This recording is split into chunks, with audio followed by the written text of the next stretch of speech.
Good morning, it's Lillin, and I had a great brunch of dumplings that I made yesterday. Gyoza. It was delicious. It took me 30 minutes to eat it. I was watching SpongeBob the whole time. I don't know.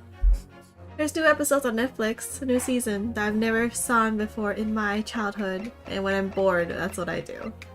Or nothing to watch left. It's SpongeBob. Although I'll be finished soon, so what to watch next is the next question. Yep. Oh, hello, Lester Goss, by the way. I saw your messages. Ah, today's a great Sunday. Oh wait, darn it. I should get rid of the sound just in case. I can see your comments. Turn it off. It's gonna might take a while. Hola, Lillin. Hola. Hola, hola. Ah. Today is also super not sunny, rainy. It's so rainy. Why? Why must they do this? Which is a perfect day for staying inside. Not complaining, except I have to go outside tomorrow. We are... Last time, what happened? Middle of a trial. Some robbers could be the one that killed the guy. There was a third person on the scene. What was it? Third person? Egbert Benedict, I think. Or his false name is Egbert Benedict, was on the scene, and he could have possibly killed the guy and not the girl. Was the one that killed the guy. It'll continue today. 17th April, 12:41 p.m. The Old Bailey Defendant's Antechamber. 12:41? Agina, how are you holding up? Holding up. That was weird, just now, the way I said it. I'm starting to feel quite warmly towards her frequent cold shoulders now. Dee! Are you alright? Why aren't you saying anything? I need to remember what voices I made, so... What type of voices? They may change variably. What's the point, eh? Why go to all this trouble and fight so hard for all the likes of me? What? Well, you saw that picture. What picture? Wait, what picture are you talking about? Ah, you mean this? The photograph taken by Hurley's red-handed recorder. The one that shows her literally about to knock the guy out. Well, I didn't think you would have captured a scene like this, that's for sure. We captured exactly the wrong moment. It's hopeless. Anyone who sees that's gonna think I did it, ain't they? Well, I won't pretend it wasn't a bit of a shock when the prosecution first presented it to the court. Wait, what is this? Oh wait, never mind. I was like, what is this button? Okay. Surely you've got to have your doubts about me now. You can't still think I'm innocent. Well, until there was a third party in the scene that no one mentioned. Of course I can. I proved it. Ginny, why don't you talk to us? Tell us what really happened that night. Yeah, girl, please tell us. It's making it hard to defend you if you don't tell us anything. Bruno's cleverly managed to piece together a lot of new information, but still, we'd really like to hear from you. Oh wait, I forgot to tweet this. Maybe I should have done that. Hello? Alright, let me just real fast. Oh, she's gonna tell us? That was fast. Journey. That's good enough. Yeah, that's good enough. Let's put a picture here too. Okay. Alright then. You're gonna tell us what happened? It was right after we had that dinner together at your place, alright, Iris? Right, Iris? Okay, wait, so you're telling us? Thank you. Actually, no one tells us anything. Then we all had a chat up in your office, didn't we? Yes, I remember. Oh. Flashback. After that, I just couldn't get to sleep, so I slipped out and went down to the street to the 2-to-1. What is 2-to-1? To the 2-to-1, to Winnebank's place. I had to know if Iris was there or not. The Hound of the Baskervilles. I don't know what's about nothing. But if you ask me, there's something in there that Holmes don't like. Something what he don't want people reading. So that's why he lied to Iris about sticking it in lug in lug with Winterbank for safekeeping. At least that's what I thought at the time. So he broke into Winterbank's. I just have to know if it was there or not. I mean, I had no idea all of this was gonna kick off, did I? Yeah, you would expect there was a murder and burglary and everything. I struck the lock. Wait. Okay. I struck the lock and stuck inside. It was dark as you like in there. So I gave the oil lamp on the counter a bit of wick. And that's when... Also, you turned lights. What do you think you're doing, dog? Okay. Wait, who and who? I nearly died. I did. And next thing I knew... Oh, picture? I grabbed the gun off the counter and was waving in the air like... I don't know what. Oh, you just happened to... Okay, I guess it wasn't within reach, I guess. Why was the gun within reach on the counter on top though? You're the... Wait, what was the voice again? You're the girl who was in there this afternoon. I think pickpockets went in for robbery. The manuscript. Have you got it here? The Holmes leave it below the papers with you. Sorry. I beg your pardon? The hound is something or other. If it's here, I want to see it. I'm sorry, young lady, but I would sooner die than relinquish an article belonging to one of my customers. I don't want it. What would I do with it anyway? I just want to see it here, that's all. Oh, you want to see it, do you? I want to know if Holmes really pawned it or not. Please, just let me see it, and I'll go. Oh, very well then. Okay, well that was easy. They just took the wrong time in the camera. Or a 50 stick. Stop waving my gun around, would you? Oh wait, that was a different guy. My bad. Different tone. So then the old golf unlocked the storeroom door, and we both went inside. And it was there, alright. The mantle script. See, yeah, he must have opened it because there's so many things lying around. Why would she know it's that one? Unless I guess written in the ledgers. Holmes weren't lying at all. Lying after all. You did all that just to check for me, Dini? Anyway, then there was a bit of a kick-up out in the main bit of the shop. The Skulkin brothers arriving on the scene, yes. What was that noise? Someone's breaking in! Darn it, I need more water. Give me a second.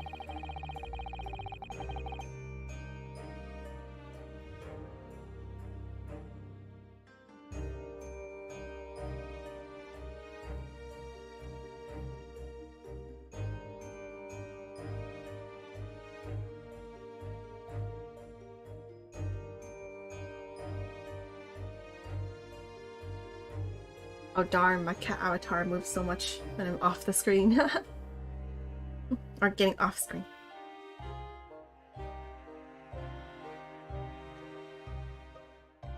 Okay. Dear me, is there some burglars convention here tonight that I don't know about? I think I forgot to shut the door behind me. Sorry. Oh yeah, if you're trying to burglar someone, I feel like... Or like thief.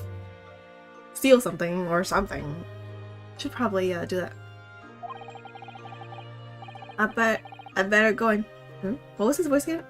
I better go and take care of it. Could I possibly have my gun back? I don't remember his voice now. You know, just did.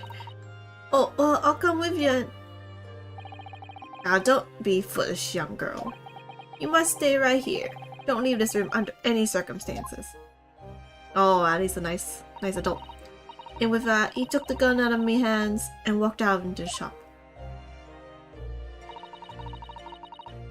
I hung back in the storeroom, like he said, straining my ears in the dark to hear what was going on. It sounded like they got into a bit of a scrap. I started to think I should help, see. So I was just about to go out the store myself when... Bang! Yep. Wait, 2 bangs? I heard a couple of shots go off. 2, I think. Almost at the same time. Oh yeah, so it hit one of the guys, and the other one Maybe hit Winnebago? And there he was, right at my feet, lying face down on the floor. I was right next to the storeroom door, so I slammed it shut and locked it quick as you like. Because you thought whoever had shot Mr. Windenbank might come for you? Yeah, so I went to grab the old cove's gun. I figured I'd put up a fight at least. Oh, that's why she had the gun in her hand.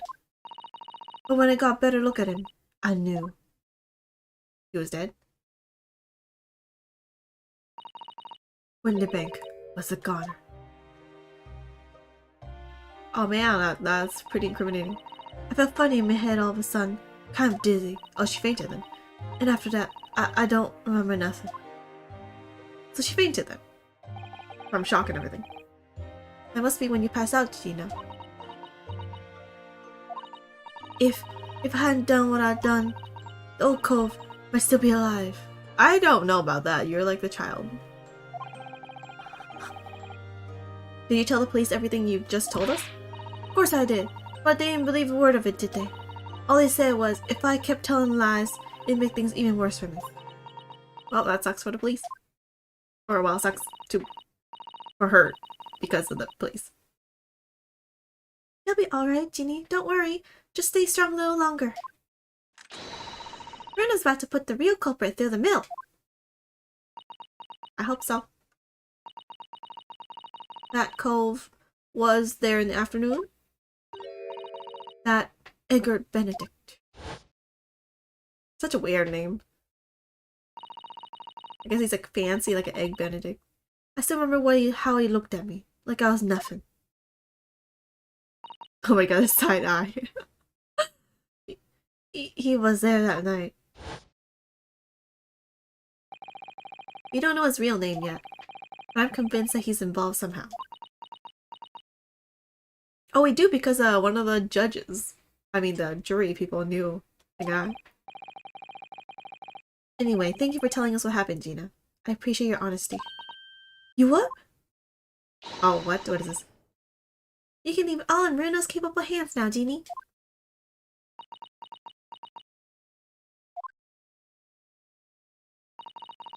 Mr. Nar... what? He's such a butcher. Narholdo. Yes? How come you trust me? I don't get it. He's a thief and that's all? I mean, have you forgotten what happened here before? Come on, it was only 2 months ago. Me and McGilded, we told you a pack of lies. And you got the bog trotter off of him, even though he was a killer. Oh, well. No, I can never forget that. Well, it's not like I would know whether they're guilty or innocent. I can't just like think, oh yeah, this person's probably guilty, therefore let's just not defend him. It's like what if I'm wrong?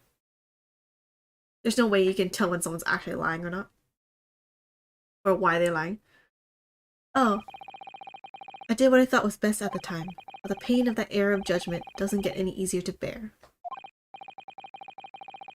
Yeah, at the very least, look at your evidence, make sure they're correct or not. I feel like is the only thing you can do.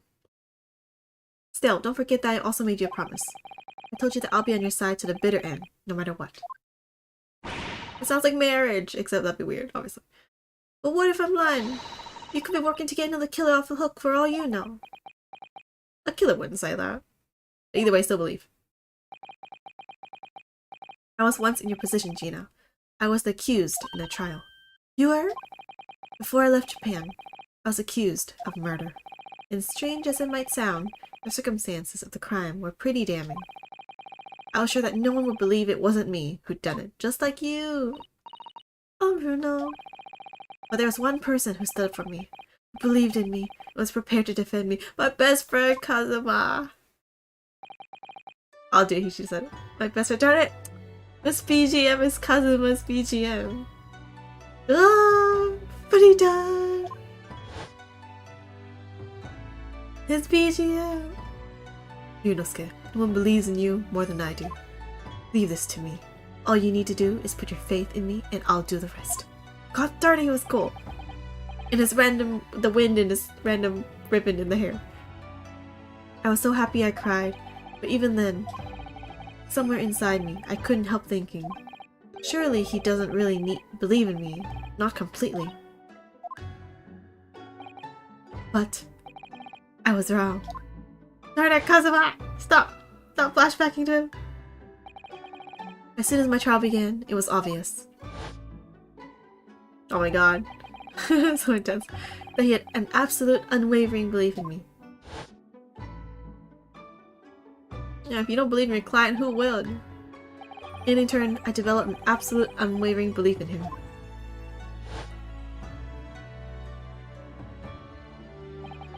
Since then, I came to realize, if you want someone to believe in you, you have to believe in the other person first. What are you saying? I promise you, Gina, that no matter what happens, I'll keep believing in you. So you don't need to worry. I won't let you down. Oh, darn it, I'm so embarrassed too, or shy at this point too. Even though I'm a diver and a no-good liar? You're not like McGilded. I know that. You didn't sabotage someone to go kill some of the people. Eh? That's right, you're our friend, Jeannie. Ours. We know you better than you think. And we've come to the conclusion that you're someone we can trust. Yes. That's really all we need to know. Exactly. Mr. Naruhodo,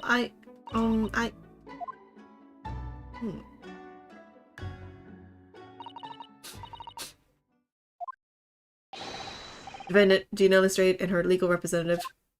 Oh, there it comes. Court proceedings are about to resume. Please head into the courtroom immediately. Yes, of course. Thank you. Let's go, Gina. Let's go prove your innocence. I've been both a defendant and a defending lawyer in my time, so I knew only too well just how hard it was to put all your faith in another. And I also knew, it sounds like the end of an episode again, just how hard it was to bear the burden of another putting all their faith in you. Oh man, the BGM is so nice. This is it at last. The final chapter. The final battle. Wait, really? It's the final battle? Wait. That's so short. Wish me luck, Susato-san. And hope you're watching over me too. Partner. Oh my god, Kazuma. Kazuma needs to stop. Ah. Which flashbacks? 17th April, 1:41 p.m. Old Bailey.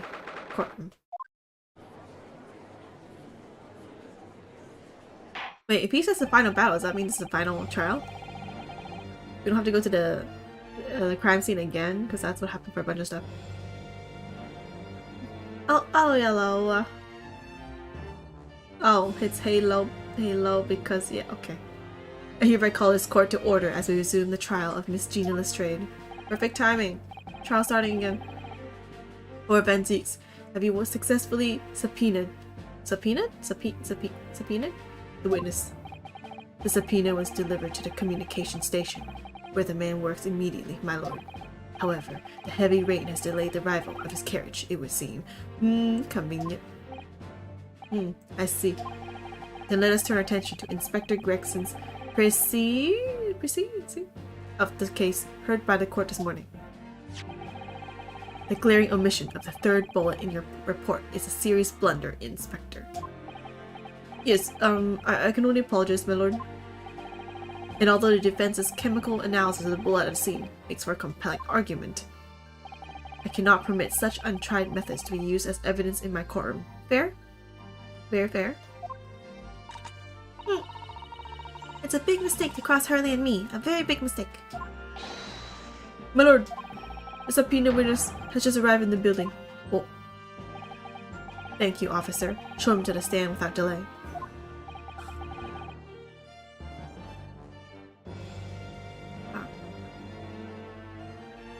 Mr. Eggert Benedict. I didn't expect to be crossing paths with him again so soon, and certainly not like this. Oh, I don't remember the voices. There's so many people.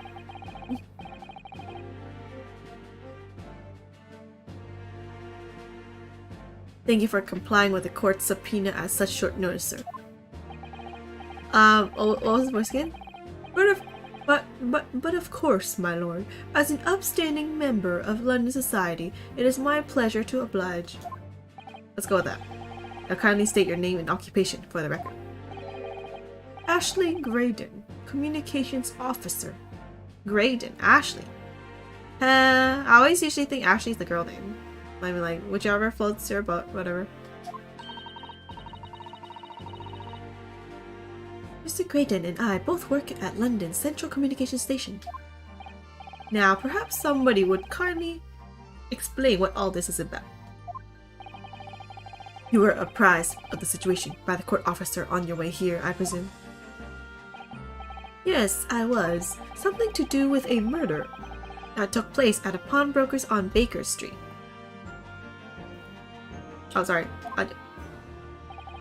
And some nonsense about me having been there on the night in question. Do I need the evidence that shows that then? That is the accusation, indeed. This really is beyond a joke, you know. Very well. Without further delay, the court will hear your testimony now, Mr. Graydon. You will respond to the accusation made against you under oath. Oh my god, please. Please, please, now.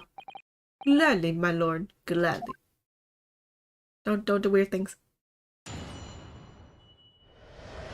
Witness testimony. Naturally, I have occasion to make use of pawnbroking services from time to time. But are you seriously suggesting I colluded with these thugs to break into the place on the night of the murder? I have no intention of admitting to such an outrageous accusation, even if certain parties here present claim that my blood was found at the scene. Some Scaramouche detective's homebrew tincture can hardly be taken as serious evidence. Wait, that's the testimony? So, you deny the accusation completely, do you? I must say I am dismayed. For the highest court in the land to be swayed by this self-professed detective's toy. It was the will of the jury, and our great British justice system demands that the jury's will is upheld. Are you disrespecting our country? Then it would seem we have the misfortune of a most inept assembly of jurors today. You saying this about your own colleague as well? Oh, they're against you. They could be like guilty because their thing's arbitrary. If you disrespect them or make them feel offended, man, they could probably make you guilty. By gory. How long am I expected to be detained here? If, following the defense's cross-examination, your involvement in this matter has not been established, you will be free to leave immediately. Good, then I shall be away in time for afternoon tea, some small consolation at least. Let us not hold up Mr. Graydon any longer than necessary, counsel. Proceed with the cross-examination. So, we meet again, Mr. Egbert Benedict. Or is it Mr. Graydon? What is our friend? Yunosuke's like... he's like, you can tell, he's like, dude, I don't like it. My apologies, you are? Yunosuke Naruhodo, defense lawyer. We have met. Oh, did you have some? If you say so. Ashley Graydon, enchanté. So... What? Did you just throw it at me? What? It looks like Kaito Kid now that I look at his outfit more closely a bit. I trust we can conclude this quickly. Ugh, but I'm not holding your flashy hat while we do. Yeah, wear it. At the very least, wear it. Oh man, wait. Do I have a hat? Wait, let me see if I have a top hat. Give me a second. At this point, do I have a top hat I can wear? Do I think I have a top hat? I feel like I would have, but it'd be blocking the screen if I do even have it.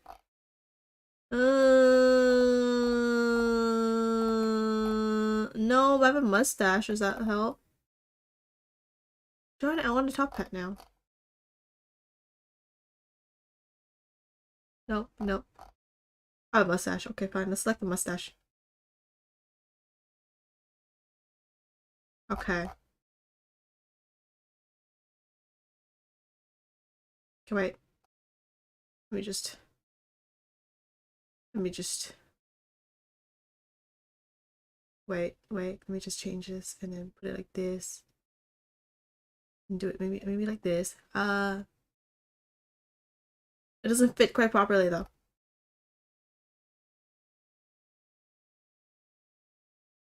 It doesn't fit.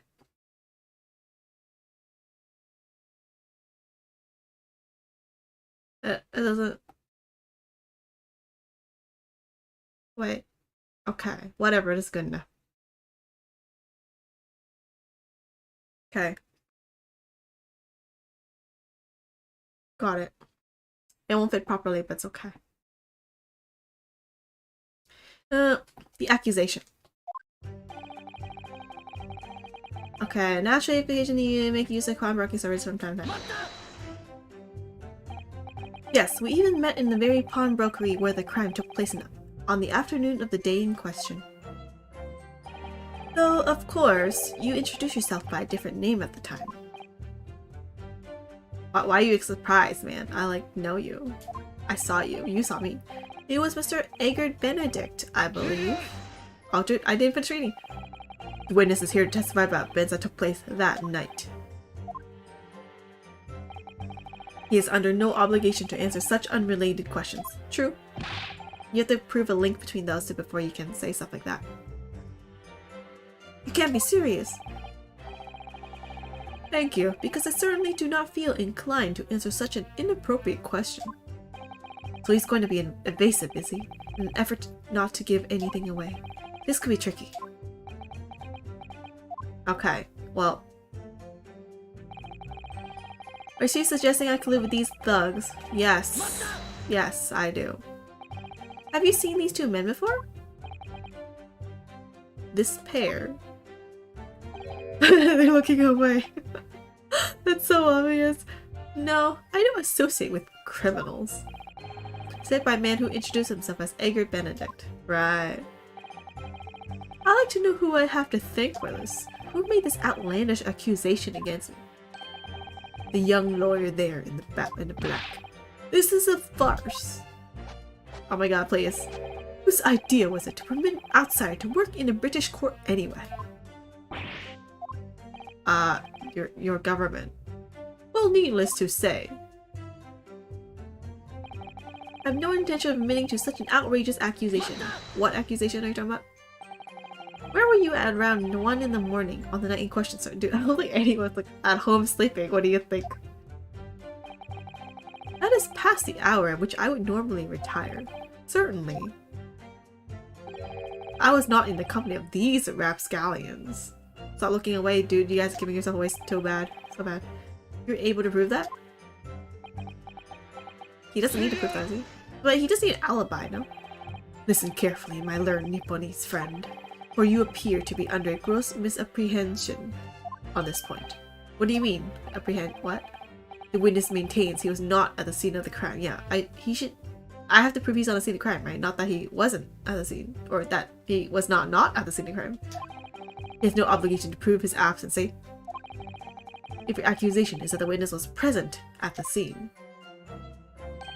the obligation lies with you to prove your assertion. Yeah, that's what I thought too. Innocent until proven guilty, kind of, right? You will fulfill that obligation before putting any more unreasonable questions to the witness. Yeah, just because you can prove he was not at home or it doesn't have alibi doesn't mean he was in the shop. That's like every single other person in the world. Or every person. A silent victory, Wiggle. Thanks. Even if certain parties here present to claim that my blood was found at the scene. Blood was found at the scene of the crime. There's no question of that. Mr. Holmes' chemical analysis positively identified the substance as such. But I am not the only human to have blood running through my veins, am I? How can you be sure that the blood is mine? It could be there. It could equally be the blood of one of these two miscreants. No injuries, right? Every individual's blood has a slightly different composition, it seems. Dude, this is Holmes and Iris's territory, though. You can't present new technology that's not been proven or tested as evidence. Mr. Holmes' chemical is able to differentiate. Spare me this science lesson. Who is this Holmes character, anyway? Oh, I assumed all Londoners would know the name. He's a great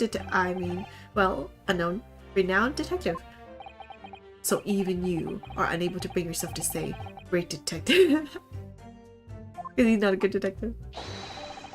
A great detective, you say? Now we're in the realm of fairy tales, aren't we, huh?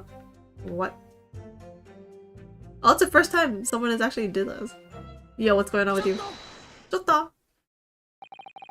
Do you have something to say about that, Mr. Skulkin? Eh, what? Me? No, Mr. Skulkin next to you. Right, I've had it up here with this. How many times have I got to tell you? No, not you either. Yes, I know. You're not big, rough, Skulky. Sulky. Skulky? Skulky? Mr. Nash Skulkin.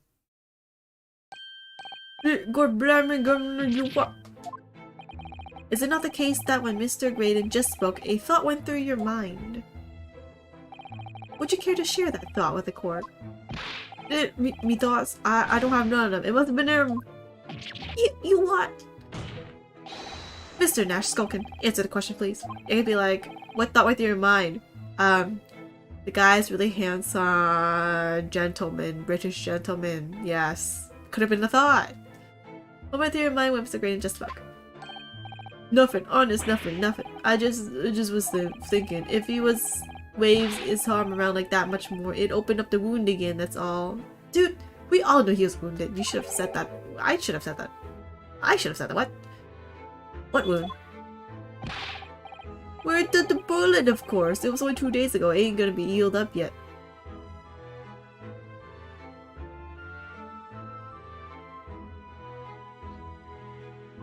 Did he just admit that he knew that the guy took a bullet?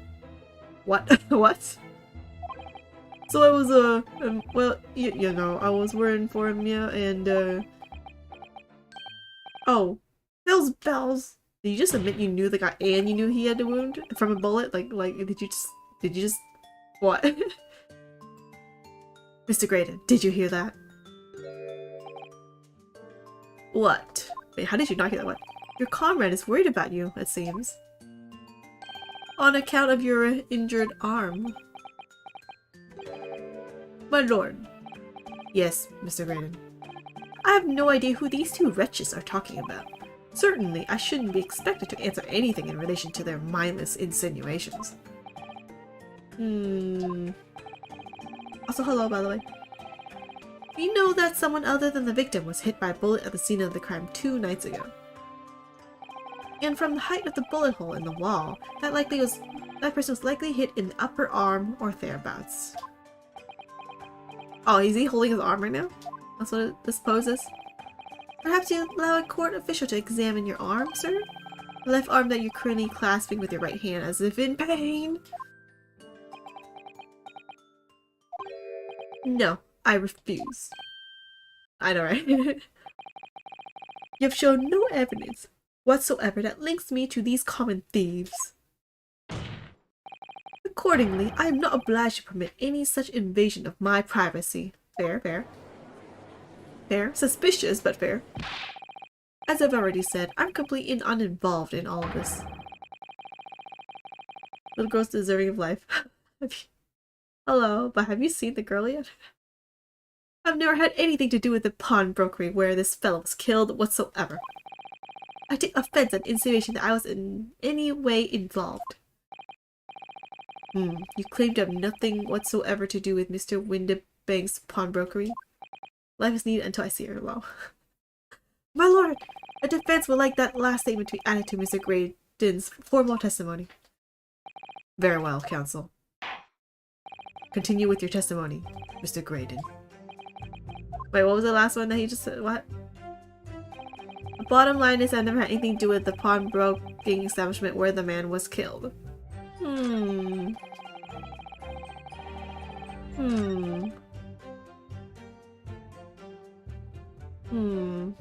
Okay, yeah, let's ask this. Never had anything to do with it. You forget that I was there, Mr. Graydon, on the very afternoon of the incident. Obviously, I am not a complete stranger to the pawnbrokers. I'm currently on the lookout for an armchair to furnish my study. No, you were there to redeem an article. Wait, what?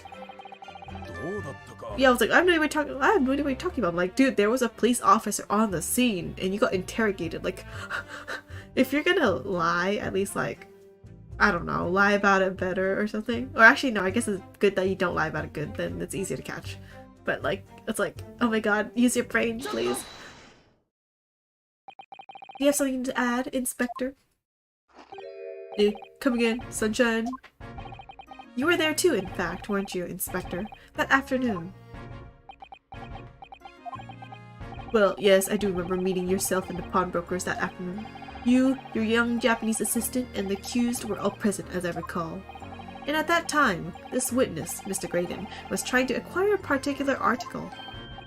Well, now... Wait, what? Wait, what are you backtracking about? What? I'm afraid I don't remember too clearly. What do you mean it was 2 days ago? Do you not remember what you had for breakfast too? Because I don't remember that either. What? But you must. I'm not going to lie and pretend I remember something I don't. What's going on here? Rexy showed us a picture before, didn't he? You know, from the cameras that Hurley installed in window banks. Yes, of course. Indeed, and the gentleman pictured bears a striking resemblance to the witness, I must say. Exactly, which proves that Mr. Graydon was in the shop on the afternoon in question. Yes, that does. At no point have I denied that fact. Yes, you did. You said I wasn't involved in the pawnbroker at all. You were like that for all. No, she won't even get for all. She would be innocent. I'm striving for her complete acquittal. I merely entered the shop to peruse the articles on sale and have a word with the broker. Nothing more. Dude,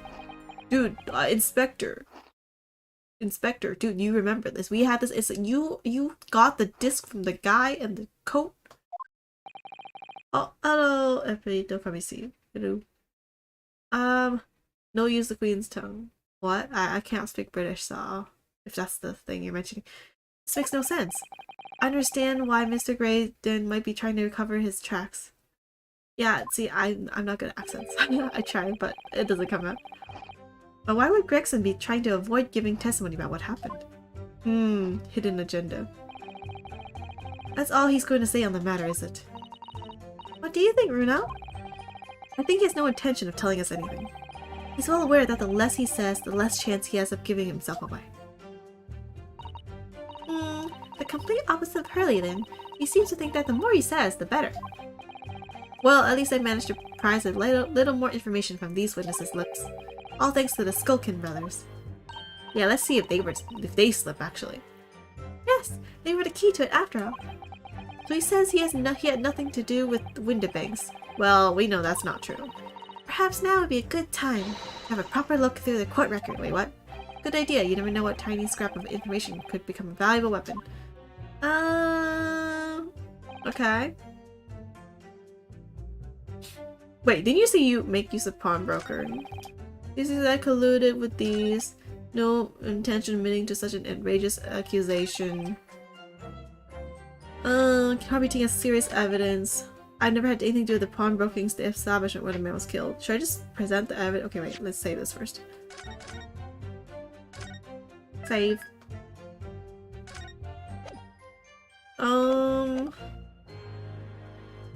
I can present the fact that he was there, right? In the disc with his blood on it. But I guess that doesn't count because we don't know.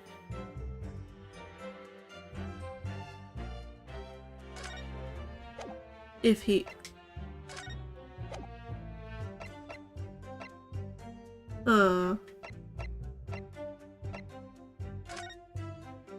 Autopsy. Autopsy report.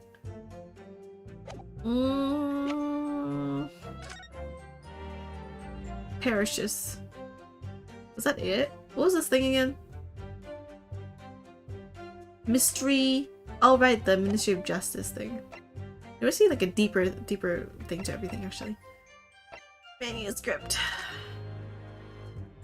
This is the pawnbroker's ticket, which is not really related to anything. Blood samples. Blood sample.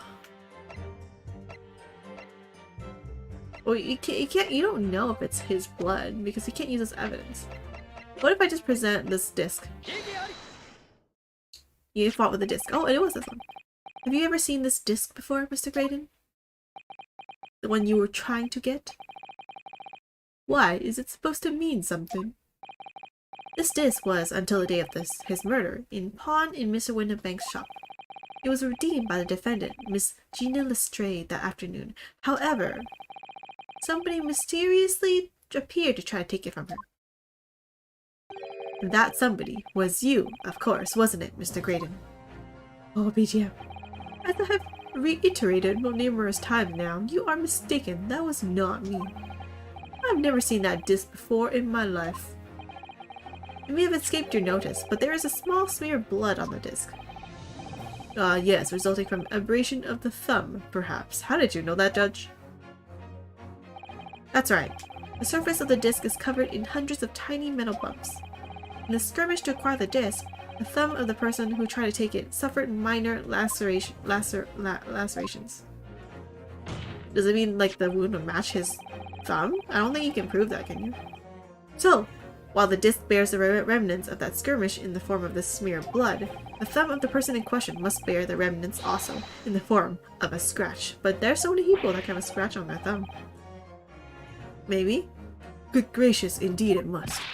Mr. Graydon, please show us your thumb, right? You refused to allow a court officer to examine your arm before. Are you now going to refuse to allow us to examine your thumb? Because I have no doubt that it bears a small scratch consistent with the smear of blood on this disc. How would you tell? How can you tell, like, you can't, like, I understand, like, what is it? If you hit someone with a bat or something, right, and they died, it'd be like, okay, the size of the bat matches the wound of the, because they make a dent in your head or your bone or whatever, or your bruise. But it's like, this is a scratch, it's like a paper cut. It's like, how would I prove that this paper is the one that scratched is the same as the one that scratched my wound, unless you have to use like blood DNA testing? Like, what? How would you know that? Anyway, yeah. Well, well. It would seem I underestimated you. Were you lying under oath? You took the oath. What is the meaning of this? It means you lied under the oath. So you admit it now? You admit you have a scratch on your thumb from when you attempted to take the disc from the defendant? And we all knew that. Even the inspector knew that. Order! Order! Well, Mr. Graydon. Or was it Grayson? It would appear there has been something of a misunderstanding here. I did not attempt to take the disc, as you put it. No, quite the reverse. What are you trying to say? It's mine in the first place? It's really quite simple, you see. The disc was mine from the outset, see? Is there some crime in taking an item that you own out of pawn? What? It would seem, Mr. Graydon, that in this piece of evidence my learned friend has established a link between yourself and the incident. Accordingly, you will tell the court everything you know about this disc now. Wait, you okay with saying it? I thought it's like super secret, you don't want people to know. As you wish, though I'm quite sure it has nothing whatsoever to do with the pawnbroker's murder. Okay, second to witness testimony. The disc. There's a note on the disc saying, "For McGilded, but the item belongs to me." A redemption ticket was stolen from me by the accused, that filthy gutterling, on the day in question. I proceeded at once to the shop in order to explain my situation and redeem my article. In the end, of course, the disc was taken by the police. In other words, I had absolutely no reason to break into the shop later that same night. You mentioned there were 2 articles that you want to redeem, and it wasn't just a disc though.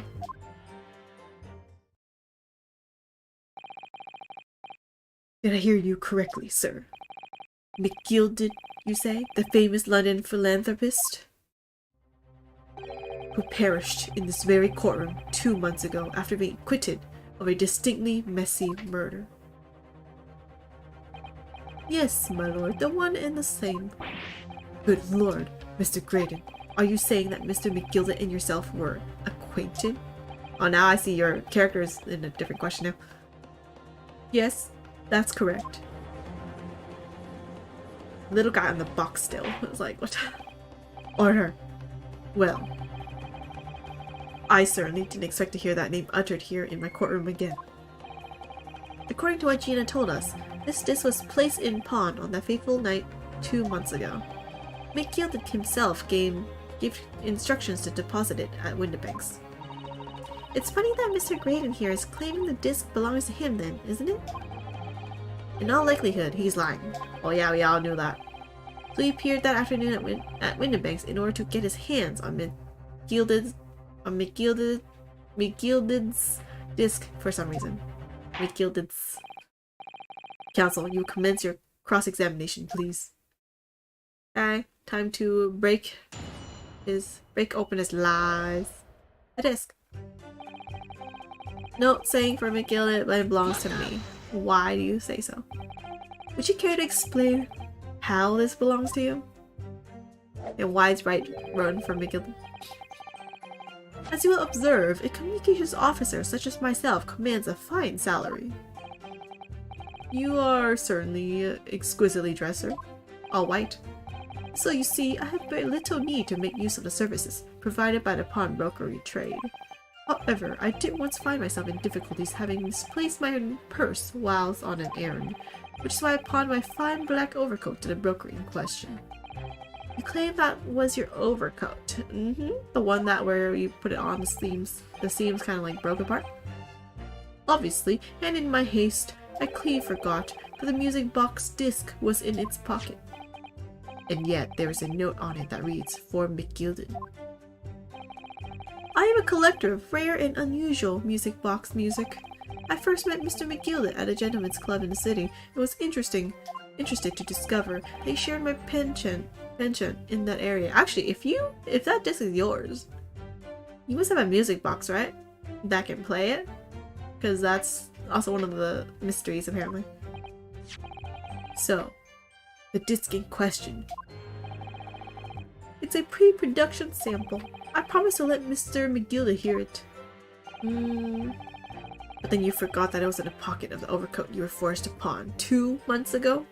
2 months ago? That's when you decided to pawn? Come back for it? Yes, exactly. Gina didn't mention any of that in her testimony 2 months ago, did she? No, because McGilded had threatened her to keep her mouth shut. Which means that we dig too deeply here. It's going to expose Gina's perjury. Oh my god. Oh my god. Okay, wait. We don't want to do that, I guess. She lied under oath. Oh dear. This is complicated, isn't it? Let's leave it alone. Leave it alone for the time being, but I feel like it's going to be dug up. It's going to happen. Was stolen from me by the accused. Okay. On the day in question. So you're saying that Miss Lestrade lifted the ticket from your pocket or bag? That's right, despite being mindful of danger when walking in the insalubrious areas her kind frequent. Miss Lestrade did no such thing. You can't, well, I mean, you can't really say that right now. You have no proof.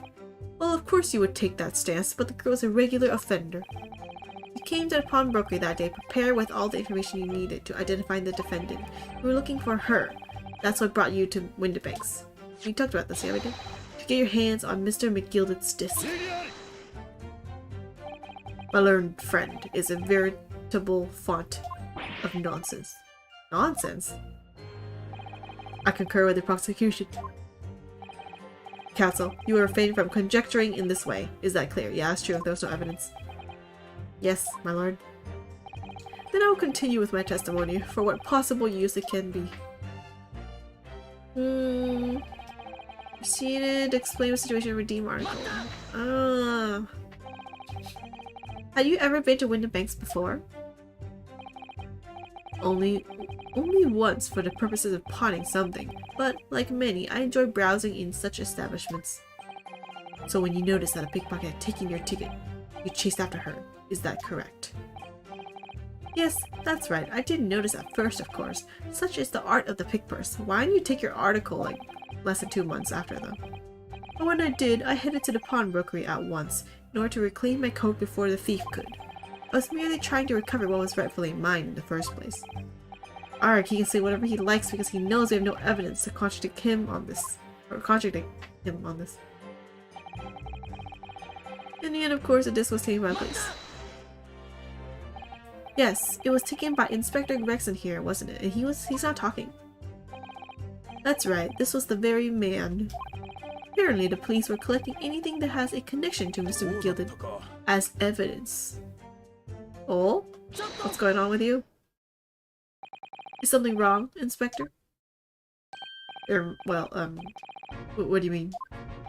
The last remark Mr. Graydon made in his testimony seemed to trouble you in some way.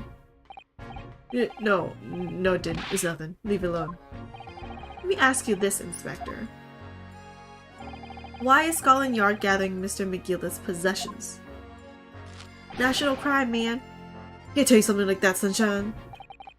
What is it, Inspector? Investigative secrets? Yes, exactly. You should know all about that. Magnus McGilden, who died so unexpectedly after his trial 2 months ago. A man renowned throughout the capital for his great contributions to public life, yet he had a dark side too. And we all knew that. Where are you going with this, forensics? I suppose the police are dealing with the aftermath of his nefarious activities, are they? That's enough! Coppers like me have duties to carry out that we're not at liberty to talk about. That's all you need to know. True, I guess. But, we're in court now, so we need evidence too. Duties conferred by Lord Strongheart, I believe. The Lord Chief Justice appears to have great faith in you, Inspector. Sounds sarcastic. Also, those poor potato chips. Give them to me if you're not gonna eat them. Bottom line is, if you want to get more out of me, you're gonna need Lord Strongheart's paw print first. Why paw print? What? You mean his signature or something? What's all this about? Yeah, what's with the thing over there? It's like there's something going on between Gregson and Lord Van Zeeks here. Well, it would appear that the inspector has revealed all he is at liberty to reveal. Mr. Graydon, let us return to your testimony. Dude, there's information there that we need to talk about. Gladly, my lord. In other words, I had absolutely no reason to break into the shop later that same night. There was another thing you wanted though. Or perhaps you'd seen something of value among the forfeited items? No, not at all. Oh. That's like, okay. No, okay. A valuer was brought in by the police to assess everything in the shop. Without exception, every article on the shelves was common or garden bric-a-brac, whatever that means. In that case, it's clear that you broke into the shop later that day in order to recover Mr. McGilden's disc. There's a separate item, you said though. Have you not been listening, man? Even if I had wanted to recover the disc, you may recall that it had been seized by the police that afternoon. It was no more in the shop that night than as I keep saying, I simply had no reason to break in. So there was nothing of McGilden's left in the shop that night. Nothing this man might have been after. I wonder if that's really true. Fair enough, you get some evidence. Let him have it. I'm dying to see that irritatingly assured expression of his crumble. Nice Iris. McGilden slipped the disc into his coat pocket and had it deposited at Windibanks. Then, when he realized he was going to be arrested on suspicion of the omnibus murder, he threatened Gina and forced her to take the redemption ticket. Yeah, okay. There's no doubt about it. That one is lying through his pearly white teeth. The police were obviously after anything left behind by McGilden as well. That's why Inspector Gregson ended up taking the disc into custody that day. But Grexy's being very strange about all this. There must be a reason for that, I'm sure. I just don't know what it is. You need Lord Strongheart's signature then. For now, I need to focus on exposing the fact that Mr. Graydon is lying in his testimony. Okay, wait. Belongs to me. Stole it. Explain. Taken. This part. I think it's this part. No reason. There was a second item. I think it's the second pawnbroker ticket. Which is this one? This is the pawnbroker blood. This is the coat. This is a ticket box. This one. Can I present this one? I'm gonna try. Oh, it's the right one. I know it when the BGM stops. This disc was deposited at Windibanks on Magnus McGilded's instructions. Who are you? What have you done with her, kitty? I am Inspector Kitty today. I was gonna bring a top hat, but I don't have one, so make do with the mustache. You knew that, and you were there with the intention of obtaining it for yourself. Conjecture again, and in any case, the disc was taken into custody by the police that afternoon. The witness had no reason to visit the pawnbrokery again that night. Yes, there was. There's another item. Sorry, my learned friend. Look, I said too. Sorry, my learned friend. But that's not true. Oh my god, look at this smug smile. What? Mr. McGilded had another article in pawn at Windibanks. As this second pawnbroker's ticket proves! Dun dun dun! Dun dun dun! Ugh. There were 2 articles belonging to Mr. McGilded in Windibanks pawnbrokery. And the reason you broke into the shop that night was to recover the second one. Well, I love my learned Englishman friend. I know, I should put it that too. Together with the 2 accomplices, the Skulkin brothers. Ugh. This is the second ticket, is it? What had the man deposited? The article description reads, 1 small box. A rather vague description, it seems to me. Are you suggesting that I broke into the pawnbrokery with these clowns in order to steal some trinket box? I believe there are adequate grounds to suspect that you did. This is absurd. Why on earth would I do such a thing? Once the article has been forfeited, I could simply walk into the shop and purchase it. There would be absolutely no need for me to resort to theft. Actually, there's so many small boxes, there was no way you'd be able to tell which one it is. That's a good point. Now, see, dude, I just said it. Dude, Ryunosuke, you sync with me? Indeed, the witness makes a solid argument. So that means that for some reason, this Graydon fellow needed a small box that very night, does it? It's time to put an end to this nonsense, my lord. Could you be a little less cryptic, Lord Bensi? Actually, where's the second pawnbrokery ticket? I feel like they're gonna question that and be like, "Where'd you get it?" And then we'd be like, "From Gina." Oh, actually, where was it? Was it in the coat? Wait, let me. Where was this found? Was it in the coat? Was it on the table? Issued from. I think one of them was on a table. Yeah, this one was probably Gina had it, so it's on the table. Okay. I do hate to ruin my learned friend's argument, but the truth is quite incontrovertible. On the night in question, no small box was taken from Windibank's pawnbrokery. And rest assured, the prosecution can prove it. As in it wasn't taken, right? As in, that means they couldn't find it. What? Good gracious. Inspector, show the photographic prints to the court, if you please. Wait, dude, stop concealing evidence. Give me the evidence. Yes, sir. Wait, now you're cooperating? What prints? These prints were taken from one of the detective's security cameras. Ah, Hurley's red-handed recorders again! Dude, Hurley, you need to stop, like, making our case worse for us, man, every time. As previously explained using this plan of the shop layout. The victim's establishment was furnished with automatic cameras in 2 locations. One was set to capture the counter where Mr. Windibank received his customers, and the other was set to capture the shelves on which articles were placed for sale once forfeited. According to the information on this ticket, McGilded's small box had been forfeited already. 2 days before the incident, at 9 p.m. on 13th April to be precise. Has been forfeited already. Oh, already? Which means it would have been on the shelves of forfeited items in the shopfront. Now, what I have here is a print taken by one of the cameras about 2 hours before the incident. Wait, it doesn't show everything on the shelves, right? Like the camera, I feel like they would have some region of the camera or of the shelves that's not captured by like, it could have been like on the counter or something. I don't know. Oops, sorry, it's my chair again. That's at 11 p.m. on 15th of April. Okay. The victim certainly had a very full shop, it would appear. And then here we have another print. Wait, let's put them side by side so I can like spot the difference. Actually, wait, I'm cold. Let me bring my blanket. Yes. Cold. What? It's 18 degrees, 18.5 degrees Celsius in my room. Also has some pineapples I cut. I learned how to cut a pineapple yesterday. It was less difficult than I imagined, but it looks difficult when you look at it from the outside. Okay. This one was taken about 2 hours after the incident.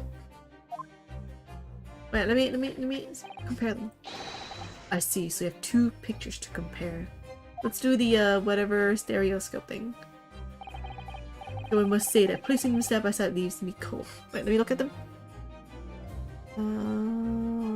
Yeah, I can't tell if there's anything different. This has to be evidence, right? If it's something like slightly moved, I would not be able to tell either, actually. Yeah, I see nothing. No, they all look the same. Oh, I see the thinker still there. Maybe something's not there that should be there. I don't know. Yeah, no, they look the same to me. Dear me, that's starting to make my head ache. Obviously, at Scotland Yard, we consider theft as one possible motive in this case. We explore the possibility that something had been taken in addition to the victim's life. So you men have already compared these 2 prints thoroughly, Inspector? Yes, sir. We counted every single item in each of these 2 photographic prints. What about the ones you actually in the shop now? And the Yard's conclusion is that exactly the same number are present in both. Time for double vision. Man, I can't even do that. In other words, nothing was taken from the pawnbrokery on the night in question, and my learned friend's assertion is nothing more than a hopeful fantasy. Ugh. Maybe he didn't have time to take it. Just because it wasn't taken doesn't mean that wasn't the purpose. He could have been like, shot, and be like, oh dude, people are coming now. I don't know time to take this now. Because Gina was there in the beginning, and then the robbers broke in. And right after the robbers broke in, there was a fight, they killed the guy, and right when they're about to leave, I and my friends came in. So, like, there was no time to take it, probably. They haven't searched it. They probably would, like, expected, like, the whole night to search or something. Anyway, I don't believe it. If I could have just shown that he'd stolen McGilda's pawn box. Oh my god. I might have been able to break him down at last. You know what, Bruno? I've been thinking. I wonder if these 2 photographs really are exactly the same. Oh, dude, we're using stereoscope again. Please tell me the answer because I don't want to hurt my eyes while I do it. What? So, counsel, in the light of the evidence put forward by the prosecution, what is your position? I saw something on the bottom shelf moved. It did? It seems that in fact, on the night in question, nothing was stolen from the victims at that establishment. Do you accept that prosecution's assertion? I don't know. Okay, wait, what? There's something there? Oh, could there be some hidden discrepancy in these people already somewhere? Review scene. Where? What?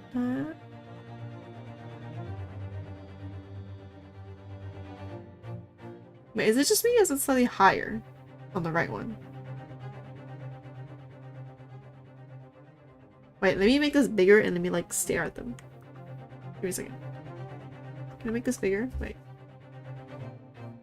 Wait, if I do this and do this. Nope.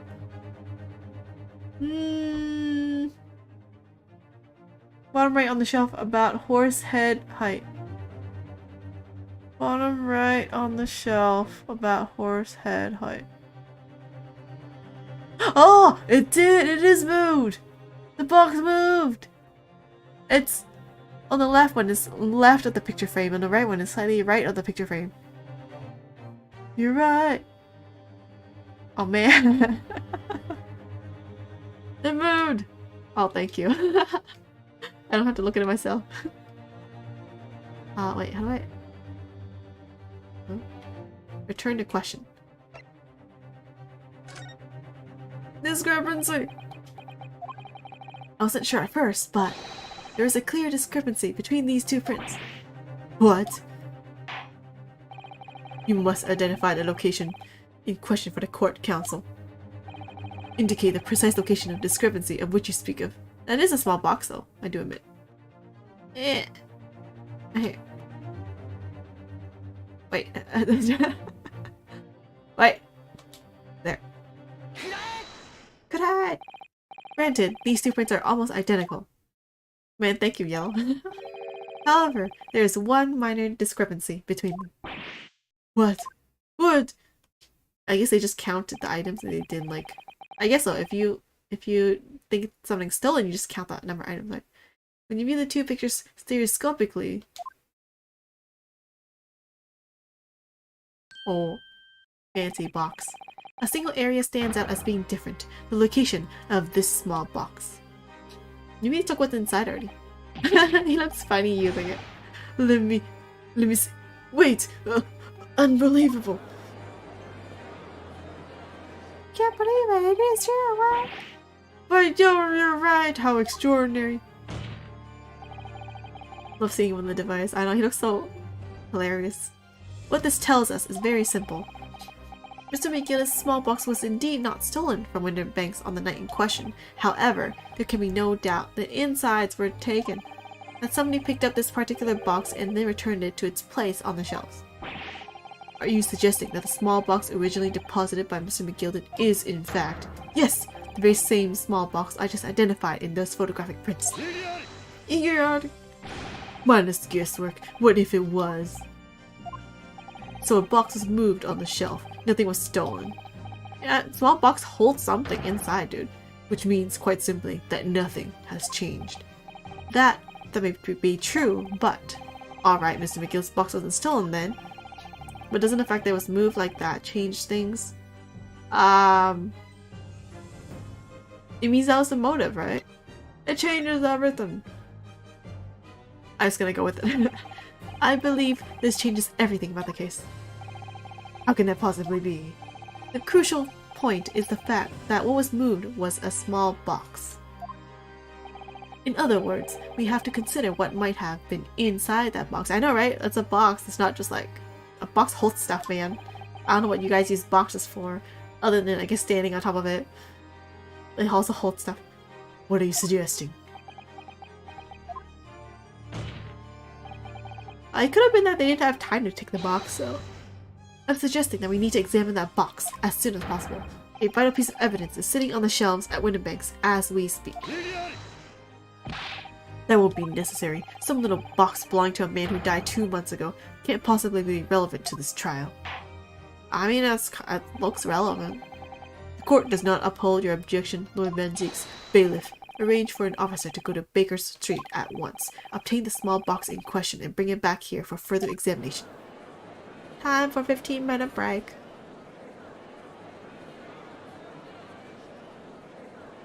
I'll eat some pineapple.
Exactly! It would be beyond absurd to break into a place for the purpose of stealing such commonplace property. Drink some wine. I'll drink some water too. Pineapple is delicious, by the way. If your lordship recalls, Mr. McGillis perished 2 months ago, immediately after the conclusion of his trial. A trial in which he was found not guilty. A trial in which it was established he was the upstanding member of society his reputation implied, in fact. So I propose a toast to my learned friend and his most insightful defense. The articles this upstanding member of society pawned were entirely ordinary. A black overcoat that just happened to have a music box disc in one of its pockets, and a small box. I assure you, I wouldn't accept even if the man tried to make a gift of such things to me. I heard for pineapples. You eat it as they eat you. They're enzymes, and now I'm afraid. It's not as if it was gold Jose, is it? Oh goodness, no. Mr. McGill's rich enough, but you can't deposit the cash at a pawnbroker. I'm pretty certain of that. The prosecution's argument is undeniably compelling. It is incumbent on the defense now to bolster its argument. Has he ever drank from the cup, I realized? He's never drank. Ah, pour glass again. How many drink? Glass must be sacrificed for your trial. To explain what possible insignificance these commonplace articles pawned by this fine citizen could have. Well, counsel, is your argument in fact demonstrable? Are you able to show proof the disc or the box are in any tangible way related to this case? Do I have proof? Well, I don't know, man. What's the matter, Runo? We know that they're related, don't we? They're both vital pieces of evidence. Well, I mean, I don't know what to prove that. Yes, of course, you and I both know that. We know McGillicud's true character, and we know the disc is significant, even if we don't know why. But we explain all that to the court at this point. Gina! We'll have to acknowledge that McGillicud's acquittal 2 months ago was a mistake. Well, yeah, you're only doing your job, man. It's not like it's your fault or anything. The defense's argument was flawed, based on false information. Well, that's because Mr. McGillicud gave us false information. Oh no! And that would mean, Gina, admitting that Gina committed perjury. Pick one or the other. But it's a lesser offense, no? Than murder? But Jeannie, could it be that Van Zeek's knows? Is that why he's doing this now? Because he's anticipated everything? But maybe it's better than murder. This could be a great opportunity for us. Sorry? What do you mean, Iris? Well, what is it that you always say, Rina? Sooner or later, the truth comes out. Every time. Alright, the exact significance of the things that McGillicud deposited with Mr. Windenbank is something that only Gina can explain to the court. We're gonna give her to the court. But if I put her on the stand to testify about that, it could critically damage our chances of winning this case. I mean, it would win this case, but it wouldn't win the previous case, I guess. And he threatened her, so I feel like it's... Yes, you weren't telling the thing, but like... She was threatened by him, so like it can't be that bad, right? It's like, you know, I mean, yeah. Have Gina testify. Come on, Gina, you can do it. I trust in you. Believe in me.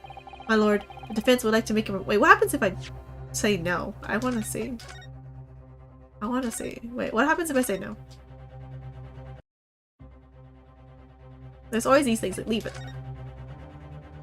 Is it like guilty? No, I can't get Gina to testify about this. If I did, she'd be forced to admit that she is guilty of a serious offense already. And for a pickpocket like her, that will surely be the nail in the coffin as far as this trial is concerned. So you're not going to call Jeannie then? Well, to be honest, I was on the verge of deciding not to. But you have to uncover the truth here. And in order to do that, we might have to suffer a few consequences along the way. Wait, I'm still going to call Jeannie. Hello. In other words, there's only one course of action for us to take here. My lord, the defense would like to make a proposal. Oh, what proposal, counsel? While the court awaits the arrival of Mr. McGillicud's small box, I would like to call the defendant, Miss Gina Lestrade, to the witness stand. There was no option.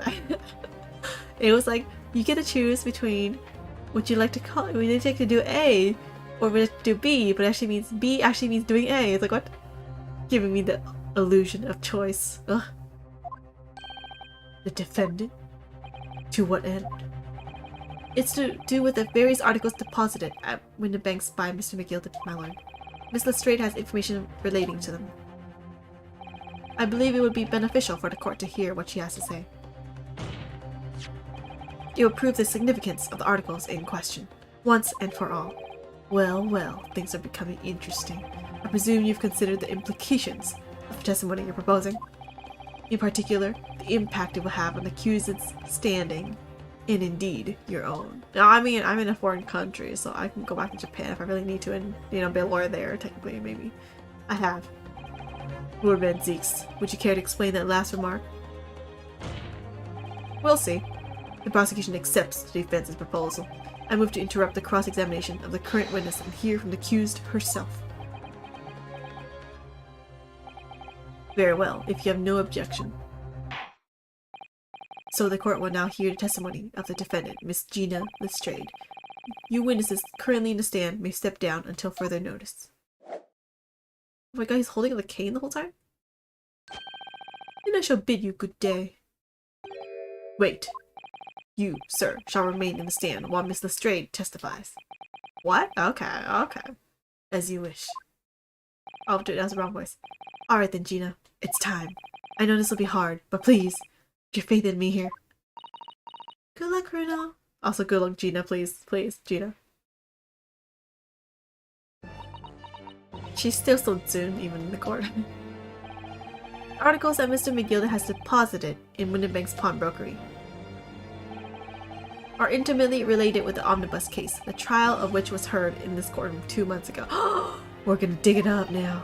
Yes, and I remember this young lady being brought before me in that trial as well. That's right, my lord. Her testimony helped to establish the innocence of the defendant, Mr. McGilda. Gina, eye contact, telepathy, we can do it. The omnibus case was intriguing, to say the least. And now here we all are again, the same players in that trial, facing each other once more. Well, I mean, it's just the girls technically, and us too. And the judge, I guess. The Edgar Benedict is kind of unrelated. A choice of fate, perhaps, my Nipponi's friend.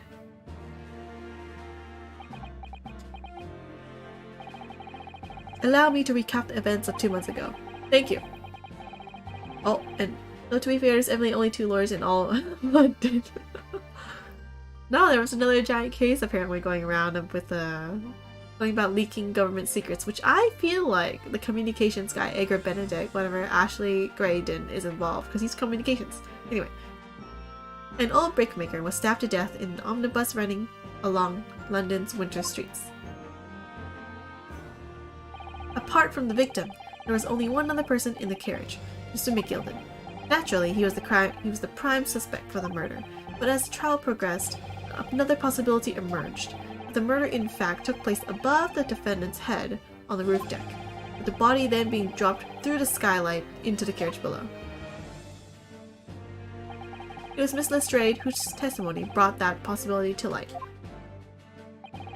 At the time of the incident, Miss Lestrade was concealed under a seat in the carriage, hoping to pick the pockets of unsuspecting passengers. Then, immediately after the trial, having been acquitted of the murder, Mr. McGilda died in this very courtroom, in the most extraordinary of circumstances. I wonder who killed him in the end. It's obviously murder.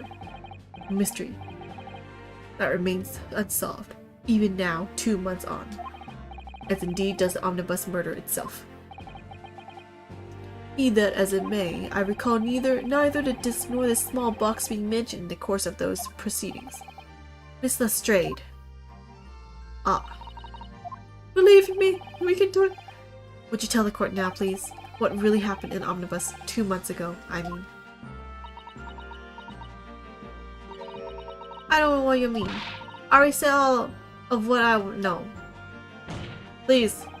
And what about everything you told us yesterday, from inside your prison cell? Please, Miss Lestrade. This is extremely important. But, dude, you want to be tried for murder or tried for perjury? Like, which one do you think is better?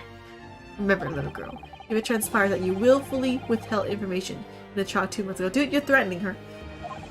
The Home Office will seek to prosecute you for perjury. Yeah, better than murder, probably, right? And naturally, you will lose all credibility as a witness. Although, let's face facts.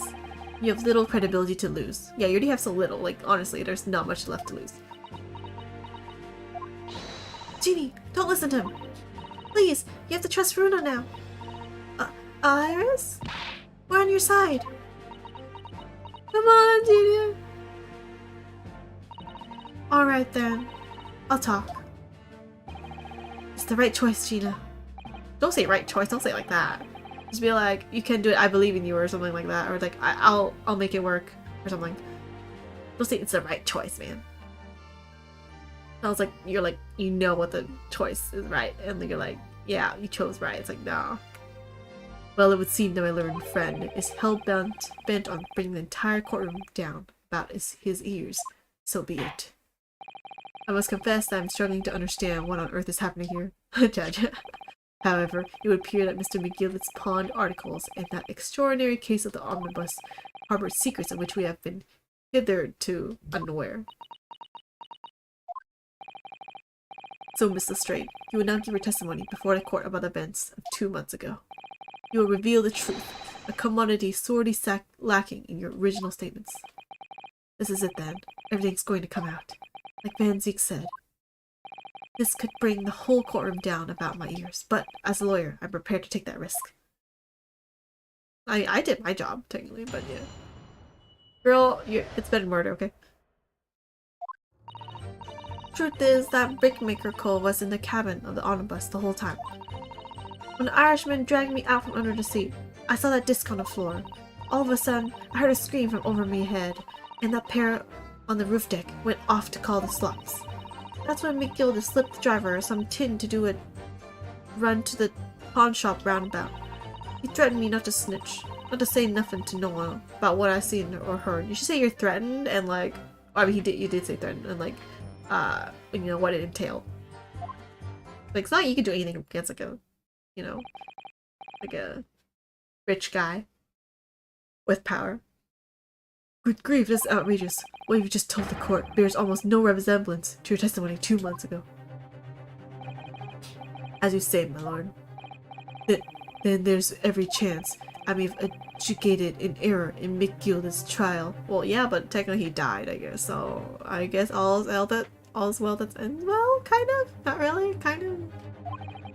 It sounds very much to me as if the man deliberately deceived this court in an effort to cover up the most wicked of schemes. I mean, he threatened the girl. She's a victim too. Without doubt, your lordship is correct. A great injustice was done in this court 2 months ago. The actions of the accused in that trial, of this witness, and of my learned friend are extremely inexcusable. I didn't know it was false testimony. I was running on evidence, man. I had false evidence. You can't expect me to be like, yeah, this is false. I definitely know and understand that this is false, and just like, yeah, let's not do anything. Because, you know, I'm a defense lawyer for nothing, right? Like, if I know my person's false, I'm not even gonna try to defend him? Like, what? I don't believe it. The whole trial was a farce. It was all lies. The McGillicud fellow was wrong to the core, just like that pickpocket. Don't forget that lawyer from the East. They're all in on it together. Dude, first of all, I'm uninvolved. Second of all, she was threatened. What? You're wrong, love y'all. Mr. Naruto, the lawyer there, he didn't know nothing about it. Humbug. I don't think so. I really expected to believe that. He really stitched everyone up, didn't he? What an operation to get the man off scot-free. Unforgivable. Stop. The lies have to stop. Stop. Yes, the defense made a terrible error of judgment. Dude, it's not... You can only do what you have, man. I intend to take full responsibility and suffer whatever consequences are deemed appropriate. However, it is imperative that the court allows a witness to elaborate on her testimony, because the true significance of McGillicud's pawned articles must be brought to light. I mean, yeah, you can try me later for the other thing, man. Very well, my learned student friend. Why be you a student now? In the depths of calamity you have just plunged yourself into, this may well be worth hearing. Words fail me. This situation is utterly deplorable. Mr. Naruhodo. Yes, my lord. I will decide upon your fate following the conclusion of this trial. Of course, my lord. I mean, Mr. Naruhodo. Now, counsel, proceed with the cross-examination. Wait, why do I have to prosecute? It's the accused. I'm defending them. Okay. It's there the whole time. And you were hiding in the cabin at the time as well, weren't you, Miss Lestrade? If I remember rightly, in a storage compartment underneath one of the seats? Yeah, that's right. It's pitch black under there, so you can't see nothing at all. Now, in your testimony 2 months ago, I feel certain that you claimed Mr. McGillet was the sole passenger, did you not? False testimony, my lord. Forget everything about the last one. That's what he told me I had to say. But it's important that you tell us the truth now. Were Mr. McGillet and the victim acquaintances? I don't know. But I did hear him talking a lot. What were they talking about? Well, I couldn't hear too well, but if I had to say... I think it was about money or something. They kept talking about buying and not buying. Perhaps business dealings of some kind. Well, anyway, they got louder and louder. It started to sound like a proper fight. I was pretty scared by then. I hardly dared to breathe, and then all of a sudden, I heard a noise like someone keeling over on the floor. It was booming loud and all. And I believe you let out an involuntary scream? Yeah, that's what gave me away. When the Irishman dragged me out from under the seat, I saw that disc on the floor.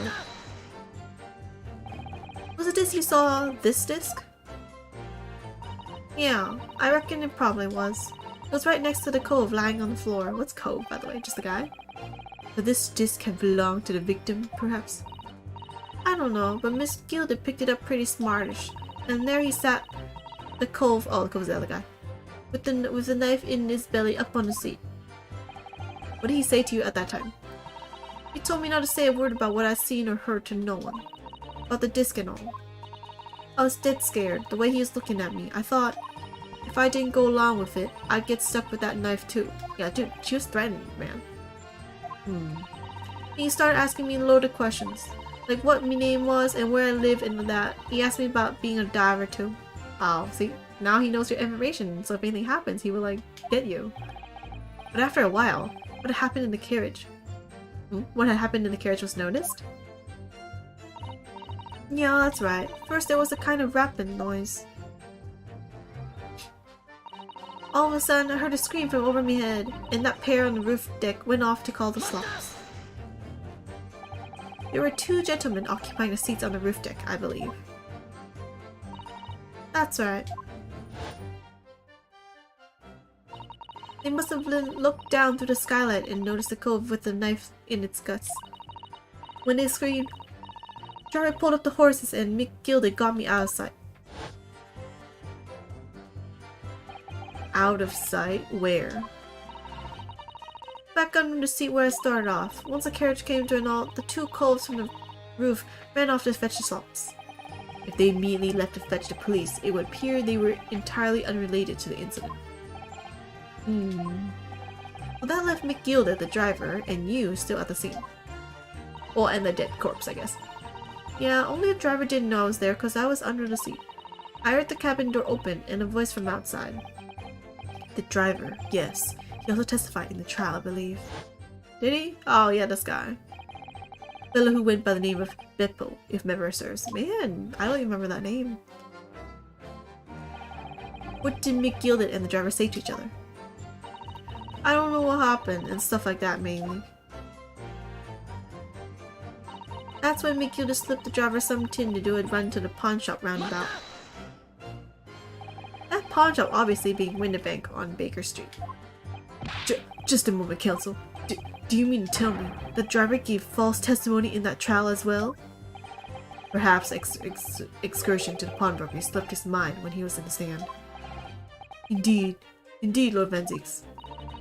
Mick Gilda took off his coat and gave it to the driver. He folded it up all careful-like before handing it over.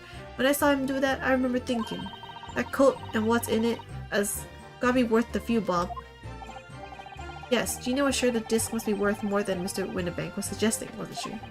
I remember her quibbling with him over the price that afternoon at the pawnbrokery. The driver looked pretty happy when Mick Gilda flashed some brass in his face. He went running off at a lick. And the bog trotter called to me and told me to come out from the Drake's cabin.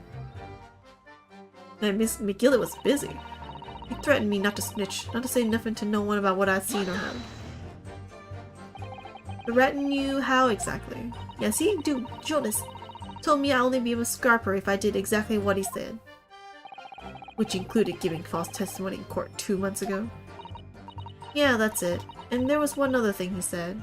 I just realized it must be incredibly complicated to write out an ace attorney case, not just the word events, but all the testimonies, lies, and excuses. You must have a really contrived, like, script, man, for everyone in the character. Which was, he told me I have to hang on to the ticket from the pawn shop and make sure not to lose it. The ticket? Well, I never. Said that if he didn't show up to get the ticket off me before 2 months passed, I had to go to the pawn shop and pay the money to keep it in lug, to stop it from being forfeited. He left me with some brass to pay for it. But really, why on earth would Mr. McGill have done such a thing?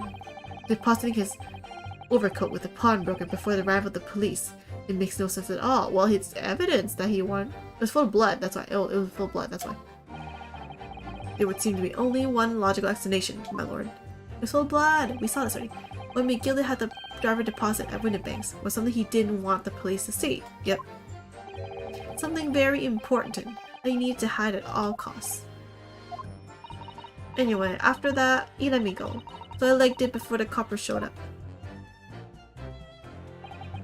Well done, Gina. You can't have an easy to tell the truth like that. Well, I don't know about well done, because it made our position kind of bad, but okay. Jeannie's really put her faith in you, Rena. Yes, and to thank her, she had to face a charge of perjury once this trial's over. Better than murder, right? So I need to use the time we have now to get as much information out of her as possible. It's time to really go for it. Press her on every statement. I already did. I suppose I should. Oh, and another thing. What's that? The blood, the blood, the blood. Wait, what? What are those doing? They're colliding. Collisioning. I forgot the word. Colluding. That's the word. With each other. Take a look at those two. Isn't it strange that they've been whispering to each other the entire time? Yes, that is strange. Looks like they're having a secret discussion about something. Wait, I think... Collusion. Colluding. Wait, I think the Graydon guy is actually like a secret undercover guy? Maybe? Who's trying to get evidence on like the disc and stuff, and because he is like a secret police type of thing, undercover investigator, whatever, that the police is working with him on the current trial about like the national news leak and whatever is what my hypothesis is. I'm not sure I'm completely comfortable with that. I wonder if there's not anything I can do about it. Okay, wait.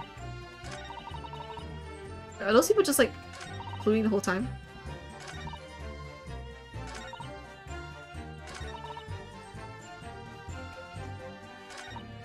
Wait, did I say it again? Let me just press it and see what happens. Yeah. Dude! Dude! Well, I'm gonna eat another pineapple.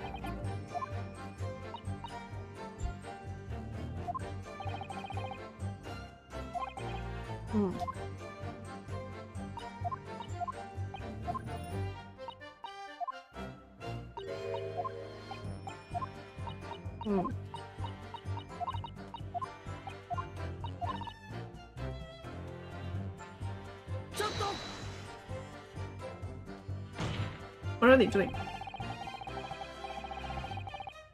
Oh! Is there something you'd like to share with the court, Inspector Gregson and Mr. Graydon? You keep doing that. Inspector! Mr. Graydon! Oh, that was good enough. Blimey, you're trying to give me a heart attack? You have been whispering to each other for quite some time now. Tell us, what is the discussion about? The discussion? With this fella? Pull the other one, Sunshine. You think I've got anything to talk with a shady gent like this? In front of everyone, you were talking, whispering to each other. What? There's no point even denying it. And I have nothing to say to this uncouth detective after he deprived me of that disc that was rightfully mine. But they've clearly been talking the entire time I've been cross-examining Gina. It's as if they've been negotiating. I know, man. Prosecutor, help me out.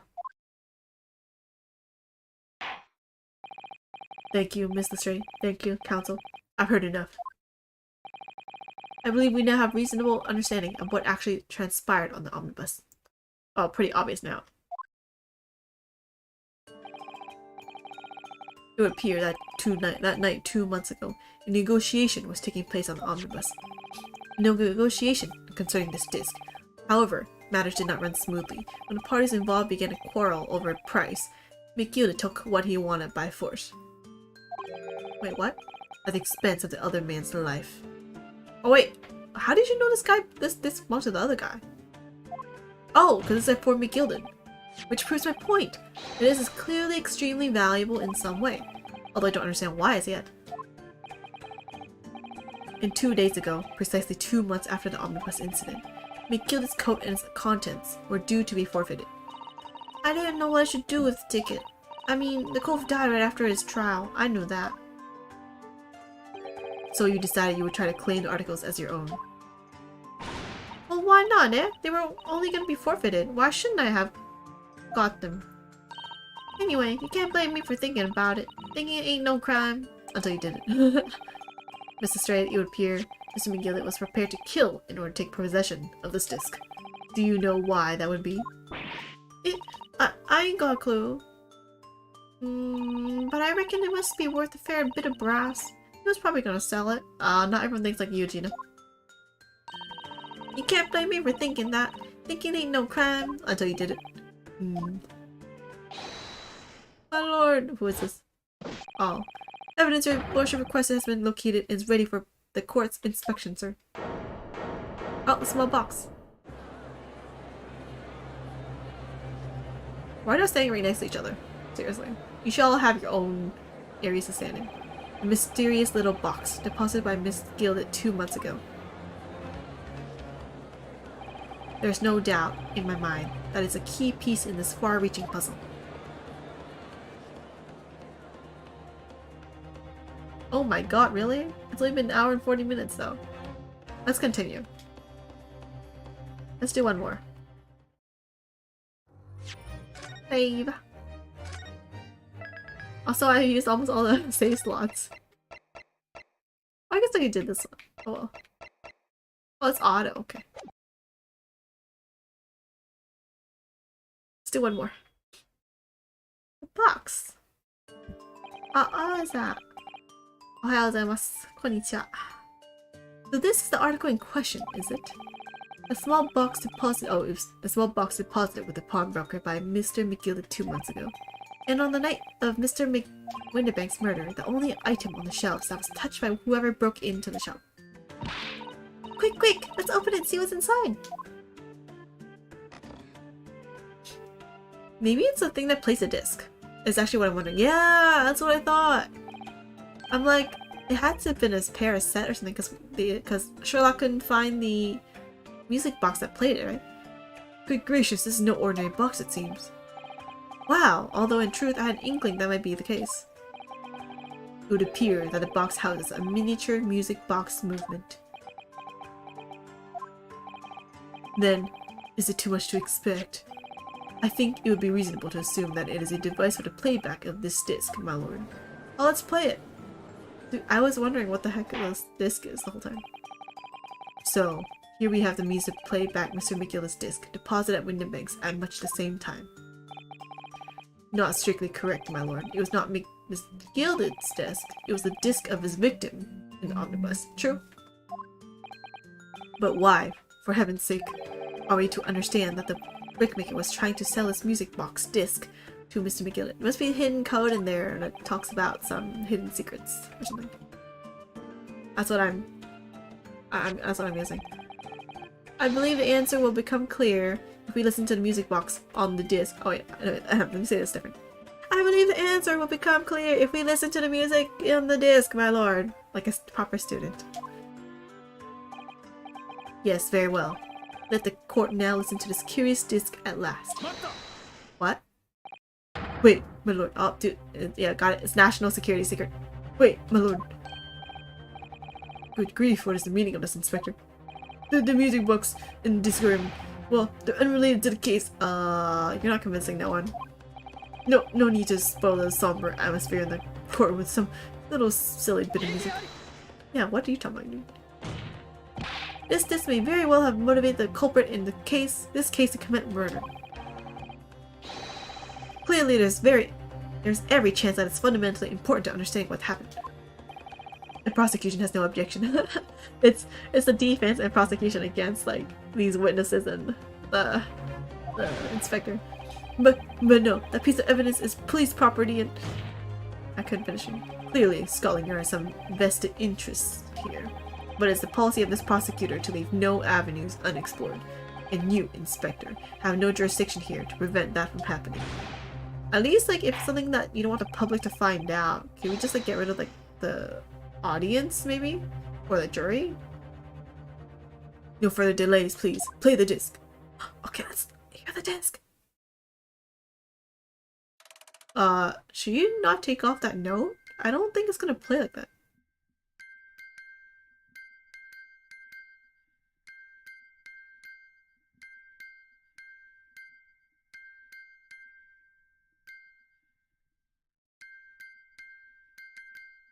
It's Morse code. I can't understand it. What on earth? It's Morse code. That's certainly not what I would call music. No.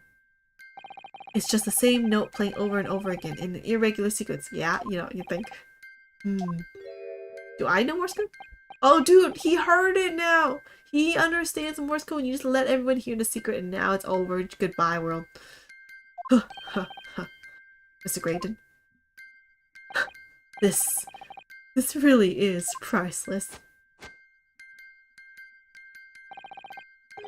If only we had someone who knew Morse code in the court. Looks at jury.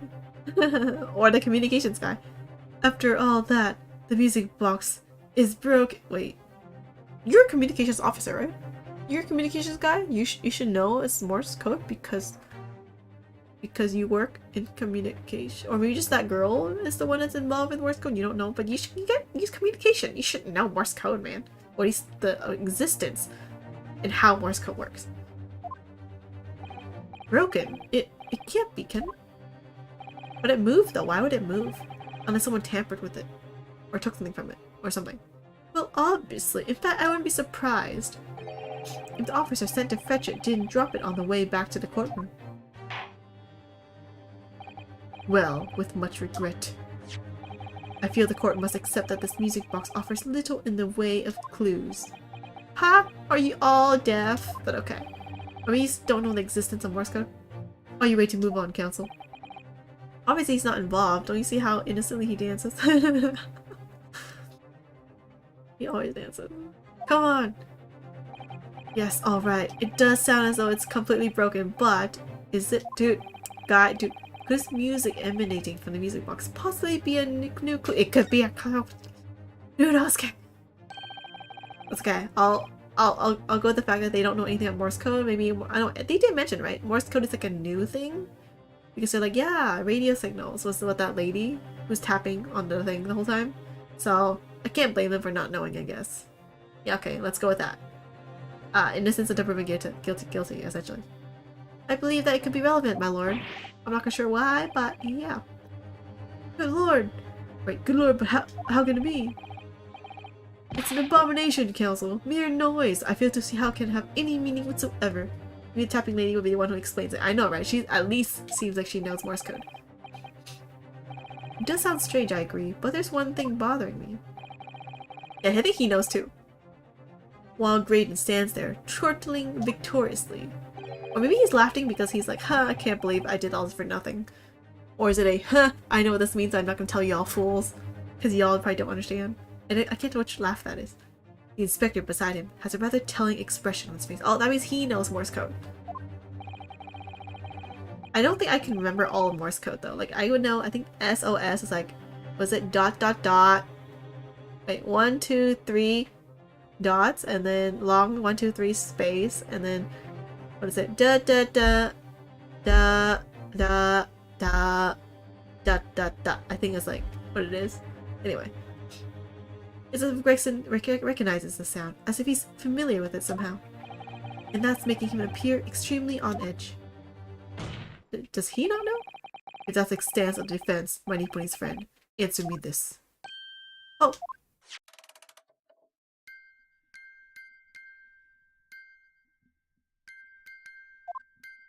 Maybe it's location or something. Just what relevance do you propose this woeful chiming has on this case? It's a defense's belief that a sound emanating from this music box is broken. An unusual genre of music. Not supposed to be music. Man, if someone who does not know Morse code like sees this, they'd be like, one of these. Probably this one. It's only because we know the future that exists that I can say this. Just because this is a music box, it doesn't necessarily mean the sounds we're hearing are music. Look at that. The smile vanished from Brayden's lips as soon as I said it. Oh, maybe he knows. And now he knows that we know. I'm on the right lines here. I must be. Making deductions based on how people react to what you say. You're acting just like Hurley, Bruno. The sounds we're hearing aren't necessarily music. Well, now that you've told us what they are not, I feel like anyone who plays this game should at least know that Morse code exists even if they don't know any specific letters. I guess I could do enough riddles and codes and stuff. I'm sure the court would like to hear what they are. Do enlighten us, my Nipponese friend. Well, surely you have an idea in mind, because if not, hell to you, essentially. It would be the death of your ill-formed argument. Actually, that was pretty close. It was close to what I said. Exactly. The music box is clearly broken. Refusing to accept that fact is pure foolishness. You've got me. I don't know what the answer is. Yet. Bruno? I just examined the music box very thoroughly. How did you do that? It was over there on the side where everyone can see it, and I'm fairly certain that it's not broken at all. Really? Really, the way it's been made, it can only produce a single note anyway. Also, it looks like a music box, but it's only the outer holes that actually is the actual message, right? Thank you, Iris. Well,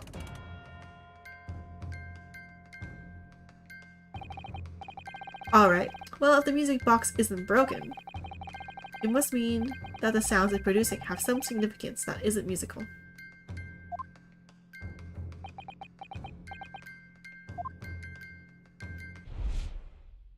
Oh. Oh! Could it be?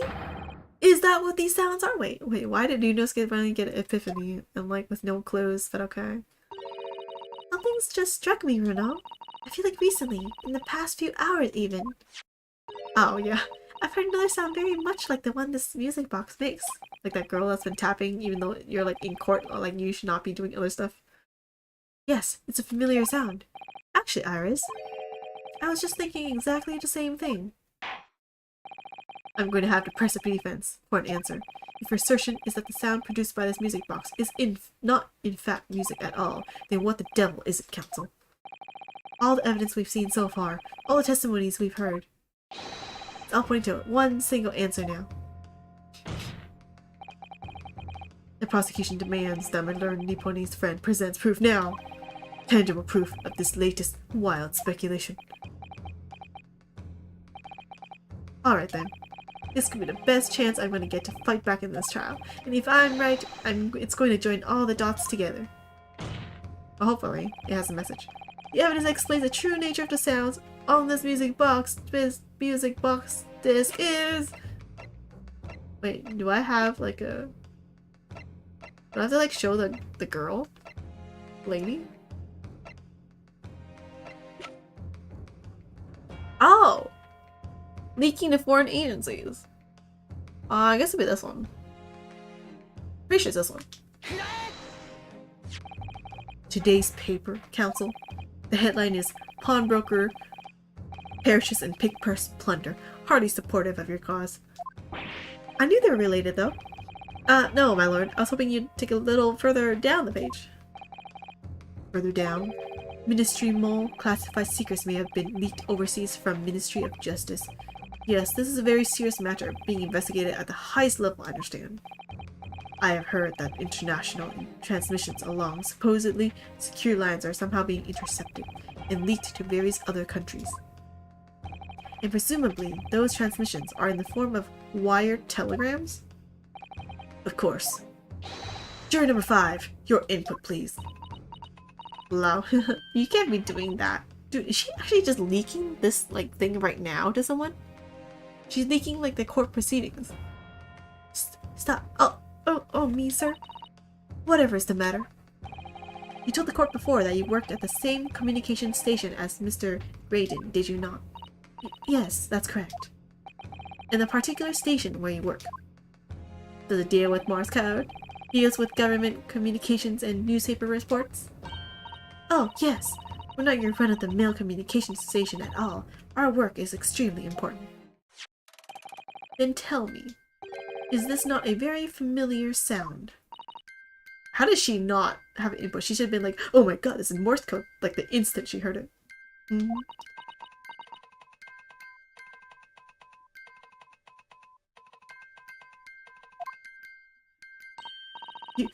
You don't mean to say, is it? They're too busy with their own Morse code. I guess so. But dude, she's leaking the court details to someone or something the whole time she's been on court. I think she is the spy at this point. That's right, madam. It bears no more than a passing resemblance to the sound made by your telegraph machine as you tap it. I believe it's called Morse code. Dude, I knew the existence of Morse code. But I don't believe it. Now correct me if I'm wrong, but when it comes to leaking telegrams from government departments, there could be nobody more perfectly placed than a highly skilled communications officer.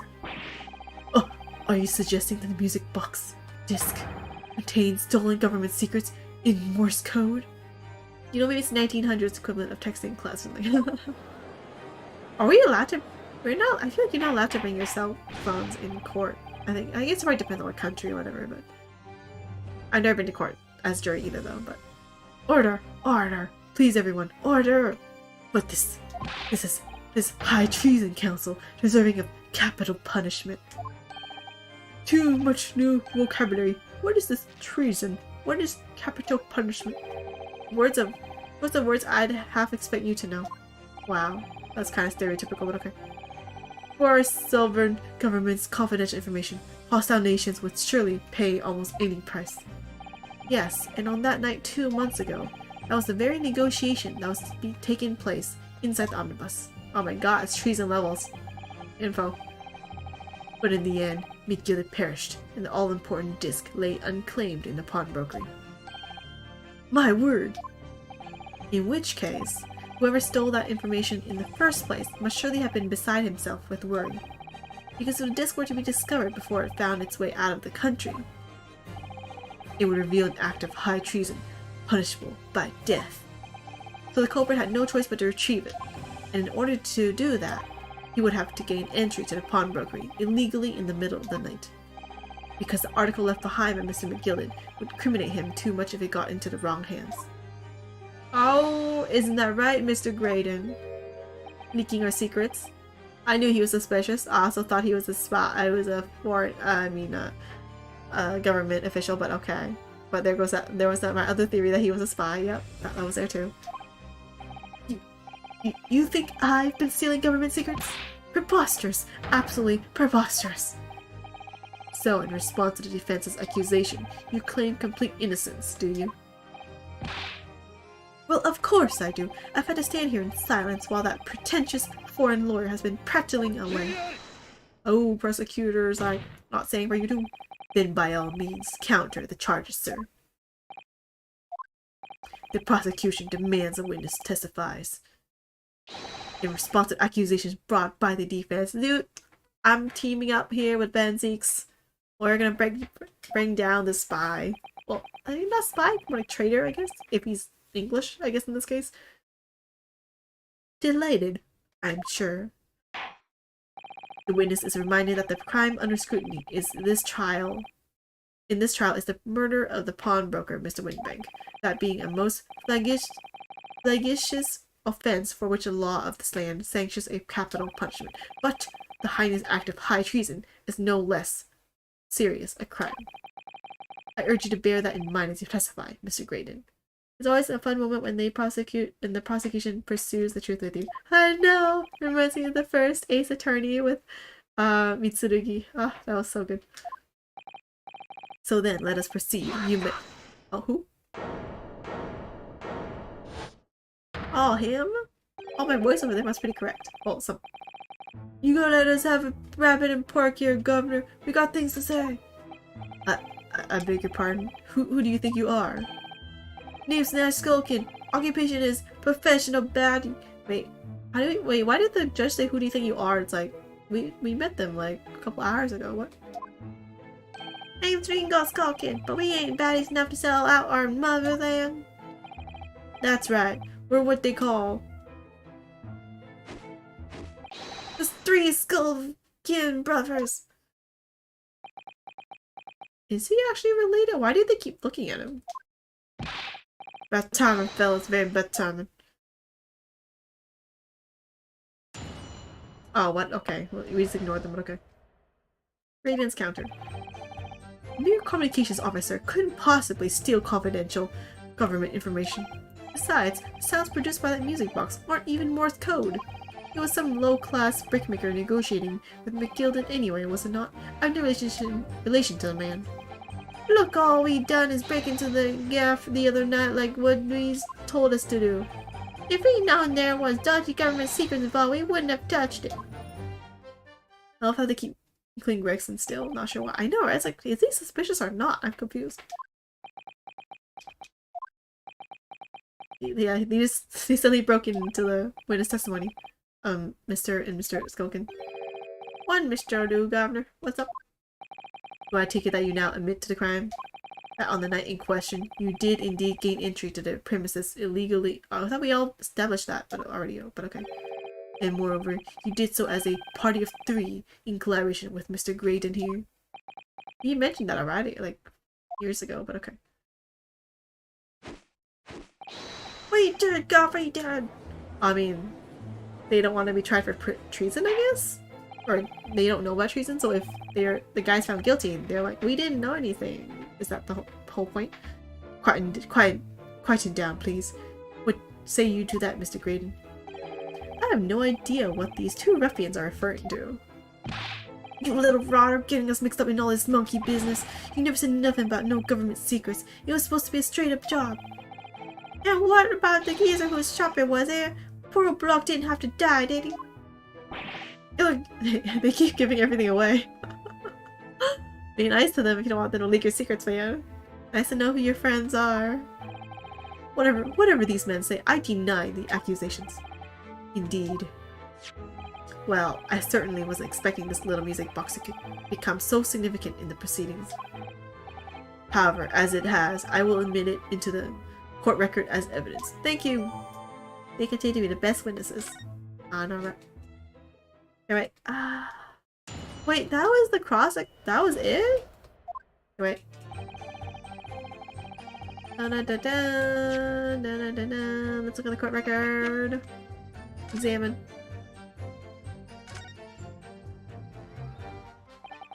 This is the mechanism that turns the bumps on the disc into sound, is it? Where's the part that plays it? Is it just the edges? It's not, right? I think it's like a bunch of dots that probably, I don't know.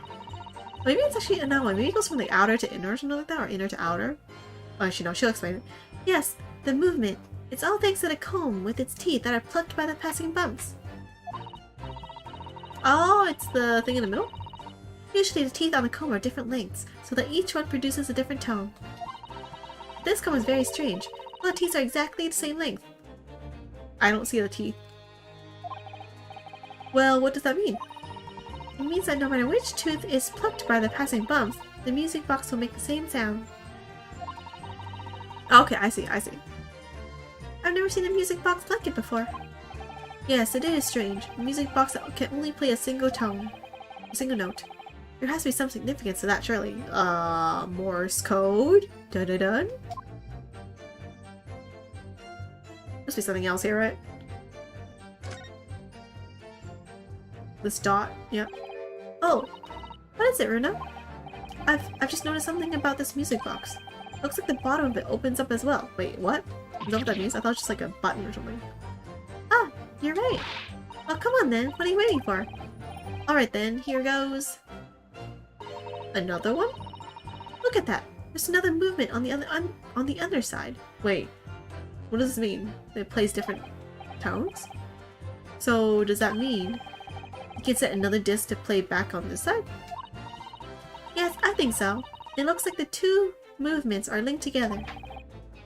They're linked? So if you had two discs, they would both play back at the same time. Do we have two discs? We didn't have two discs. We had one disc, right? Home sorry if the buttons are meant to be pushed. Press them all. Who would have thought there would be a second movement on the underside of the box? And this movement is like the other one. Comb's teeth are all the same length. So this movement also only produces a single tone, like the other one? Yes, it must do. Except that the length of teeth on the two combs isn't the same. So it produces a different note? So the single tone produced by this movement will be different to the single tone we've already heard. Wait, why would that be significant? Is it like a code where like you subtract all the A's or I'll subtract all the B's or something? What? Basically, each movement can only produce a single note. But the notes they produce are different. The music box can only play two tones. I think that's mostly it for this box. Yeah, looks like that's it.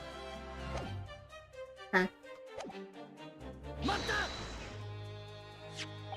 So is this newspaper headline accurate? Government communications are being intercepted? How could I possibly know? What do you mean by that? Any important government communications are handled by high-level officers, by specialists. General members of staff in the station where I work would never be entrusted with sensitive information. Oh no, stop! Oh wait, oh no, stop! Must say something, stop! Oh, thank you. Let me guess, juror number 5. Juror number 5! We regular communication station officers aren't as lowly as you're being led to believe. A team of us are responsible for setting up and testing the telegraphs used by the ministry. And Mr. Graydon is the team leader. Ooh, he has access to sensitive information? That's fascinating. Lol, he's lying with like, but like, his coworker is literally there saying like, stop telling lies, dude. Graydon is a highly skilled operator. Stop. Currently in presence of idol. Stop. Oh my god. Wait, she's a fan of his, but she's like bringing his case down every time, but okay. To get access to the equipment used for these confidential communications, Mr. Graydon. Well, what of it? The transmissions are always made behind closed doors so they can't be heard. And in any case, all messages are sent enciphered. Normal employees couldn't possibly understand them. So, like, encrypted, right? Essentially, right? Oh no, stop! Must say something, stop! Dude, you're like trampling over your idol's, what your idol's trying to do, but okay. Mr. Graydon regularly attends meetings with ministry technicians and the ministry communications team. He assists them in ensuring that there are no errors in important international communications. Well, so much for, you're not involved. And he's received the top prize at a cipher cracking convention 5 years in a row now. That's fascinating. A girl who's claimed to be your fan is like destroying you essentially. Graydon is highly skilled operator. Stop. Currently in presence of idol. Stop. Girl, stop talking. Well, your idol would appreciate it if you kept your mouth shut. You should really pick your idols more carefully. I tell you, this lawyer's accusations are completely unfounded. We just proved that you knew stuff. Never meet your heroes. I know, right? Ciphers aren't even Morse code. I don't think so. They're not? Anyone with a brain, they would be blatantly apparent on listening to that music box for even a few seconds. I mean, it was encrypted, right? Or enciphered, right? Of course, of course. Surely it can't be that my learned friend is unfamiliar with Morse code. I thought it sounded kind of like Morse code, though. Ouch, he looks genuinely shocked at my ignorance. Ha! Ha! Ha! I would be more than happy to demonstrate the basics for you, sir. Oh, thank you. I want to know the alphabet. Or wait, it's in England, right? So it would be in English, right? A lesson here in court? Morse code is a continuous series of 2 distinct tones. Tones, you say? Oh, wait, does that mean you combine that first disc and a second disc to have 2 tones? Or something? Wait, I don't think it's the right tone, though. It's not a tone, technically. Yes, a short dot and a long dash. By combining those in different ways, you construct letters. I see. For example, this is A. This is B.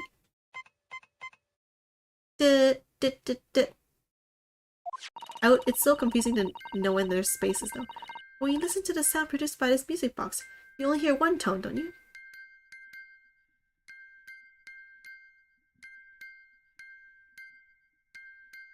Oh, well, that's where the second compartment in the music box is then.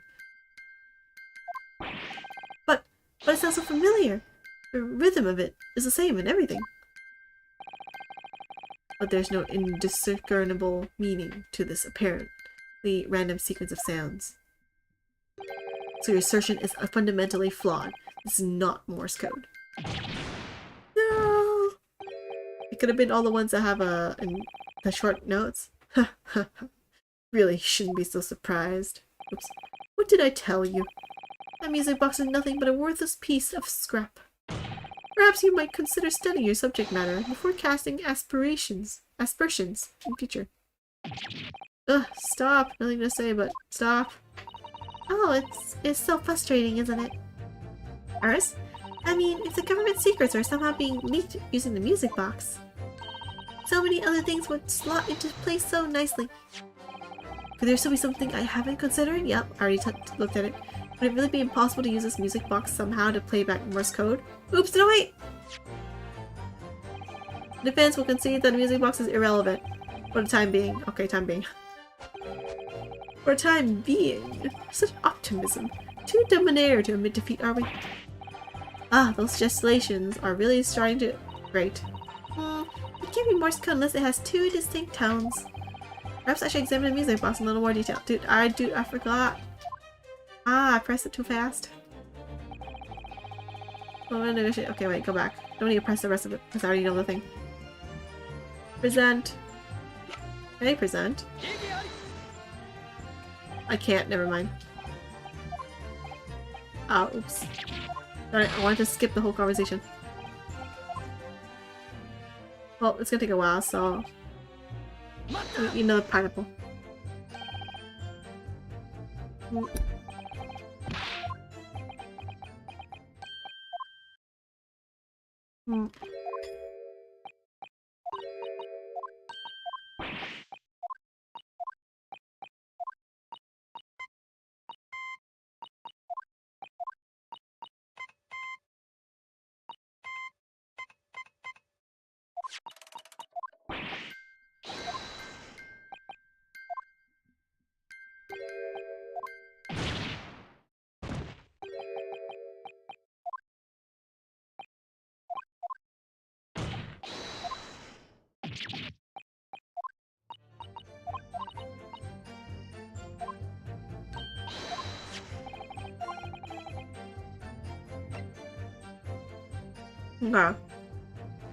Got it.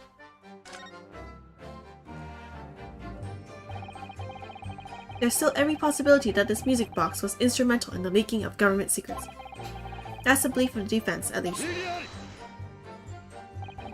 Does it please you in some way, my Nipponese friend, to repeat the same line of argument ad infinitum? It's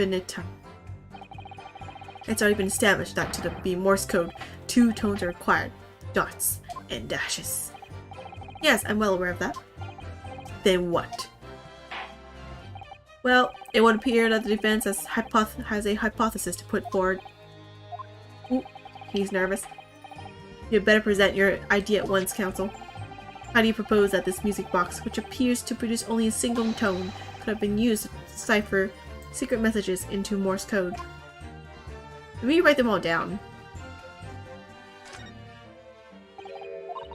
What is it, Bruno? I've just noticed something about this music box. It looks like the bot. Wait, what? We're repeating this again too?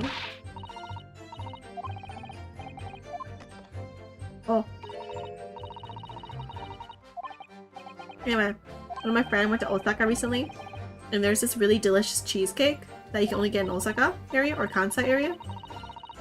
And she brought it back for me, and I will have this whole giant cheesecake to eat today. I hope I can finish it, but I probably should not finish it, just health-wise also. But yeah, cheesecake after this. Good gracious, what am I looking at here? Another movement on the underside of the music box? What? It appears, my lord, that the two movements are linked together. In other words, you can put two discs in this music box, and the sounds of both will play back at the same time. Good heavens, where's the second disc though? As the court has heard, music Morse code comprises of two tones, a short dot and a long dash. With a second disc in place, this music box could be used to generate Morse code and convey a message. Dun dun dun dun dun dun dun dun dun. This is This is beyond a joke. I'm sorry? This poor excuse for a lure has absolutely no evidence to support his claims. Dude, the box is open. There's two sounds. What else do you want? It's evidence of. Though of course, if my learned friend were able to present court with a second disc, that would be a different matter. Well, I think it's on the guy's person. Because like, it got moved, right? The box? So I feel like he took it. I can't at the moment. And may I remind the court that as a witness has pointed out, he was not the one in the omnibus with McGilded 2 months ago, striking a deal over the disc or discs. Indeed, that was Mr. Mason, the brickmaker. Exactly. I had nothing whatsoever to do with it. Oh darn it. Though it has holes, I must admit the argument presented by defense has much promise. I believe the cross-examination should continue. Well does, national secrets involved now. The link between Graydon and the victim of the omnibus case must be there somewhere, but I haven't found it yet. Oh dear, it looks like you need to give your argument more strength, Rena. What? You will reiterate your testimony if you please, Mr. Graydon. If I must, though I maintain exactly what I did at the start of this pointless cross-examination. No relation to the man. Okay, there's more stuff to do. So 2 months ago in that omnibus, McGilded killed the brickmaker and stole the disc. Mr. Mason was a single man with almost nothing to his name. It seems he lived in an artisan quarter some years ago, but people there remember little about him. Yeah, why did he have the disc in the first place? He didn't make it, right? I think it's worth saying that Mr. Graydon is the one that made it, is what our conjecture right now is. That doesn't make much sense though, does it? How would a humble brickmaker come to acquire secret government information, right? Maybe he's like a middleman? Well, indeed. There must have been somebody else involved behind the scenes in all of this. Somebody who acquired the disc and gave it to Mr. Mason, right? In order to take it to the meeting with Miss Gilded and negotiate a deal. Yeah, middleman. You have to be secret, Rano. When you deal with the national secrets. Dear me. You may have had it in for me, sir, but I assure you, I have far more class than that. An old brickmaker from an artisan quarter, and this well-to-do communications officer. If only I could find some evidence to link the two of them together. I don't think I have that. If you have nothing more to add on to that note, let us return to the witness testimony. I don't think so. Oh yeah. Making the little that we were told to do. Tell us more about this, you were told to do something. Like Mr. Graydon told you to do, you mean? That's it, yeah. Wait, that's it, yeah, who else, eh? Silly me thought he was just popping over for a natter after all them years, but the doctor had dodgy job first. Ish? Oh, he calls him Ash. Let me stop you there, Mr. Skulkin. After all them years, you say? Do you mean to tell me that Mr. Graydon is an acquaintance of yours? We're the sociable kind of baddies, you know. Sure, let's say Miss Graydon's an old China. An old China? What does his face supposed to mean? He's like, yeah, he is. A fine China. Is that what that face was? Is something wrong, Mr. Skulkin? No, the other Mrs. Skulkin. What? Oh, me? When your brother was testifying just now, he said something that seemed to cause you to react. Oh, I was just remembering the old days, that's all. We used to have a right old laugh together way back when... Together with Mr. Graydon, you mean? Yeah, with Ash, I mean. You look at him now, and he's all fancy whistling flute and, you know, wooden Adam and Eve. What is Adam and Eve? What? What? Also, the guy's eating a pear in court. That's disrespectful. But when he was younger, he was from the poor part of town, just like us. Oh man. Is that so? But he was always a leery one. He had the brains, he had the savvy. Oh, you apple too now. Always coming up with smart ideas like what would never have gone through our heads. Well, blimey, ain't that the truth? Remember Miverton and Skulkin's milk run? That was a corker, eh? Save it until after trial. Reminiscence has no place in this courtroom, nor your eating. And neither does your fruit. I said it before you. or did Jesus ask us a question, didn't he? And we was answering it. The eating part's irrelevant though. Yeah, we ain't done nothing wrong except the eating part. Nevertheless, the court is not prepared to accompany you on a trip down memory lane. You didn't explain their name, think I would be very confused by the choice of snacks. Ah, you didn't know, yeah. I want to know the Japanese version though. I mean, I'll look at it later. Counsel, can we turn attention back to the testimony, please? I like pear more than apple. I think it's because I ate too much apples when I was in college every day for breakfast. That's probably why. I was like, bananas or apples, and then I chose bananas, but then I'm like, too much bananas and just apples. There's no other fruits. Actually, no, I guess there was orange, but like that's hard to eat, you know, when you're out. I like using like a knife to cut it and all that stuff. Anyway. Could that cinnamon be added to the relevant? Add to testimony, yep. Add everything. My lord. Yes, counsel. Brother's last sentimental statement could hold vital information relating to this case. Very well, counsel. I'll permit the brothers to supplement their testimony with that detail. Briefly, I hasten to add. Man, it's apple and pear. Say no more! A skulkin, never a skulkin. I still don't understand that phrase, but okay. Milk Run and Gore were them were the days. Let's talk more about this. I'm sure I'm going to regret asking, but what exactly was that? Some kind of business? Just a little scheme we had going back when we was youngsters. A bit of fun, really. Delivering fresh milk to the locals. That's what it was all about. That sounds alarmingly legitimate. There must be a catch. Hey, that's rude of you to say. Maybe they were legit people in the past. And then something went down, they had no choice but to do stealing. Who knows? I suppose since we're here, I should ask an elaborate one on what? Business model. So, how did your little business work exactly? Well, every morning down our way, a milkman would come with his car to deliver milk, see? If you stuck your empties out your front door, you would leave ya them full again, right? So, we swooped in on the action, got people to sign up with us. We promised to deliver milk for half the price of the other geezers doing it. People couldn't wait to sign on the dotted line. We were raking it in, we were. So you stole their business? So, did you live on a dairy farm or something? Gordon Bennett, are you off your rocker? We had nothing. We were too poor to have a farm. So you stole milk, right? Wait. Maybe I'm the one assuming stuff. Nah, what we had going on was simple once you had the idea. You just switched them over, see? Our customers empties with the full ones from anyone who wasn't on our books. Our customers empties ones with the full ones. So you took the full ones from other people and then you gave them to the other people? Okay.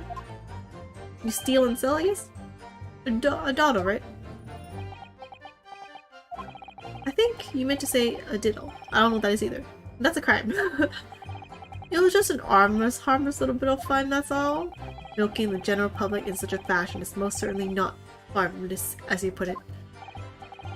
Well, it was him what came up with the idea. Ash is the evil genius. You mean Mr. Graydon? He's like, he's not even denying it. Yeah, Ash always had his head in the book when we was growing up. Said he was gonna get himself an education and get out of that slum we lived in. Education, well. Or we all jagged him about that, didn't we? Told him he was soft in the head to even think about it. But look at him now. He was only gone and become a blinking communication officer, ain't he? She must be a communications officer, Mr. Skulkin. Holmes and Wilson's or Watson's milk run. No, Iris, don't even think about it. All of a sudden, we seem to be up to our necks in a serious matter of national security. Although all this talk about interception of secret government messages is still just conjecture at this stage. It would explain a number of things though, wouldn't it? The negotiation Ginny overheard on the omnibus 2 months ago, and the break-in at Windibanks. But the trouble is, it wasn't Mr. Graydon in the omnibus with Mr. McGilden. No, that was Mr. Mason, the brickmaker, who was so horribly murdered. If only there was some link between the two men somehow. I know, but Mr. Graydon's testimony seems to be as watertight as ever. I wonder if the key to us making headway with the cross-examination here is the Skulkin brothers blabbering about, right?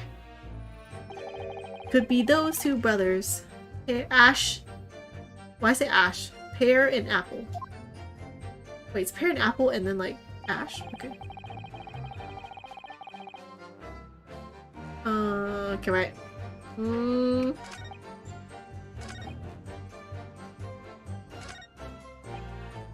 just told we. Oh, I didn't look at this one yet. If we known there was dodgy government, we wouldn't have touched it. We didn't talk about this one yet. So did you know nothing about this music box? We didn't know. Oh wait, my bad. Wrong voice. We didn't know nothing. We still don't know nothing, and we ain't planning on knowing nothing about it neither. But 2 nights ago, you did indeed break into Windibank's pawnbroker, didn't you? In your original testimony, you said that the door of the shop was ajar and that it was like some kind of sign begging you to go in. That's false, right? But the truth is, you were planning to break into Windibank's all along, weren't you? We were, Gov, we were. You're right there. Cause that's what he told us to do. It was his plan. Is he not going to deny it? And that was why. And why was it Mr. Graydon's plan to break into Windibanks that night? Did you not ask the reason? Well, he said the place was full of stuff worth nicking. What he told us beforehand, anyway. Turned out it was a load of cobblers in it. I wasn't best pleased, I can tell ya. In any case, if they knew the real reason, it doesn't sound like they were gonna give it away. Or if they know, yeah.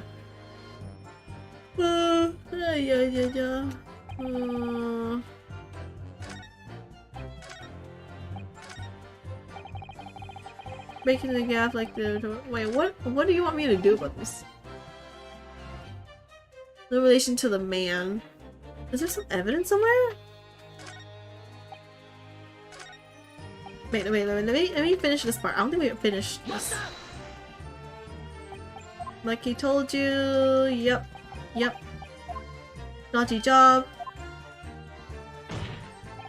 Oh, enough. Enough when you baddies desist with the fiction. My chair always says that. Obviously, I don't know these men from Adam. Where does Adam speak of? Now, for the last time, stop trying to implicate me in your sordid thievery. Well, that's bloomin' nice, in it, you little turncoat. Fine, if that's how you want it. Oh, spill it. Two can play at that game, I know, right? We ain't never heard of this geezer before neither. Don't know him from Adam. Wait, what? Now you deny you know him too? You already said you did. Never spoke to him before in my life. Never ever seen him. Never, Nash. Never. Good grief. Such blatant lie will not stand in my courtroom. Well, all I say is this. Oh. We know that we wouldn't have touched it. Oh, I didn't ask about the other one yet. The business name. Adam thinks basically this guy could be Adam from the beginning of time. I don't know at all.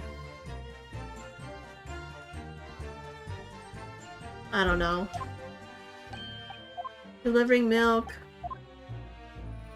Yeah, let's ask about the business name. So this business was just a bit of fun, you say? And it was just yourselves and Mr. Graydon involved? Let's go Ash and something, right? Yeah, that's it. He's a tense way of saying we've never met him. Milverton. Wait, Milverton. Milverton and Skulkin's Milk Run, was it? Was that his last name? Yeah, that's it. And where did the Milverton part come from? Oh, right. I thought a clever clocks of you would work that out. That's his old last name. Enough of this. How much longer are we expected to listen to this drivel? I don't— Yeah, so it's convenient part for me to do that, yeah? Let me guess. You don't accept anything these two witnesses are saying? Tell me, why is it that it was only at the mention of the name Milverton that you decided to interject? Because, well... Say it. They were the happiest of homes that one came from. Yeah, his old man was struggling for money so much his wife walked out on him. She took the name Graydon then, see? But Ash will always be Milverton to us. Milverton. Well, that used to be your surname, did it? Of course not. That's all bumpkin. I've been a Graydon since I was born. Can you prove that? Do you really think you can rely on the testimony of these two thieves? You were a communications officer attached to the civil service. As such, your personal details will have been thoroughly checked at the time of your appointment. I know, right? They should have something. Let's bring it out then. It will be a very small matter indeed to subpoena those records, Mr. Graydon. I know, why are you lying when you have official documents saying otherwise? Well, it would appear that Mr. and Mr. Skulkin's testimony has been reliable, for once. You were born Ashley Milverton, then. Is that correct? Very well. Very well, yes. So Ashley Graydon was once Ashley Milverton. That information could change things. It could turn out to be extremely important. Maybe the name Milverton was somewhere. On like, I don't know, Myth of Mason's whatever thing or something. Oh, updated. Okay. Oh, son, yep. Explain things on the bus, Mr. Mason. Link between those two. Wait, still them? I think I already have everything, don't we? Steel confidential. No relation to man. I feel like there has to be something involved that says the name Milverton, not this one. That's my badge. Milverton. Nope. Milverton.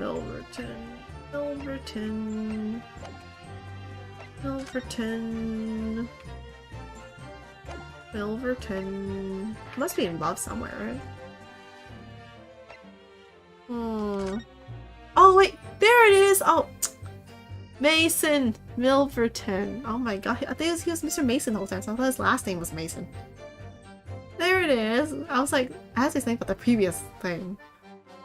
Fetus victim, Mason Milverton, male. Which means you gave it to like your father or someone, I guess, to do it? That's so close though. Why would you give it to a middleman who's so close to like you to like do some suspicious transaction? Found it. Mr. Ashley Milverton. Tell me, why did you try to hide your former name from the court? Because I haven't gone by that name for years. It means nothing to me. No, I don't think that's the real explanation at all. Bum. The truth is, you had a reason to hide that name.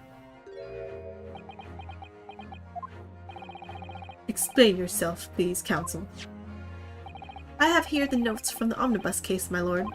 And as we all know, the victim, the man who we now understand to have been negotiating with Miss McGilded. Yes, Mr. Mason, the brickmaker. That's right. Only Mason wasn't his surname at all. See, we all thought that too. It was his given name. His full name was Mason Milverton. Milverton? Do you mean to say? Saints alive!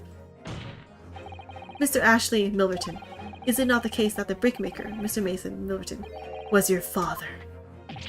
Ugh, I don't... As I believe I mentioned earlier, your family history will have been thoroughly checked when you join the civil service.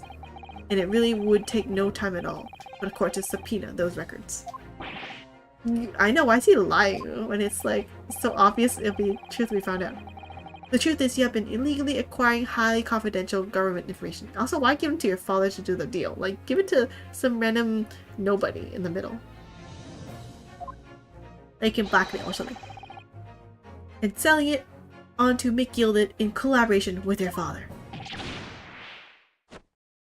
I mean, it's so easily trackable though. I mean, I guess he's the most trustworthy, I guess, because he's family. Not exactly the case, but whatever. Sure, whatever. The new facts and evidence unveiled by the cross-examination of this witness all come together to reveal the truth. The truth, you say? That you collaborated with your father, Mr. Mason Milverton, in illegal dealings with Magnus McGilded. By dint of this music box, you mean, counsel? Yes, stealing information being sent in secret government communications and selling it on to McGilded, who sells it to other countries. Mr. Graydon concocted this elaborate scheme of using 2 music box discs to encode the information, as presumably a safety measure against the information falling into the wrong hands. And a very effective one. I shouldn't have given the scheme any credence whatsoever. But the deal with McGilded went sour, and the brickmaker met his end. Yes, but before he was arrested, McGilded managed to temporarily dispose of the stolen disc at the pawnbroker. Then, having learned of the situation, you appeared at Windibank's 2 days ago, in an attempt to recover the 2 articles McGilded had placed in pawn there. How did you figure this out 2 months after, though? That's weird. But that attempt failed. One of the discs was seized by the police, and the other you never found. So that same night, you enlisted the help of the Skulkin brothers and broke into the pawnbrokery. This time, determined to recover the second disc. Are you suggesting that the second disc was inside the music box? That's what I'm thinking too. Yeah, we never knew nothing about that. On the night that Mr. Windibank was killed. You took it because you had to lift it. If you just press the button and open it, you wouldn't have to move it. But you had to lift it to press the button on the bottom, and that's why it's moved. Yep. The intruder to the pawnbroker touched one item, and one item alone, the music box. As rather ingeniously demonstrated here, using the 2 prints from a security camera, indeed. So the question that naturally begs answering is this. Why was only that one article disturbed? The answer is obvious, because it contained the second disc, which the intruder was desperate to retrieve. Since, if it were to fall into the hands of the police, it would be proof of high treason. Oh my god. Well, Mr. Graydon, do you deny that all of this actually began on that fateful night 2 months ago?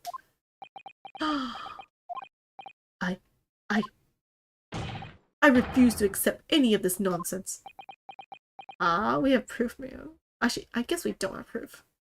We don't technically have proof that's you that did it, though. It's pretty telling, though. Sir. There appears to be blood seeping through the sleeve of your jacket. Oh man, there is! What? 2 nights ago, we know that 3 shots were fired at the scene of the crime in Windibank's pawnbrokery. One took the life of the pawnbroker himself. Oh my god, yeah, there's the image I remember now. One struck the pouch around Mr. Holmes' waist. And the final bullet struck the counter on the wall of the shop, having first pierced the arm of one of the intruders. Mr. Graydon, now that you're involved in this, we have evidence that you were at the scene of the crime. You have to show us your wound now to make sure it's you that was being shot. That wound on your arm that you seem to be trying to hide, it's a bullet wound, isn't it? He's gonna say it. He's got you now, Mio China. Dude, they ain't protecting you anymore. Time to call it quits and croak, I reckon. They can protect you now. Don't acknowledge my presence there under any circumstances whatsoever. Those are my terms, remember? And I paid you handsomely to comply. Clearly, I was a fool to think I could trust some common backslum thieves. So you admit it? Fine, I admit it. I was there in Windibanks that night. I paid this pair 10 guineas to accompany me, and as you've noticed, I sustained an injury in the course of my adventures. But technically it's not evidence that he killed a guy though. It just means he took a bullet. But that is all. I admit to nothing more. Stealing government secrets, negotiating with Mr. McGilded. Oh my god. As God is my witness, I'm sure I recall nothing of the sort. Huh? But then why are you there then? He's not going down without a fight. Not until I can show hard evidence, I suppose. Nevertheless, the defense has now established a crucial fact. Which is, he was there on the scene of the crime. Well, I'll call that move dance of innocence. Well, we know that one bullet was fired from each of the 2 firearms we have in evidence. A bullet from the Skulkin brothers' gun hit the pouch around Mr. Holmes' waist. And the bullet from Mr. Windibank's gun. Lily must have been the one that caught Mr. Graydon on the arm, which means she wasn't the one that shot Windibank. That's what that means. Actually, it's probably Windibank that actually shot, right? They did at the same time, I think they said. Indeed, it must. We can rule out the possibility that the man shot himself. Oh, that's the wrong voice, but whatever. And that leads us to only one conclusion. Mr. Windibank was shot by a 3rd gun, which you have in your possession, which can only have been fired by the 3rd intruder. Goodness! Does that mean that there's 3rd currently unknown gun? Yeah, that's on him. It should have been, yeah. That's right, Mr. Graydon. Unless he threw that gun away, in which case there'll be no evidence. But actually, no. No, it has to be him. Everyone's a pendant on site, including the girl Gina. The Gold brothers. I guess they could have thrown away the gun, but why would they do that when they have the other gun on them, right? So only the 3rd intruder, which he admits he is himself, was the only one that could have actually smuggled the gun out. And if that's the gun, and the other one's only shot twice, and they were both found at the scene of the crime, the 3rd gun has to have been the one that shot Mr. Windibank and killed him. Therefore, that is already like concrete evidence that it's, well, the 3rd intruder, which he admits to being him, is the one that shot it. So yeah. Sure. Although technically someone else could have held his gun and shot him and gave the gun back to him, but that's kind of far-fetched. The only person who could have possibly shot Mr. Windibank that night is you.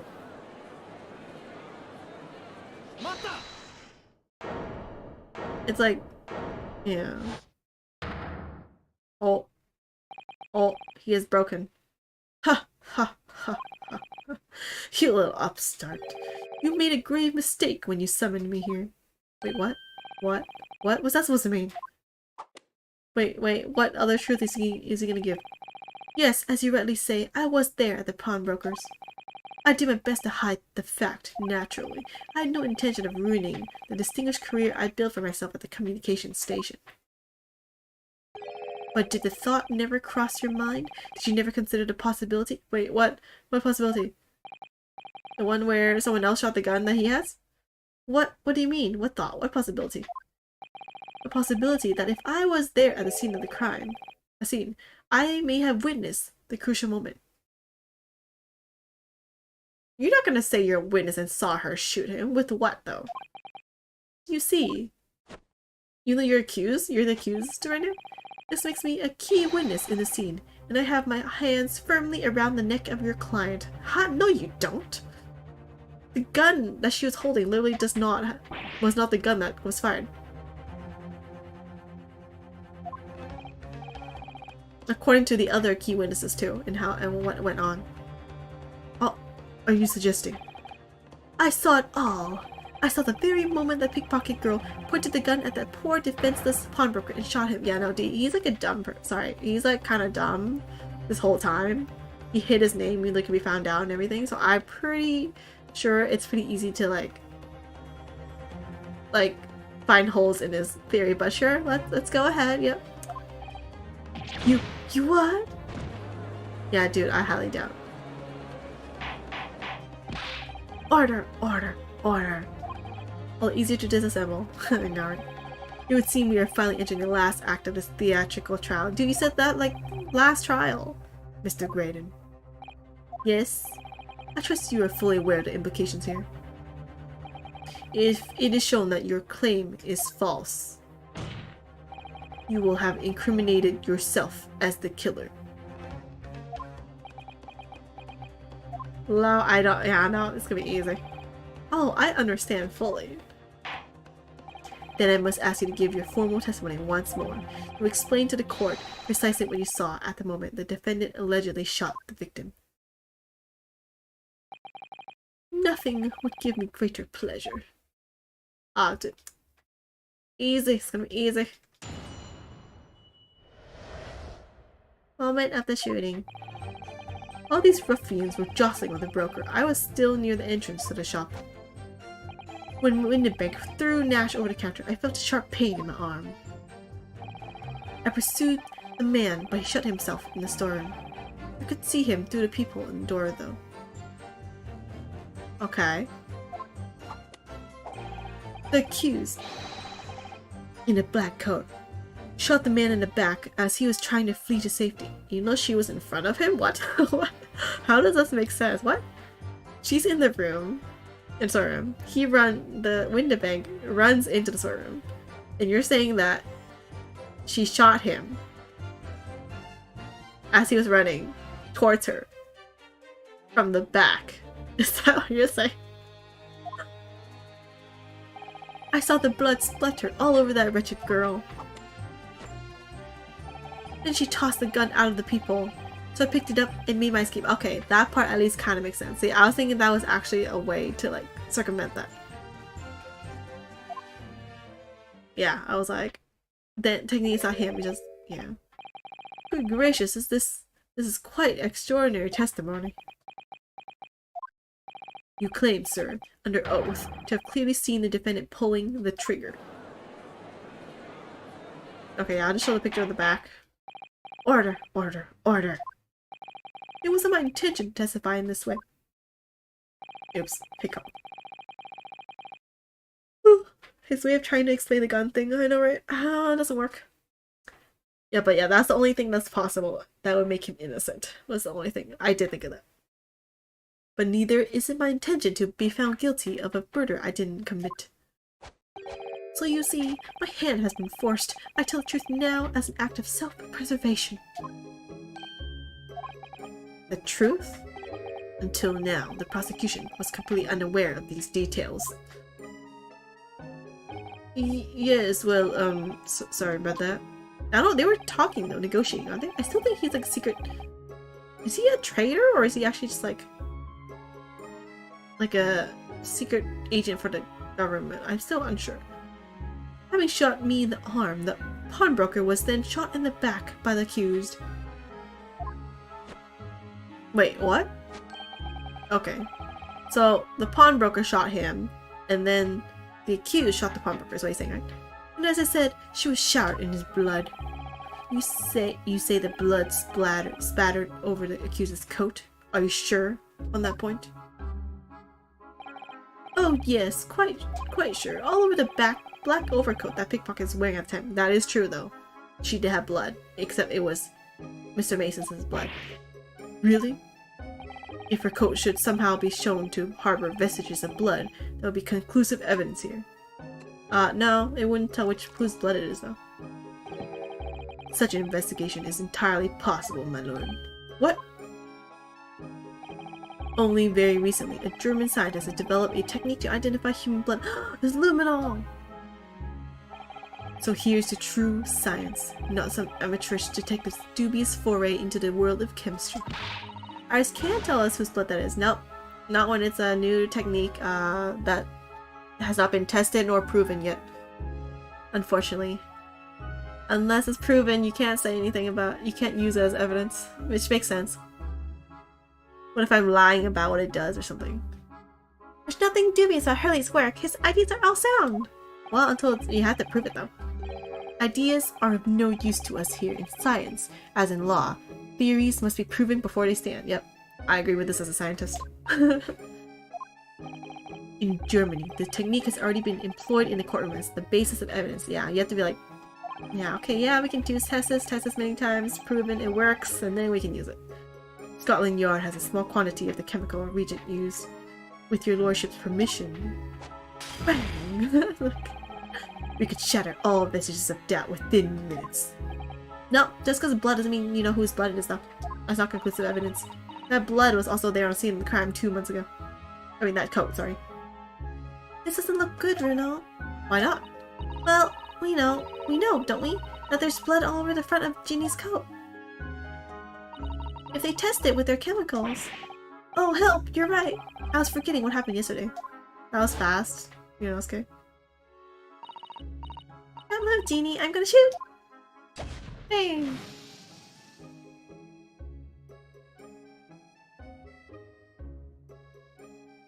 Does it just like turn back to like not... Like does the color just fade after?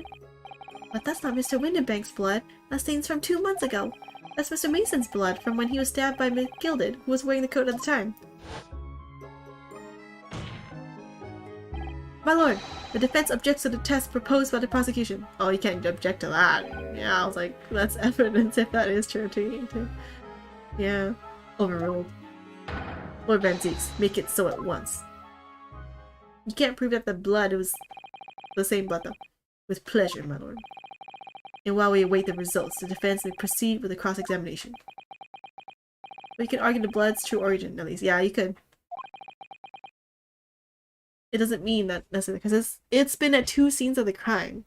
Or, yeah, 2 scenes of the crime. So you can't say it belongs to one or the other, unless you have other evidence.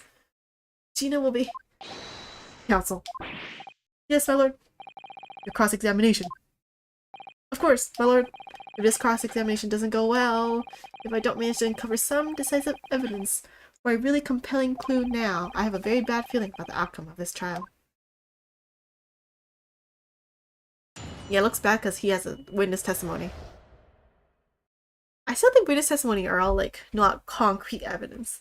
They're like they help, but like I feel like you can't take it on it by itself because they could lie, right? You can't say that people aren't lying. Moment of the shooting. Okay. Jostling with broken. I was near the entrance. Let's press everything. Mr. Windenbank emerged from the storeroom, I believe. Mingo and Nash were scouring the counter when he suddenly appeared and flew at them. He already had the revolver in his hand. Fortunately, I wasn't too close. I've never been so scared in all my life. Yeah, we're just your regular mild-mannered burglars, that's all. We don't like violence. Says the pair who carry a gun. What do you mean when you say you were near the entrance to the shop? I was in the doorway, running my eyes over the shelves of forfeited items. Looking for the music box, of course. The broker went for Nash in the first place. Then Ningo joined in, making it 2 against 1, so I assumed they could handle the situation. But I was wrong. I was trying to help my little bro, but the old geezer chucked me over the blooming counter. So I pulled my gun on the old fella, and that soon made him scarper. Pair of you setting upon the door, defenseless pawnbroker together. Shame on you. Sorry, Gov. Actually, no, wait, you know who cares about pressing. Threw Nash over the counter, I felt a sharp pain, you know who cares about that. In the storeroom, I could see him through the peephole in the door, though. Wait, you can see him through the peephole, right? He used and shot the man in the back as he was trying to flee. I still find this weird. Maybe, wait, no, but he's inside already? He shut himself in the storeroom. I still find, actually, this picture weird. Have you all know? The one from last time? There was, like, no flap in the door here, but there is one here. Is it just, like... Is it just, like, a trick of lighting or something? The door have people. It did not, so I'm confused. But it didn't, but like, do you know I saw there's a flap in the door, so I really don't know what that means. It seemed poor, so I don't know. Maybe I'll present that. Let me say this. I'm not sure. Okay, let's present that. There is no people. Oh yeah, that's not it. Alright, let's press him on this then. There's nothing striking about it. No idea why they would decide to add one at 1 a.m. in the morning. I know, right? I still, yeah, I was like, what is this? Yeah, let's press on this. You mean you chased after him? I don't recall the reason why, but I ran after him to the back of the shop. And what about this peephole in the door you mentioned? Yeah, no, right? Well, unsurprisingly, the storeroom door's a solid job. Made of stout wheat wood. Oh, it is there, what? But it wasn't there in the thing, what? I'm so confused. But there's a small opening in it, about head height, that lets you see what's what in there from the outside. So you have to like lift it up or something? Actually, I should know that, shouldn't I? I looked through it myself that night. I still didn't understand how that happened though. Oh, thank you. Yeah, how did you, how did you open it? I'm confused. And what about you Berlin brothers? Did you see what went on through this people as well? Not likely, Gov. Didn't see nothing of the sort, Gov. I doubt these two buffoons were even aware of the people's existence. The Skulking brothers were there, but they didn't see the killing of Mr. Winbank take place. Inside the storeroom, I could see the broker and that young girl standing there. The defendant? It's got a cute flowery handle. Maybe Jeannie stole that cat door gun. Oh my god, I forgot that was a thing! Oh my god, yellow, dude.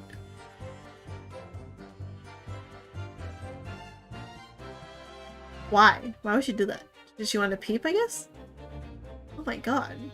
I didn't even think that's relevant. I totally forgot about the existence of that. Yes, though neither of them noticed that I was looking. The girl raised her gun and pointed it straight at the man. And then, what did you see next? Oh, darn it, didn't help. There's no people!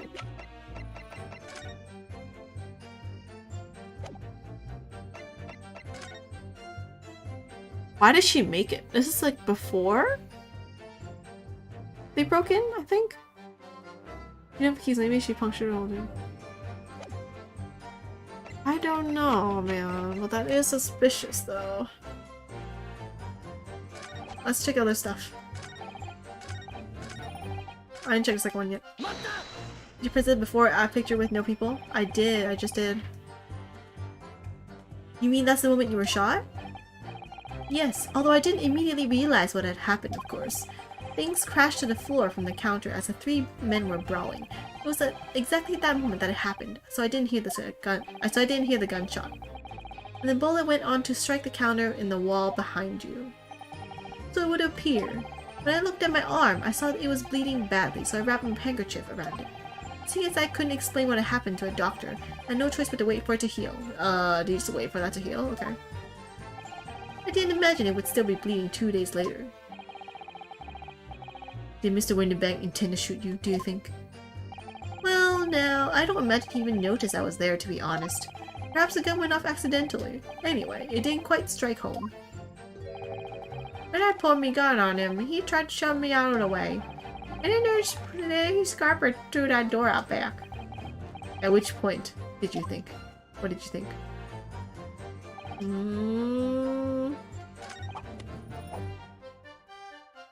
Okay, what do you mean?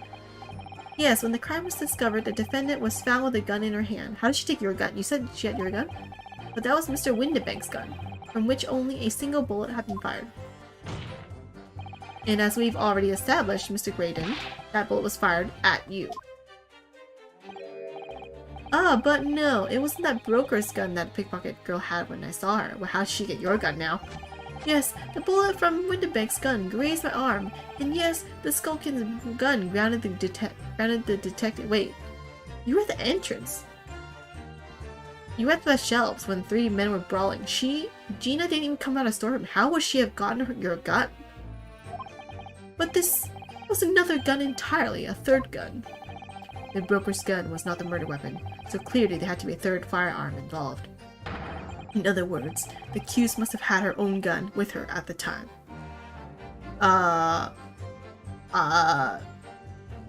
No. Yeah, what gun? She didn't have it because she didn't leave the room. But no other gun was found on the scene. And you just took the accused gun that killed someone? Are you sure that's what happened? Like, what? Calm yourself, counsel. Sorry? You must consider the events in order. At first, I saw the broker and the girl glaring at each other, but then all of a sudden, the broker turned to run. And it was at that moment that the little gutter rat shot him in the back. Okay, I see the scene that he's saying right now. Chilling image, I must say.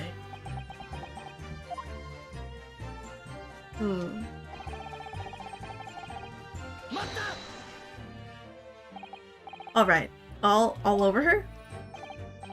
Yes, through the people I saw it clearly. Of course, the stains were invisible now, what with the coat being such a dark color. But I assure you, that garment is sullied with the victim's blood. Well, it is sullied with blood, that's for sure. He said he took the gun, she threw out the people, but total BS, but how do we know the origin of the gun? Yeah, I was like, it has to be his, right? Or wait, I guess it doesn't have to be his, but why would he take it if it's not his, right? But it's not Mr. Winterbank's blood, is it? No, that's right. It's Mr. Mason Milverton's blood from when McGilded stabbed him 2 months ago. Oh, again.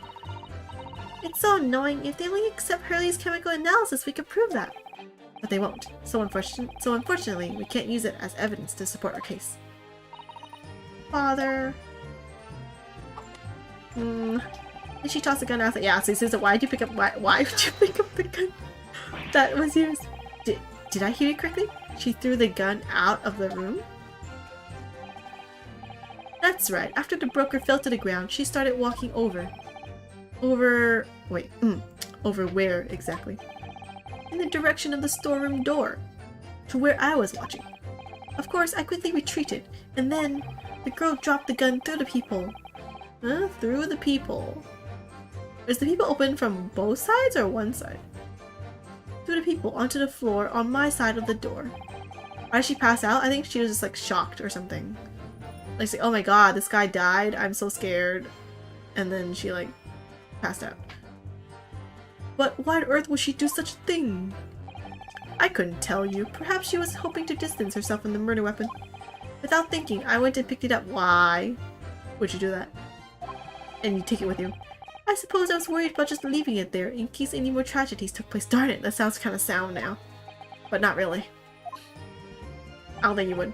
So it was you, in fact, who took the third gun from the scene of the crime. Okay, let's analyze the gun. Where is the gun from? Is it yours or not yours? Show us evidence of this gun. Yes, it was yours truly. I left this clear up to my lackeys and left. Clear up? We make a bit of a mess. You make a bit of a mess around the counter, so Mr. Whistle and Fruit here told us to tidy up. He thinks he's our bloomin' mum sometimes. Well, I was paying you enough, by God. Tell me, Mr. Graydon, when you left the pawnbrokery that night, was it by any chance with the second disc in your jacket pocket? You're like a... what? You're like a bull at the gate, aren't you? What's going on here? You just like, Sarah! It's like, yo! In like a really rude tone. Like disrespectful. I'm like, what? What does they have to do with anything? What are y'all fighting for? Gentlemen!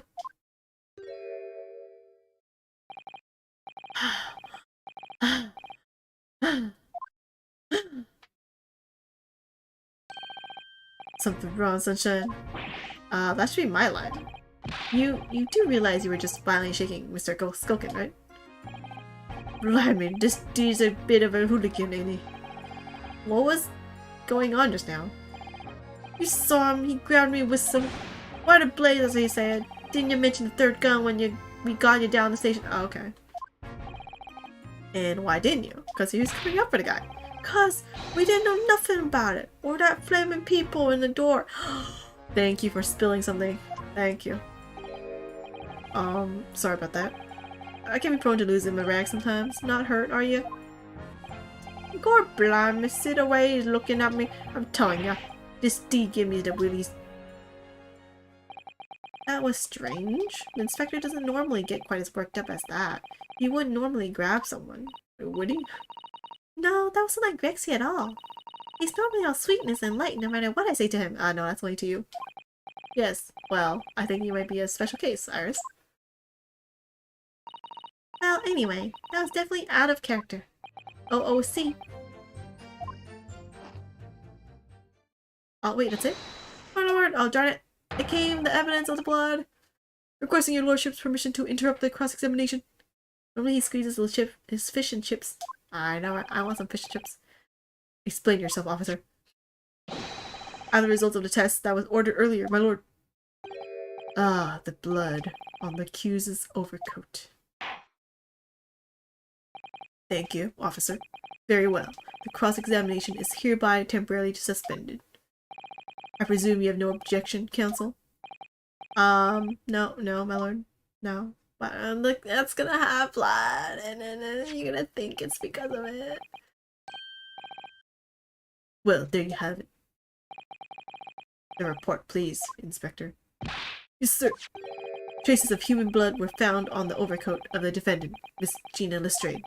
From the extent of the stains, it would appear that they were the result of spattering following a gunshot wound. Except, was there any, the way it was worn on her, was there any blood on her actual blouse and clothes? That's underneath the overcoat. If there isn't, it's not her. It wasn't that night. She was arrested in the same outfit she's wearing, right? From the extent of the stains, it would appear that they were the result of spattering following a gunshot wound. End of report. Goodness me. Yeah, if it's only on the jacket and not on her blouse, then it's obviously not her at that time. The blood's not from that time. See, what did I tell you? Iggyati! No, the blood on that coat is not Mr. Windibank's. What on earth makes you say that, counsel? Let's go take her shirt. No, that's also somewhat sexual harassment. Let her take it off and then give her something proper to wear, and take her to a shower too. The coat originally belonged to Magnus McGilded. Just before his coat was deposited at Windibank's, McGilded had fatally stabbed Mr. Mason Milverton, right? See? So the blood on that overcoat is the blood of the brickmaker from the omnibus case. Oh no! Well, the dead cannot speak. Oh yeah, but you can't rule that out. Isn't that right, my Nipponi's friend? You can't say that it was from that, though. Because equally, like, you can say it's 50-50, if anything. Like, there's a possibility of it either way. If there's no evidence supporting anything else. Sorry? 2 months ago, in this very courtroom, did you not argue fervently for Miss McGilded's innocence? And yet now that the man is dead, you brand him as a murderer? Dude, that's because we found— What? What? We found that there's false testimonies. Obviously, we're gonna go with— we're arguing for my current client, not for the guy. That always looks like it hurts. Your conduct shatters any shred of respect you may have earned for yourself in this country. No, man. That's not how it goes, man. But that was— I call it belly grace, disgrace, treachery, that's what it is. How to determine whether the blood on that coat is 2 months old or not? Even a stereoscope can't help the answer to that problem pop out. It can't be done! But we use Mr. Holmes' specially formulated chemicals. Mr. Holmes is a detective, not a chemist. Would you put such faith in a chemical formula devised by me, for example, when I'm a communications officer? Yeah, exactly. I held up Peruzzi to a stubborn boy, and he ran away crying. Wait, that last one's irrelevant. Sherlock Holmes is barely more than a figment of the public's imagination. I guess technically it is. His name carries no weight in this courtroom. No weight at all. How could you say that? Victory is sweet indeed. This proves that my testimony is the whole truth from start to finish. A little random aside by the Russian guy. I don't know, so random. How do you arrive at such a conclusion, sir? As the witness said, the accused's coat was spattered with blood of the victim. The only way Mr. Graydon could possibly have known that fact is if he saw it happen. Not exactly. I mean, if you knew that Mikilda was guilty and he stabbed Mr. Mason, and you knew that it was a knife, you probably would assume that there would be blood on his coat. And also, if there's blood on his coat, that's why he would have pawned it at the pawnbroker. Therefore, you can, from all the above conclusion, or all the above evidence, you can probably conclude that there was probably something he didn't want the police to see, which we have already talked about. And the reason why is because there's blood on the coat. I think it's... you can deduce that, so... But still can't prove that the blood is a pawnbroker's. Also, the blood is 2 months old. That's plenty of chance to find out if it was stained. There's a way to find out whether it's before that night they had blood or not. I don't think that's possible, huh? Unless there's like a picture of it and you can see the blood completely. It's like, I guess not. In other words, his testimony is solid and the conclusion is singular. It was the accused who shot the victim in this case. That is the whole truth. Yay! They're both doing poses. My lord!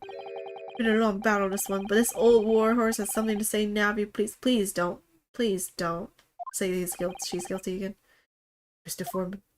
As of this moment, sir, the squadron has reached its final decision. Stop, no! Ready, man. All for one now. We haven't even finished. No! No! Yuzai.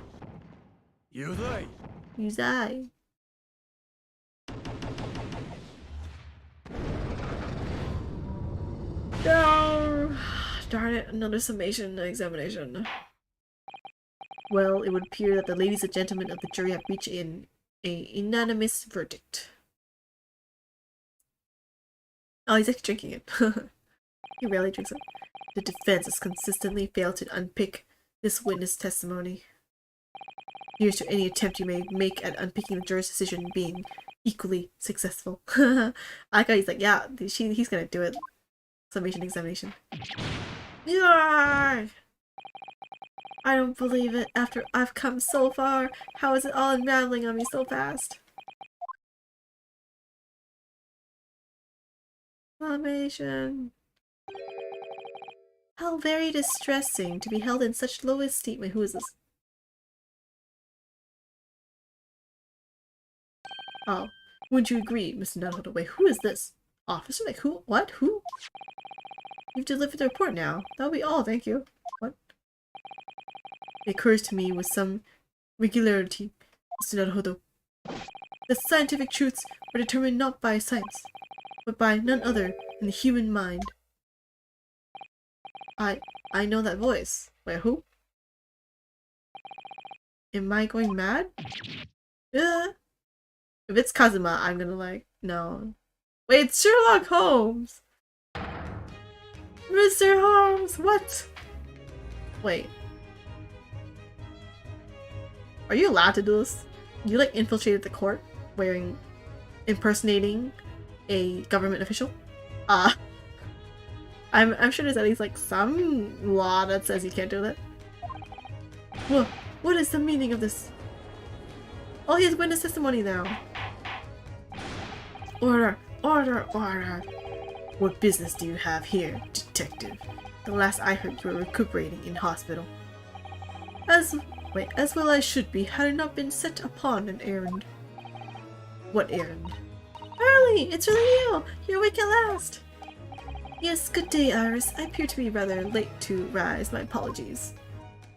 Now, my lord, if you will humor me. In what matter, sir? I have something of great importance I wish to give to the young lawyer over there. I need no more than 5 minutes. Would you be so kind as to spare us the time?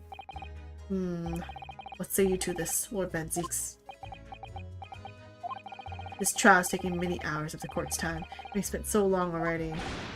Exactly! Having spent so long already, we don't want to go wasting any more precious time. As I was saying, having spent so long already, it would seem churlish to deny the defense a mere 5 minutes. Yeah! Dude, Gregson's like trying to like close this case like real fast. I think Lord Strongheart's trying to like make us lose too. Very well then, counsel. You have 5 minutes. They wrote the law after Sherlock's shenanigans. That'd be funny. Oh, he redressed. He looks weird without his outfit, I think. I was like, who is this guy? I'm like, he looks weird with the hair. I was like, this hair color always like this? And I'm like, oh, it's because his coat is so blindingly tan that I just forgot.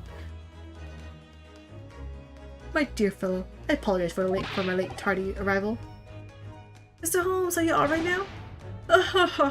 Alright, I'm all wrong. Sorry?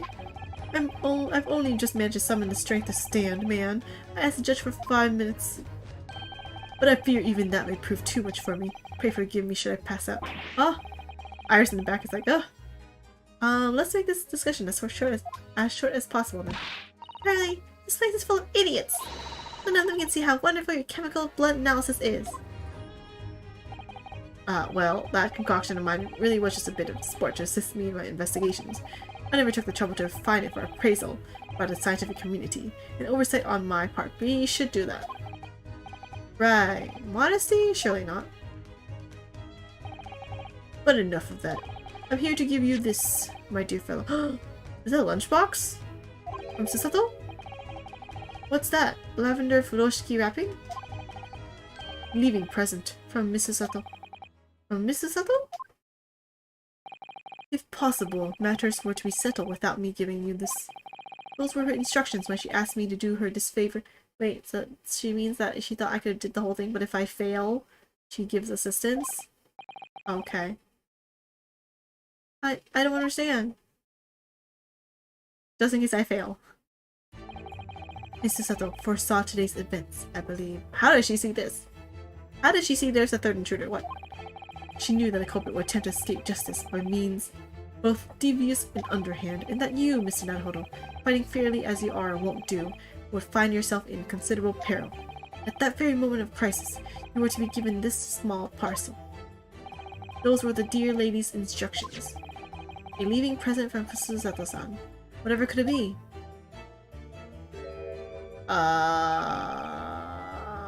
What is that again? Oh, the cat door? The one Yellow mentioned. What is this? Oh, it's the machine I made. Wait, why did wait, maybe Susato realized that. She's like, wait, this flap wasn't here. What the heck? Looks like a cat door, like that. Ah. Wait, but it had buttons and stuff on top, didn't it? That means that someone made it look like a people. Look, I use this. It's my latest invention. What is that? I call it a cat flap-o-mat. I make a cat flap for a little furry friendly Gwaggy in seconds.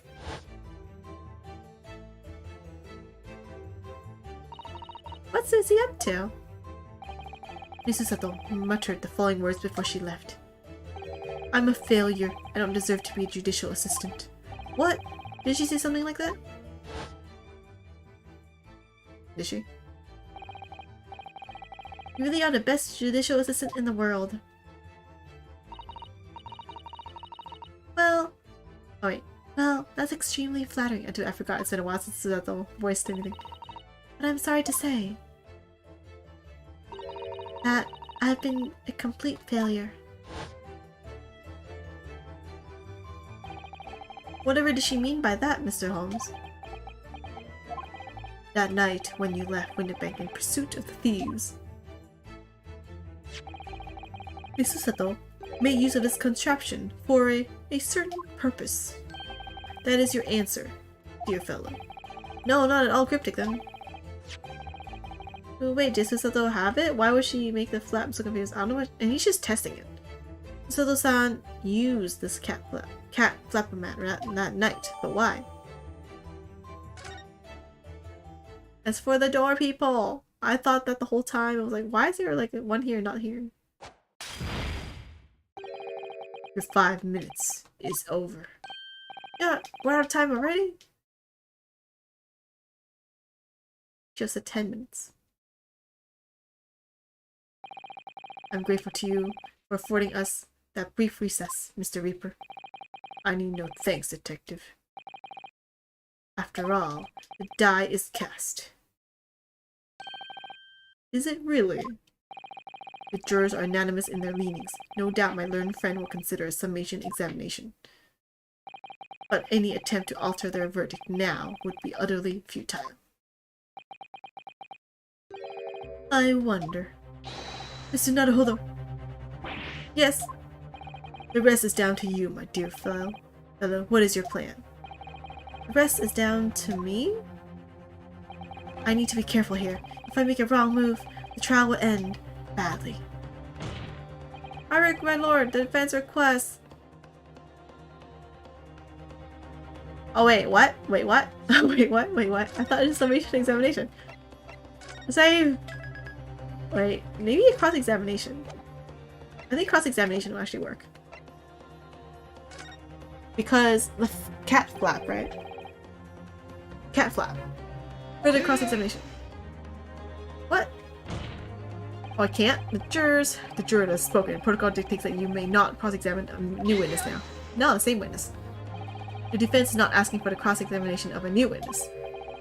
Rather, to continue with one of an existing witness. What? Leave them be allowed after the jurors. I don't know, right? It would appear that important detail has escaped your attention, Mr. Reaper. I know, man, the flap. My lord requesting permission to interrupt the... Oh. What? He said that? I didn't even notice. Interrupt. Thank you, officer. Very well. The cross-examination is hereby temporarily suspended. When did he do that? Oh man, that did happen. But nobody can say anything then. The friend asked to resume his cross-examination of Mr. Graydon. The court... Oh, oops. The court is obliged to allow it. Supporting chest, I'm like, what? I'm like, I thought we stopped. I finished with the cross-examination. I think this is why you need like someone taking notes in court. Being like, what did we last say? Did we say this actually? And it's like, yes, you did. It was written here because I typed everything out. Because otherwise I'd be like, did we say this? I don't remember. I would remind those present that this is my courtroom. I concur that the defense is entirely within its rights to request the continuation of the cross-examination. However, I will not permit an unremitting protraction of these proceedings. Therefore, I have decided to afford the defense one final opportunity in concluding the cross-examination. One final? Counsel, you must choose but one statement from the witness's testimony, and but one piece of evidence to present in support of your argument against it. A single chance to present evidence? If, following that, the situation remains unchanged, I shall move to adjudication. Is that clear, counsel, so you will not press the witness any further? My lord. Yes, my lord. A single statement and a single piece of evidence. Most generous. Was that generous? That's one chance. Well then, Mr. Naruhodo. It's high time I fell in a dead faint. Oh my god, Hobbs. I leave this in your capable hands. Mr. Hobbs! Where's the doctor? Oh man, was that the end? Oh, it's not. You stand so insouciantly, whatever, before the court in a state of such high fever. Either the man has extraordinary strength of mind or an extraordinary lack of feeling. I imagine he's feeling very little now. The detective is sleeping soundly in one of the antechambers. Strike a man when he's down, why don't you? Well then, counsel, are you fully prepared?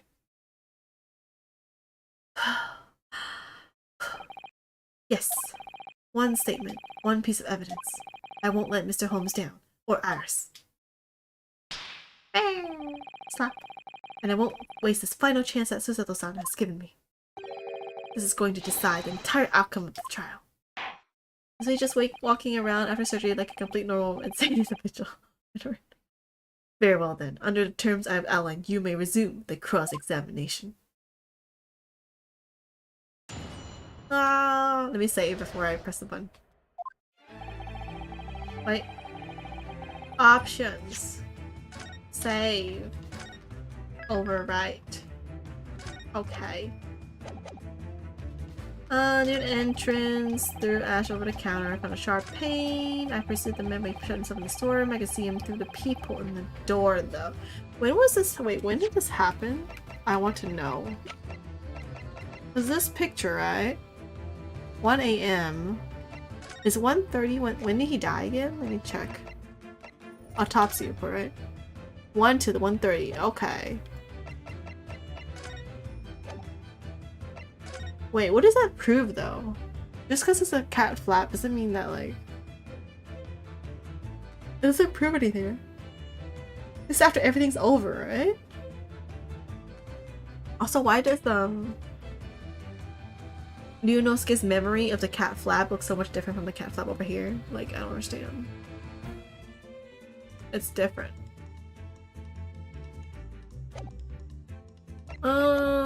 See him through the peephole. Shot the man in the back as he was trying to flee to safety. I saw the blood spatter all over the wretched girl. Tossed the gun out of the peephole, so I picked it up and made my escape. I'm not quite sure which one it is though, then. What does that prove?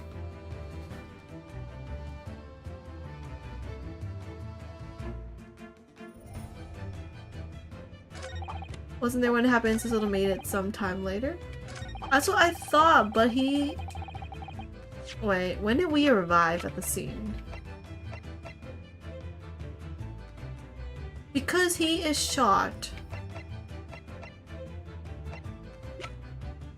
He was shot between 1 to 1:30 a.m., right?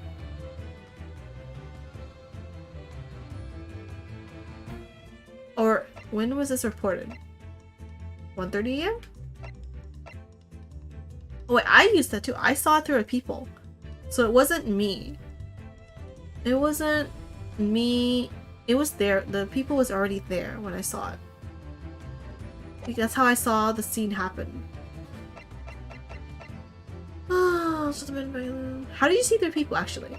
You have to like open. It's a cat flap. It's not a people. Wait, how did I see the stuff then? Oh, wait, let's look at this. Maybe there's some clue here.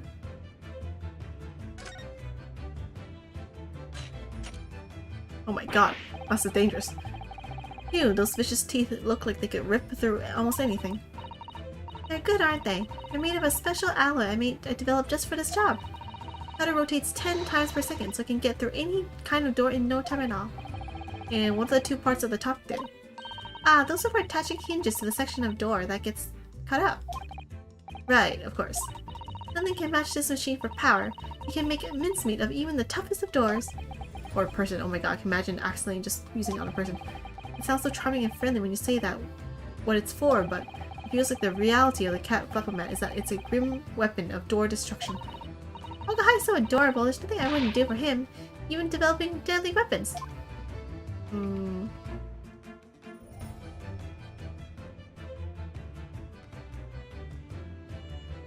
Is there blood on them or something? No?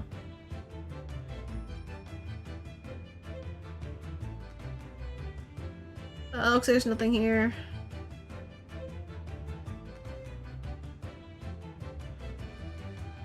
Yeah, okay.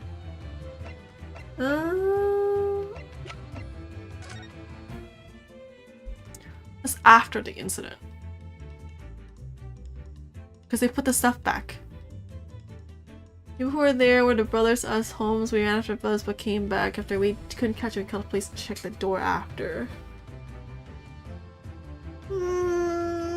But this happened at 1:30. I'm gonna like present this, but I don't know if it's gonna work.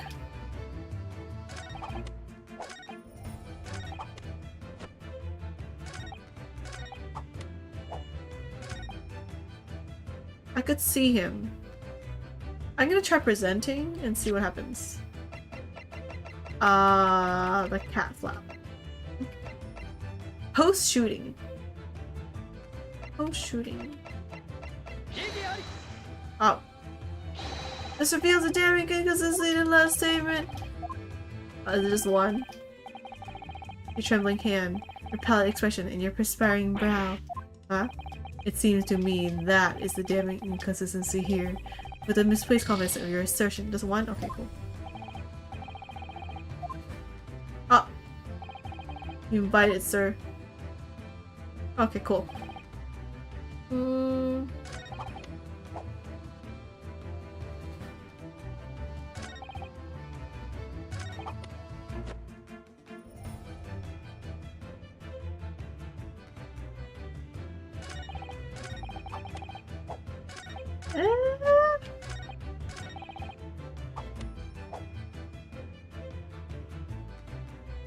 I'm trying to picture the scene right now.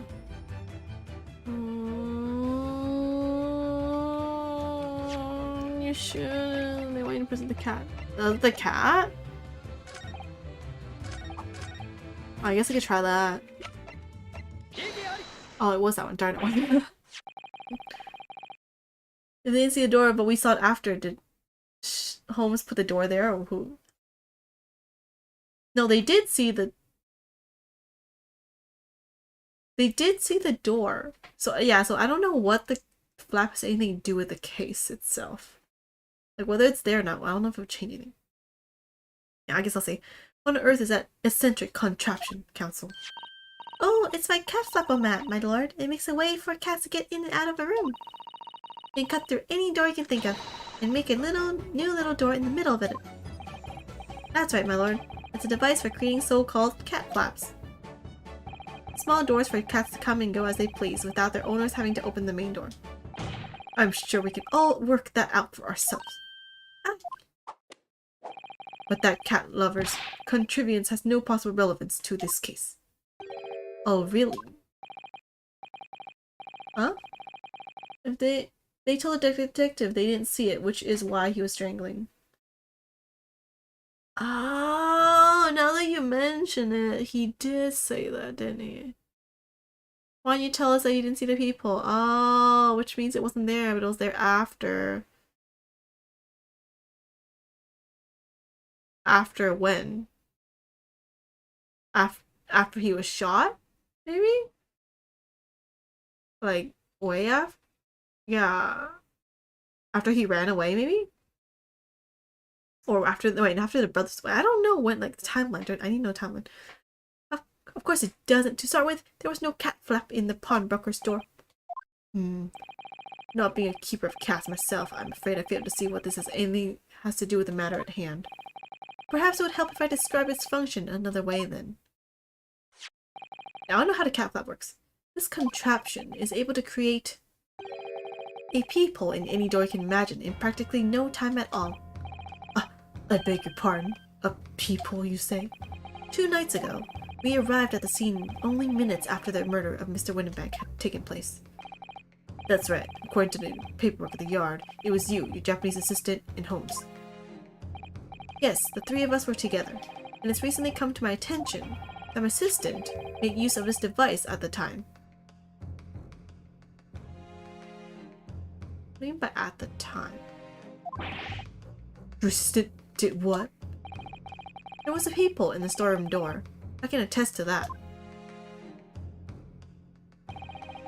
Because I looked through the peephole myself in order to see what inside the locked storeroom. Wait, when was this made? What, did actually Sato-san made it? This is ludicrous. Oh, this is ludicrous. What are you trying to say?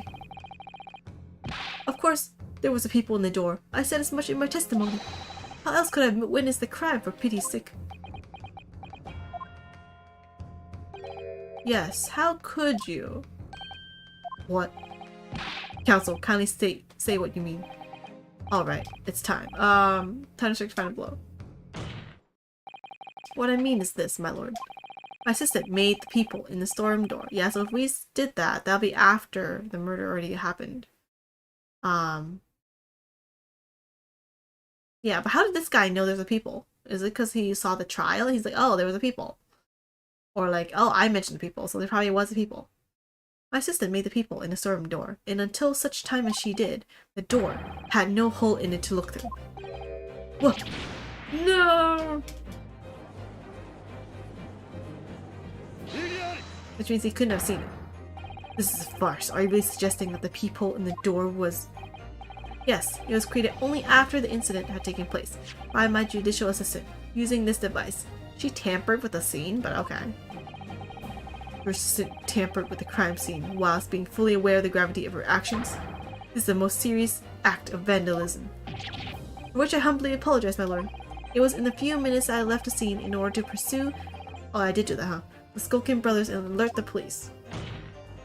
Nevertheless, in the light of this new information, it becomes apparent that Graydon's testimony is riddled with holes. Riddled with— explain yourself, counsel. The majority of Mr. Graydon's testimony that appears to incriminate the defendant is based upon what he witnessed through the peephole in the storeroom door. Yes, the filthy girl shooting the man in the back. However, if at the time of the incident that people did not yet exist in the door, that means he's lying. There's no possible way that you could have seen what you claim to have seen. In short, your entire testimony is a pack of lies. Which means he's the killer, because why else would you need to lie? Order, order, order. Is there any credence in this revelation? The picture showed it. I noticed that in the beginning. None whatsoever, as my learned friend must surely realize. Exactly. This is just some cheap trick designed to discredit me. I'm afraid not, sir. Of course it is. Do you seriously expect people to believe that plaything can cut through a solid wooden door? You want to prove that now? Oh yes, I designed to be very powerful. It can cut through even the toughest of doors. That's absurd. I don't believe it for a second. I mean, we have— dude, you need to stop talking, I swear.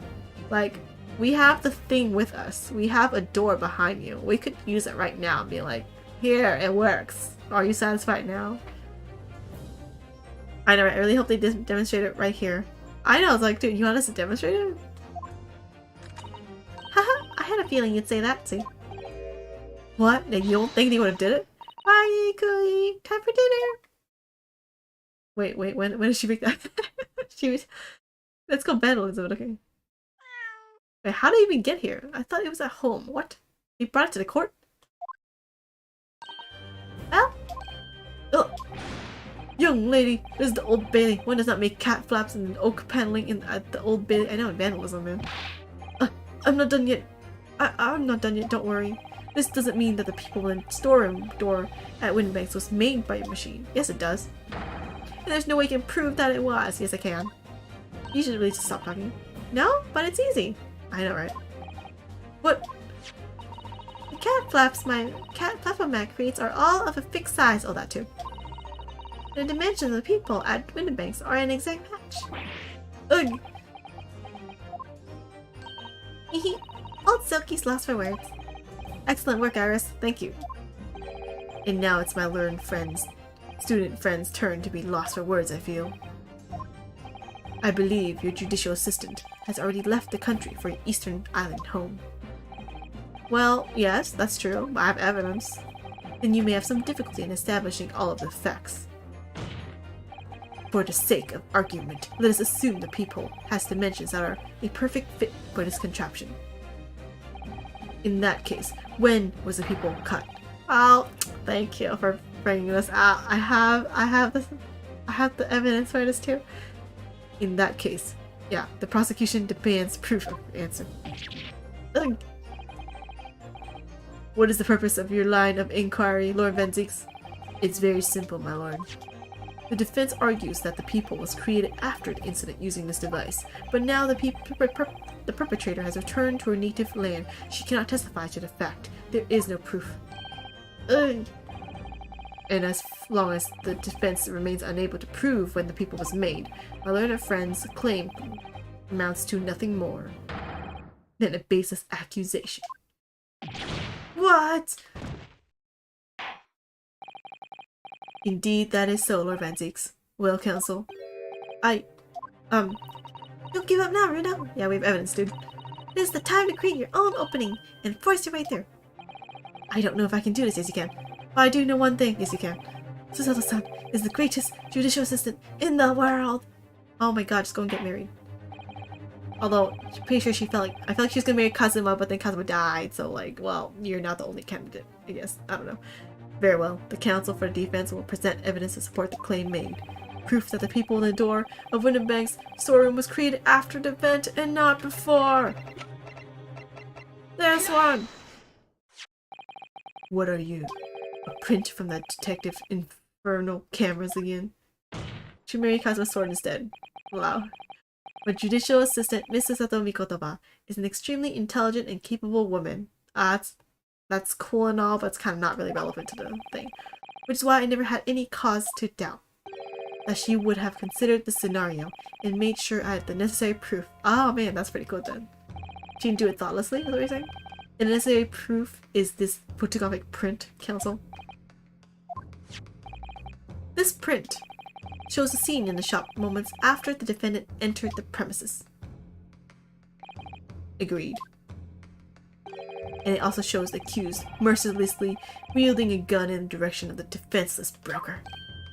But more to the point, it pictures the storeroom door in the background. I knew it, I thought about that the same first time I saw the two photos. Let me see that print again. I see the door. I don't believe it. This really is quite remarkable. The door to the storeroom. Yeah, I thought it was like a glitch for a second. I was like, did someone just forget to put like the flap on? That's what I thought too. It's completely devoid of a people of any description. Ugh. Mr. Graydon, you couldn't possibly have witnessed the crime as you claimed to have done, because at the time it happened, there was no people in the door. I mean, there's one way you could have said, you could have countered.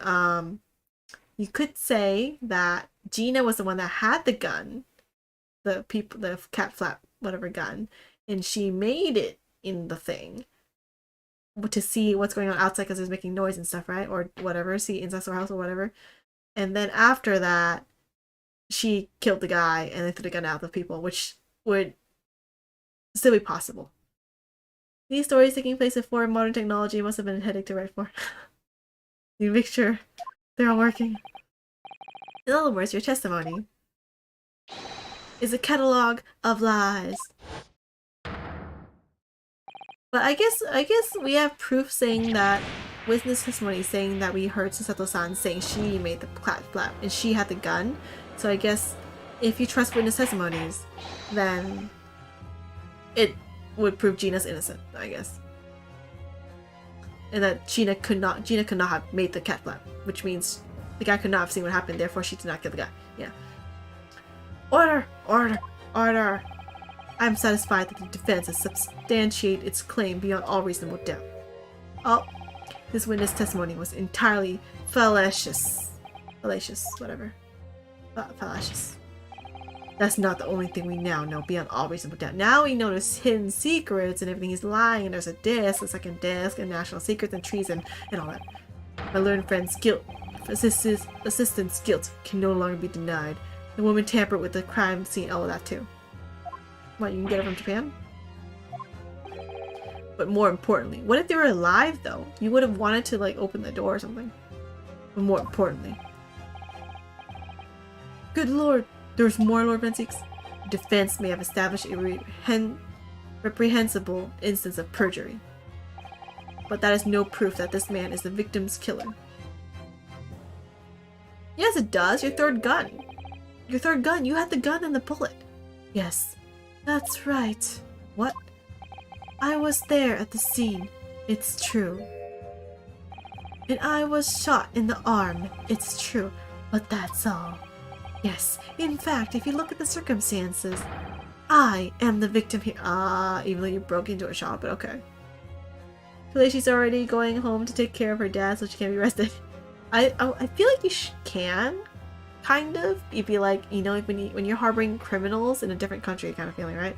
You're like, yo, different country over there, give me back my criminals. I feel like that's a thing, but I don't know how, like, if they do it for like big name criminals or just like regular criminals too. I don't know. There's also the threw the gun through the peephole, but that's now a lie. Yeah, that's a lie. I guess the fact that he was lying makes everything here a lie.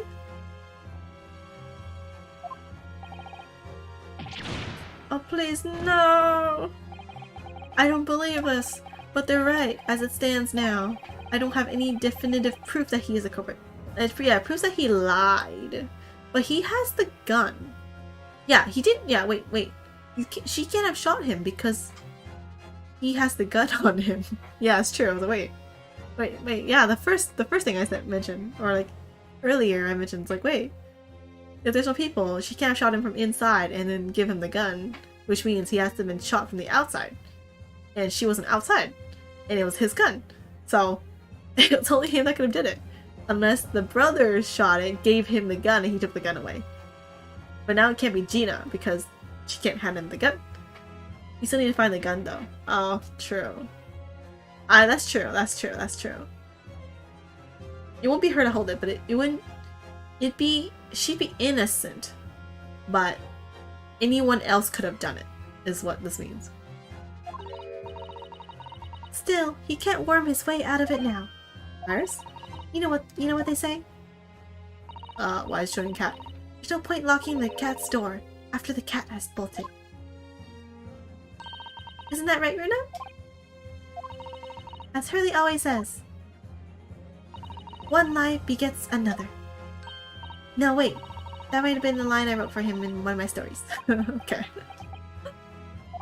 My story. Well, no matter who said it first, you're right. Mr. Graydon, not only did you give false testimony to the court, but the lies you told make no sense. Make no sense? What do you mean by such a remark? What you said in your testimony, yeah, handing the gun to the flap, reveals that you know something you shouldn't have known. Wait, what? Wait, can we assume that he knows everything that we presented in court, though? Because then he would know that we have the picture of him shot in the back, and all that, right? In other words... Wait, did we mention that before? Wait, in the court rare thing, right? It was the evidence he... This was still during the Skulkin Brothers incident. He wasn't brought out yet until this disc was involved, I think. So he shouldn't have known he was shot in the back, I guess? Because we didn't mention it? What? Idiotic! This is provocative talk, counsel. Won't you enlighten the court? Explain this alleged inconsistency. Iris was right. One lie begets another. The inconsistency revealed by the lies in the witnesses' statements. They show that Mr. Graydon had acknowledged something that he shouldn't have known anything about. Namely... Oh man, the blitz! Oh yeah. Thank you, Ace Attorney, for like giving me a multiple choice option. Third gun. Yeah, that's why we brought him in. People... Actually... Why do you know about people? Is it because we mentioned the people? Wait. Wait, there is no way he mentioned... Wait, If he fled away, Susato came, she made the door flap thingy, and then the police came, so he wasn't there. How did he know about the people? The brothers didn't know about it either, because they weren't there. Let's say it's on a coat? Sure, like, you can probably deduce that. Of course she was face down on the floor, he can't see the front of her coat. True, the people was made after he left, how would he know about it? Not sure he actually learned. Yeah, I'm like... I only have 2 of them, so let me save for a second. When he came back, yeah, right? But he didn't... I was like, did he come back after her? Maybe? I don't know, man. I feel like the people is the part that makes sense to me. The blood stains in the coat.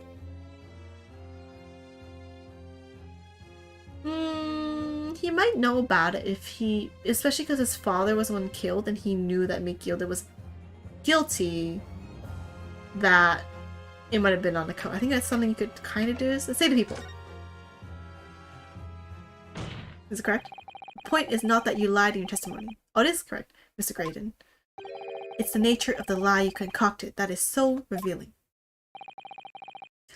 You're not making any sense. Then let me ask you a simple question. How is it, Mr. Graydon, that you knew of the existence of the people in the storeroom door? What? Well, obviously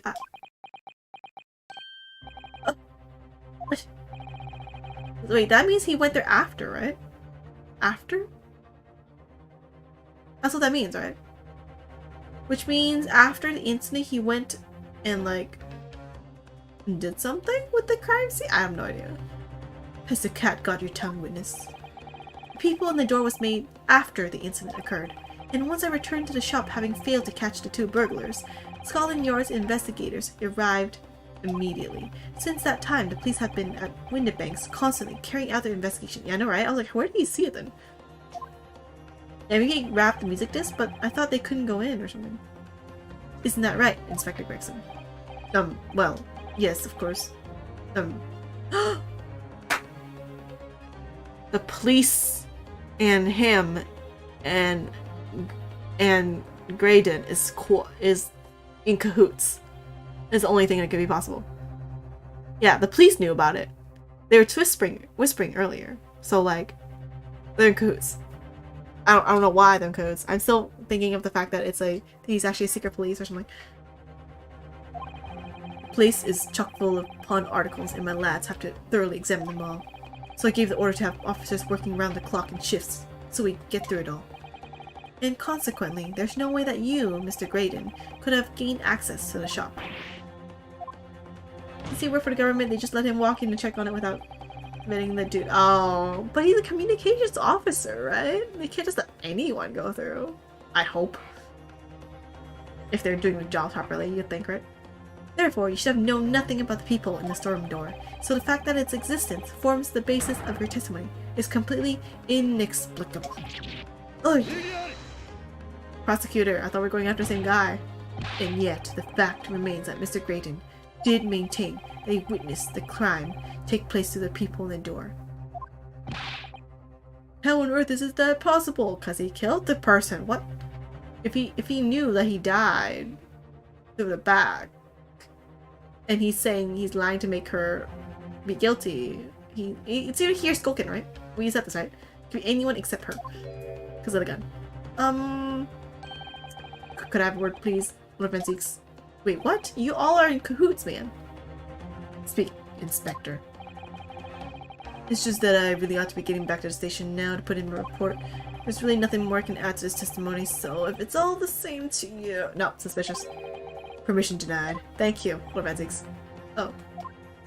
It's not all the same to me, Inspector. Not at all. Obviously you're hiding something. You will remain exactly where you are until this trial concludes. Ah, he's angry. Of course, sir. Mr. Graydon. You shouldn't have known about the existence of that people. Oh man, it's so exciting right now.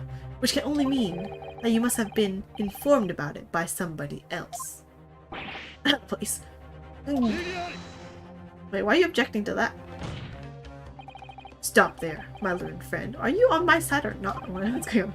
You realize, I trust, that the words you just uttered have extremely serious implications. Yeah, okay, yeah, that's true. I'm implicating the whole entire police government, essentially. Yeah, but that's the only explanation. That makes sense. I mean, I guess me, Susato-san, or Holmes could have mentioned it. Like, I guess. Like, why would we do that? But okay. Well, the defense believes that the details about the case that Mr. Graydon claims to have seen must have been revealed to him by a certain person before his testimony. And in fact, considering a particular clue we have now, there's really only one person that could be. Who is the person in question, counsel? Obviously the guy trying to leave. What do you think? Who gave his witness details of the crime scene to facilitate his false testimony? There's no one else. Truth is, it can only have been you, Inspector Gregson. You're whispering in front of everyone. Like, were you guys trying to be conspicuous or something? Me? You had better have some proof to substantiate such a rash claim, my learned friend. Dude, he was whispering.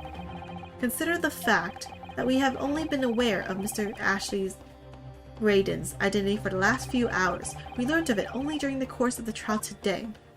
True. Indeed, preparations for his testimony were made with great urgency during our hour-long recess, while the police executed the subpoena and brought the man here from the communications station. And until that time, Mr. Graydon would have no idea no inkling that he would suddenly be required to appear in court. Are you suggesting that until such time as he was summoned, that he didn't... It would have to have been after that fact, is what you're saying? Which means when he's brought in by the police, is only when he could have learned about this.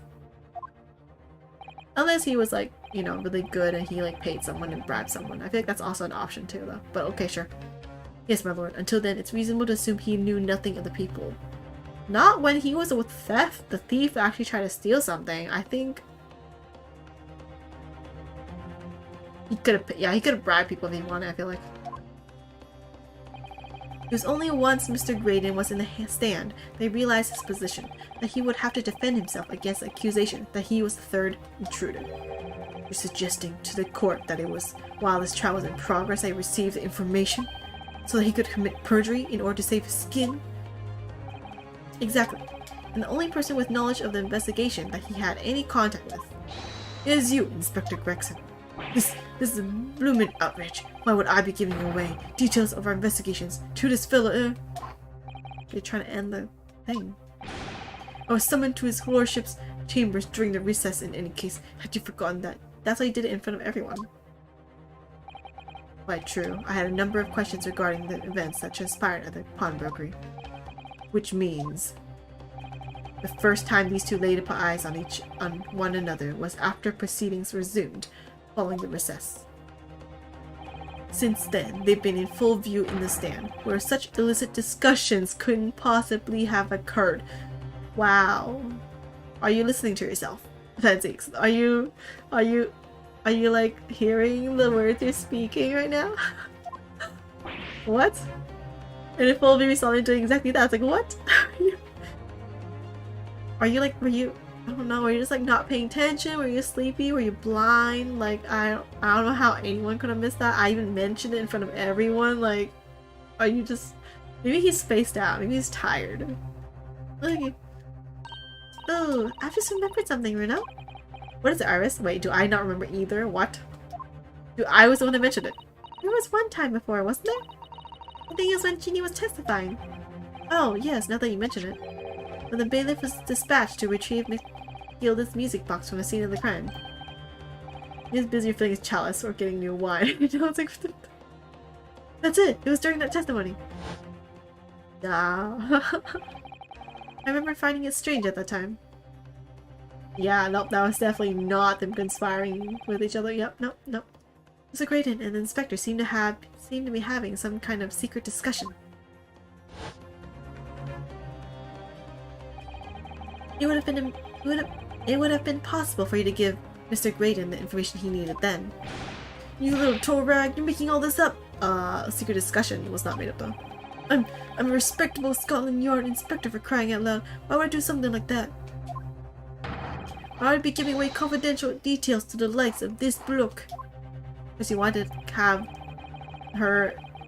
You wanted to get this trial over with probably. And you're like, you know what, just jail the girl. She's probably guilty anyway. Let's make false testimonies. See, this is why you should not trust testimonies, I swear. Admittedly, you wouldn't have had any reason to do something like that for no gain. Perhaps... Because you want to leave to the other case, right? It was part of a deal of some kind, and it starts to make more sense. What deal, Counsel? I wonder if perhaps in exchange for details about the people at the crime scene, Mr. Graydon agreed to give a certain something to the inspector. Maybe the disc? Oh, it's probably the disc. You would have taken it anyway. You might as well just get this guy guilty and just take the disc, man, but okay.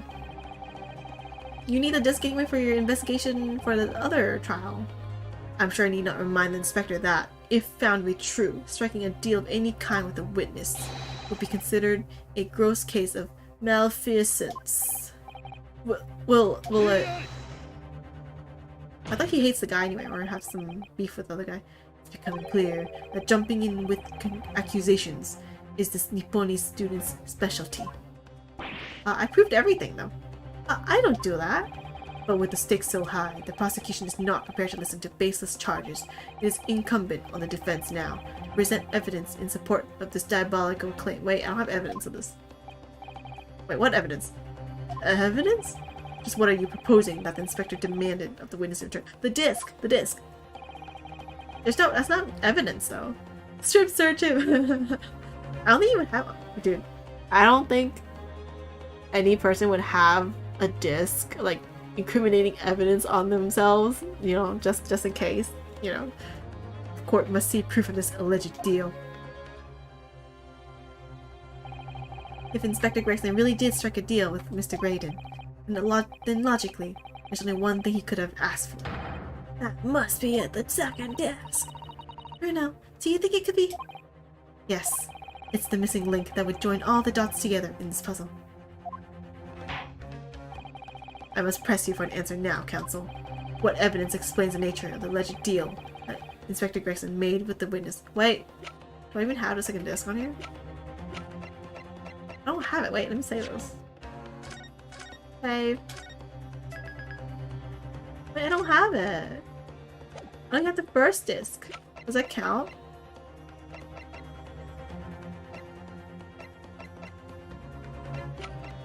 I guess I could show the disc. Okay, cool. Inspector Gregson. Besides this murder, is it not true that you've been working on another very important case? What are you getting now, Sunshine? Is it possible that this other top-secret case is what's alluded to in this newspaper article here? The classified secrets being leaked overseas from the Ministry of Justice. They're all linked together. How the bleeding Nora could you...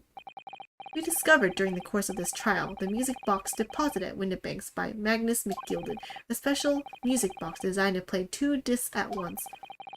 It would seem very likely now that encoded on the pair of discs that were in McGillard's possession are the leaked classified secrets. We all knew that now because he lied.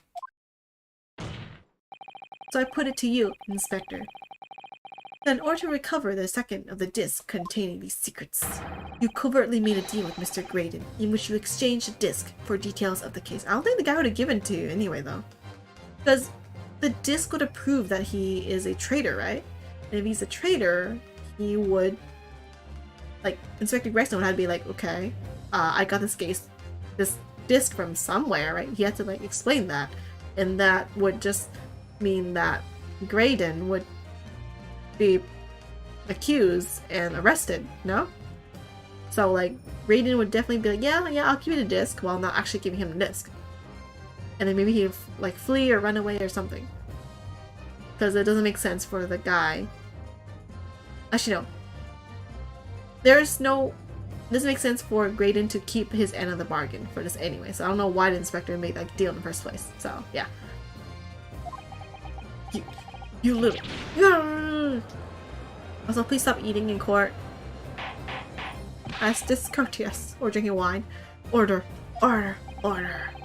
On the day of the incident, when we met you at Windibanks, you said this. We don't have time for this, right? I'll be taking that whatever it is of McGillard's down to the yard. Thank you very much. So hand it over. No, don't give it to him. It's mine, that is. Mine. I'm sorry, miss. But anything belonging to McGilded has to be taken in as evidence now. Scotland Yard already knew at that time, isn't that right? That Magnus McGilded was involved in the stealing of government secrets. Yet they more info, and Graydon is informant they can't take in.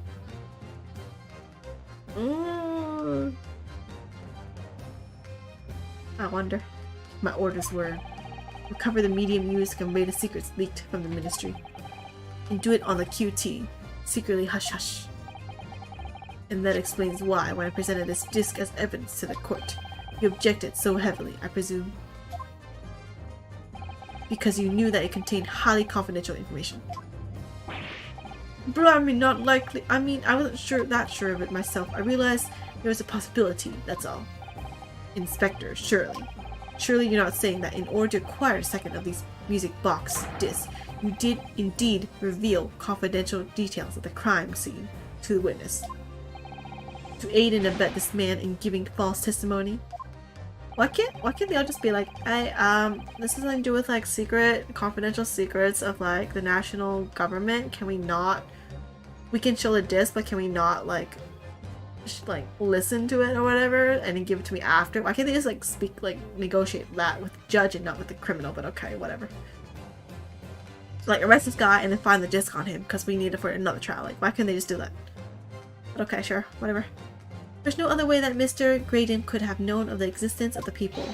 It is the only explanation. A deal was struck between these two men. No, God.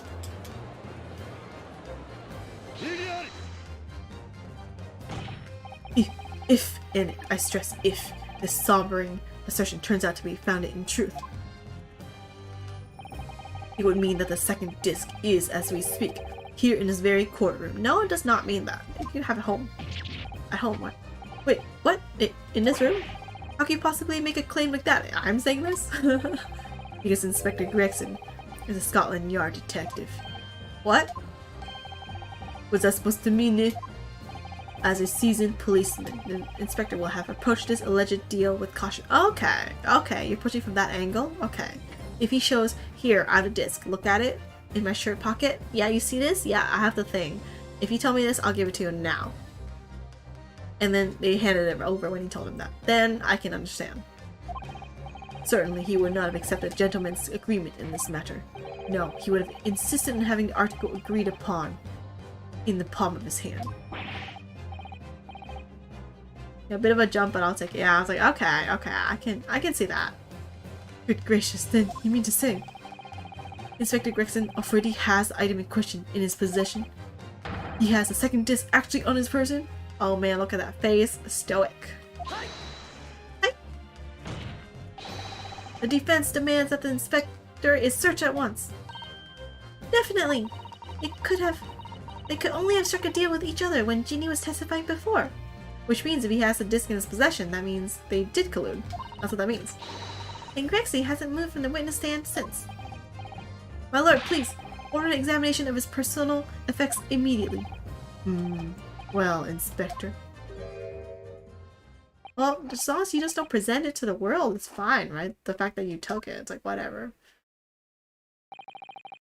This young lad wants to tone down his imagination. He's insulted me and my profession quite enough. Oh. I didn't say that. It was Van Zeeks that said it. What? You're blaming the wrong person.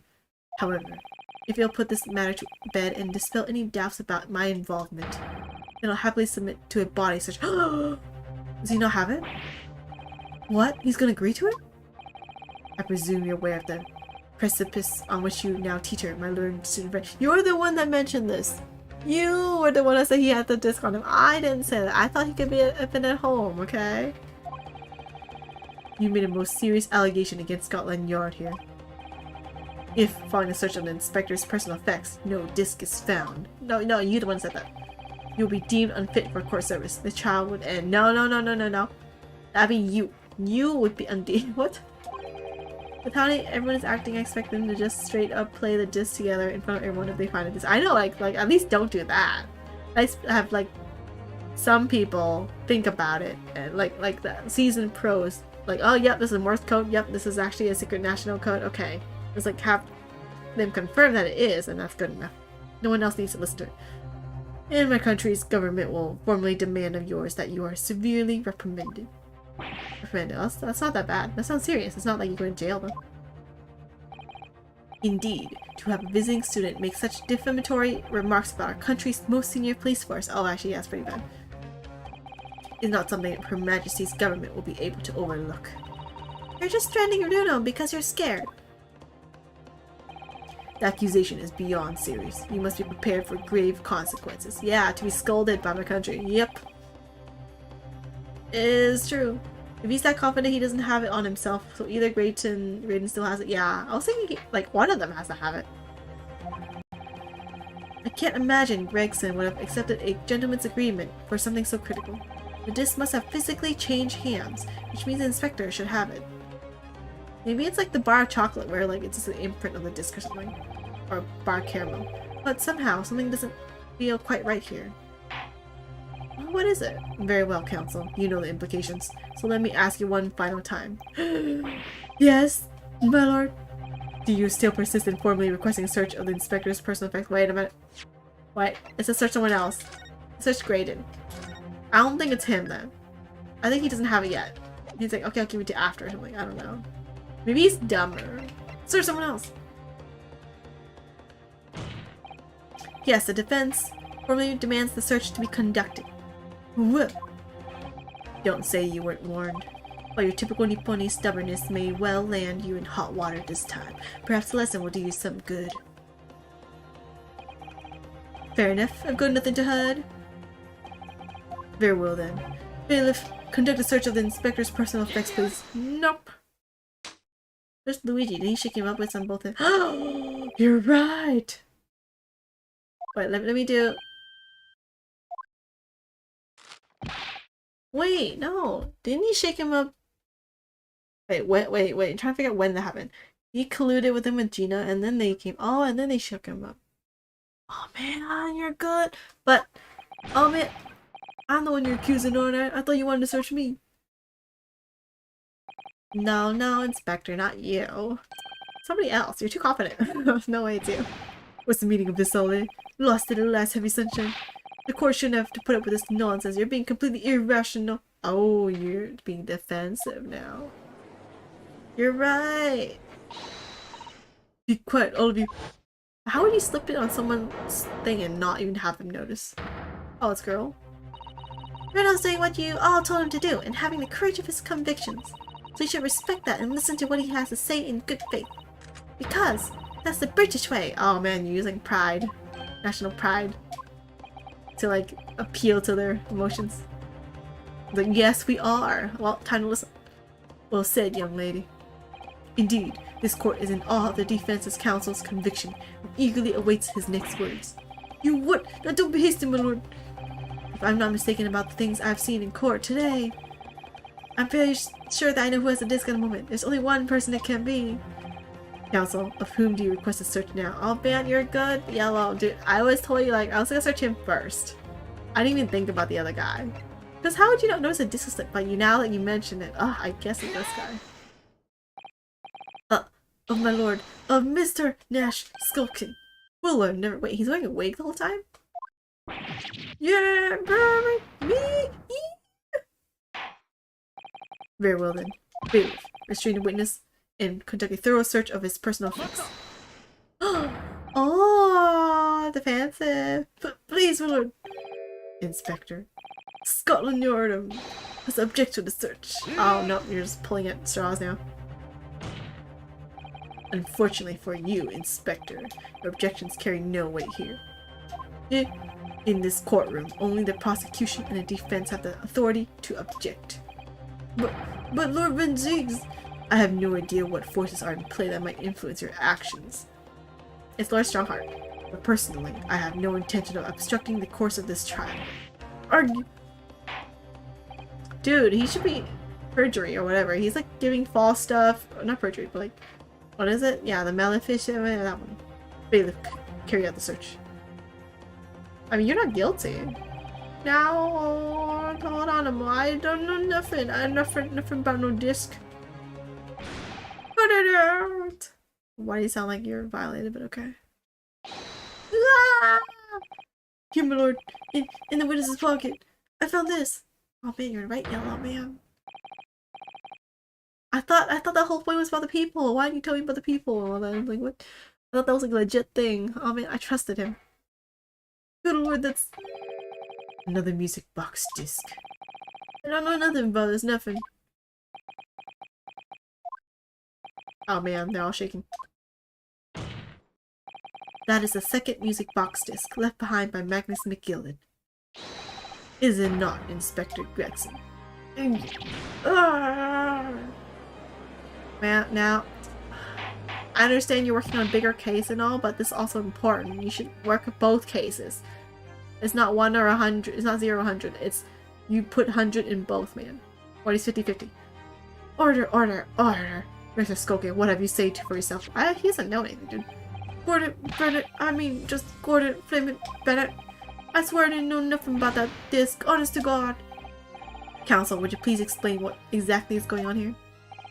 The alleged deal that was struck between this witness and this detective, no? Without question, my lord. Then for pity's sake, Why on earth was this man in possession of a disc that the inspector traded for information? Inspector Gregson is a shrewd, calculating man who rarely loses his composure, but at one particular point in his trial, that's true, he exhibited some unusual behavior for a brief moment. I don't recall what unusual behavior. Oh, it was, yes, during my cross-examination of Mr. Graydon. Tell me, Mr. Graydon, when you left the pawnbrokery that night, was it by any chance with a second disc in your jacket pocket? I mentioned nothing of the sort. Ah. While Mr. Graydon answered my questions, the inspector appeared to have grabbed Nash Skulkin by his coat and was shaking him violently. You need to hide it, but just couldn't hand it back to the guy who gave it to him. Yeah. Yeah, he didn't know. Thought me noggin was gonna fall clean off, I did. I was wishing I'd been born as my brother, I was. And what exactly happened to make the detective attack you like that? I ain't got a clue! He just suddenly turned and grabbed me, whistle, and like that, and started shaking me. Why the blazes didn't you mention the third gun when we got you down the station? That's what he said. Oh, it was a third gun? It was in the peephole. Darn. Wait, I got that wrong then. Did it right down my ear hole, it did. Me head still throbbing now. The way the detective behaved then was extremely out of character, but looking back now, it must have been that he did it. That was the opportunity Inspector Gregson created for himself in order to hide the disc. Oh, bless my wig, he hid it? You... But I'm afraid I failed to comprehend the motive here. To hide it. The detective had acquired the disc he was after. Why on earth would he then proceed to hide it in another man's pocket? Because he's going to be searched. This is a court of law. He could have submitted the item as evidence. It would appear, my lord, that the inspector was not at liberty to do that. Why ever not? As the man himself revealed earlier, his current assignment has some special conditions. Yep. Orders were, recover the medium used to convey the secrets leaked from the ministry, and do it on the QT. Hush, hush, a top secret assignment, is it? As far as we're aware, the information stolen comes from confidential government communications. It would seem that if that information were to be revealed in court as evidence, it would be problematic. You could just not play it out loud. I don't understand y'all. Y'all just don't play it like, okay, we had the first disc, sure. We played it out loud, sure. Just don't do the second one. You guys can listen to it and write down the notes and just do a regular trial. What? Let's sum up the situation, Inspector. I'm operating under direct orders from the ministry. I'm afraid I'm not at liberty to answer that question. So, realizing there was a chance that you may be searched here in court, you took steps to hide the disc you had acquired from the witness. What does this mean? I only pretended to attack Mr. Skulkin in order to get close enough to him, to slip the second disc into his pocket. So it was all a pretense. ...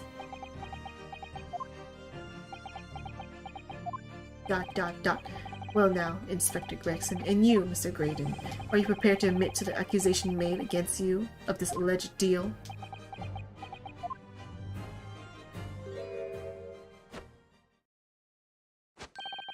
Admit to it? Yours truly, please. Mr. Graydon, clearly our Eastern visitor has an uncommonly active imagination. However, there's no proof that I passed that disc to the inspector. Yeah, I thought that now too, actually. But he talked, and he didn't have...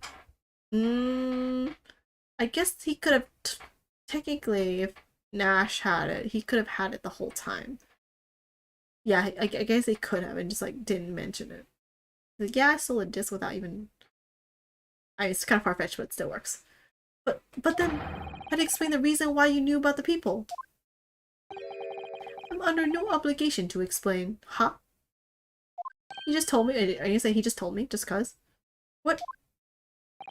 Yes, I lied in my testimony. That I admit. So to sentence me accordingly. But that is all I admit. Murder? Leaking government secrets? Striking a deal with a detective? All of it is this young man, Eastern man's fancy. I have no idea what any of that is about. You... What?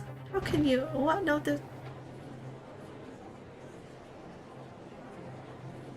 Fingerprints! Your fingerprints! Your fingerprints are on the disc. If we can prove that, I think that's pretty concrete evidence. Well, what about you, Inspector Gregson? Do you admit to making a deal with Mr. Graydon in order to acquire the disc?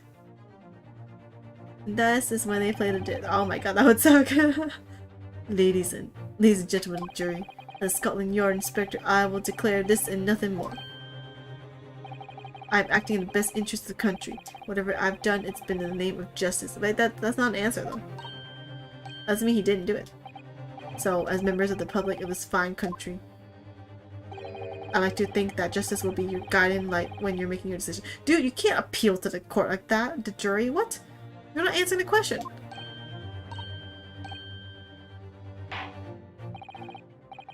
This is quite a quandary indeed. Rarely have I encountered such extraordinary tumultuousness in the concluding of a trial. Nevertheless, in the absence of any further evidence to be presented, I believe it is time that we put the matter to the jury for the final meetings. Well, now, as a fellow servant of Queen and country, I must say I sympathize with their own story. Sympathizing with him has nothing to do with the fact that who killed Winnebeck. That's irrelevant to this man. He didn't say whether he did it or not either. Yes, as a dependable man, I'm quite sure, in service, one becomes a good judge of character. Even crossing your eyes doesn't help when it comes to the case. Looking at this case, it's all blurred to me. Well, as a fellow professional, I like to put my faith in the detective, really. Raiden is highly skilled operator. Stop. Currently impressive idol. Stop. Wait, you're saying the same thing all the time. Detective has very much trust in eyes. More than this, I cannot say. I don't believe it. These 6 jurors are going to believe Gregson if they declare their decision now. Is Ginny going to be found guilty? If I don't manage to produce some definitive evidence right now, then we're going to lose. Either some proof that Graydon killed Mr. Winnebank or stole those government secrets. I guess the only thing we left is playing the disc now. Or some evidence to force Gregson to admitting that he struck a deal with a witness. Well then, counsel, I think it's time to impose on the jurors to declare their final decisions now. That is, unless you have some compelling evidence you have thus far not presented to the court. Well, Ty, if you're going to play with that, you're going to use that thing about I'm doing this for the country. Well, time to expose the country's secrets. I'm going to play dirty on you as well. I'll let the judge call on the jurors to announce their leanings. Gina will be found guilty. Well, there's no choice then, now. You have to throw some more evidence at them. This is it now. It all comes down to this. You said this like 5 times, I swear. Who do I present evidence against? Gregson or Graydon? Save. Also, it's in 4 hours and 30 minutes. That's too exciting right now. Graydon. I'm assuming that this has evidence against him. Mr. Graydon, there is one final piece of evidence I would like you to see. You misguided fool. Whatever you intend to show me now, you'll be wasting your time. I have nothing left to lose. I assure you, I will admit to nothing. Yeah, but this probably admits something, I don't know. This is my last chance. Looks like I have to force his hand here. One final piece of evidence to get him to admit to the deal he clearly struck on the sand. Wait, do I not have the second disc? I don't? What? Well, let's try this. Oh, it worked. Is that Mr. McGill's peculiar music box, counsel? Wait, counsel? Or 420 and the stakes have never been higher. Yes, with the disc already in place ready to play. I think perhaps now would be a good time to listen to the sound produced by the music box again. Yeah, Gregson, if you're gonna throw me and my client into the gutters, I'm gonna throw you back into it. The thing you're protecting, yeah, I'm gonna expose everything. Because you're not helping me. Yep. Only this time. With the second disc. Oops. We've just discovered second place as well. Dun dun dun. Goodness, this disc, counsel. Ha, nope. You're the one that forced me to use this. If you just admitted it, it would have been all okay. We could have had a Morse code person listen to it. You could have just Morse code listen on it. We just don't have to play it. We just be like, yeah, there's evidence that he's a killer. And we could have did all that, but no, you chose to throw that away. It's all on you. It's on you. Ranrock, it's your fault. It led me to killing all these people. Harry Potter. Anyway. No, wait. I can't let you do that. Why not? But because, well, because it's got nothing to do with this case. That's why. Yeah, you're concealing it. Not true, Inspector. The defense has already proposed that the sounds heard by the court earlier from this music box were part of a Morse code message. We know that Morse code comprises of 2 distinct tones. The defense believes that the second disc contains the second tone needed to complete the message, and now we have a chance to confirm that theory. We're crying out loud, Sunshine. We're talking about state secrets here. Huh? Who's gonna throw me for state secrets, man? If you go let the whole courtroom hear confidential information like that, it's treason. You really wanna force me in? Then do you admit the charge? I know, right? That in order to protect those state secrets, you engage in unlawful dealings with the witness? Pick one or the other. You're mad. If you let that secret information out into the public domain, you'll be making an enemy of the entire British government, you idiot. Huh? You don't want to make me do this, what? Let's not forget, Inspector, that you, as Scotland Yard officer, leaked confidential case details to a witness. They continued to lie to the court, and all because, by fair means or foul, you were determined to do your duty. Well, by fair means or foul, I'm prepared to do mine. Exactly! Exactly! Don't you dare! I will stop at nothing to protect my client. I don't care who I make an enemy of. Oh my god! Yeah, dude, Oscar! He's like, man, you brave soul. My lord, if you please. The court must hear the sounds made by that music box, unless this guy says otherwise. He has more evidence that he wants to prove. Yeah. For Pete's sake, stop it. He's like, I don't know, man. What? I don't care about y'all. Inspector, you should know my methods by now. I'm a prosecutor.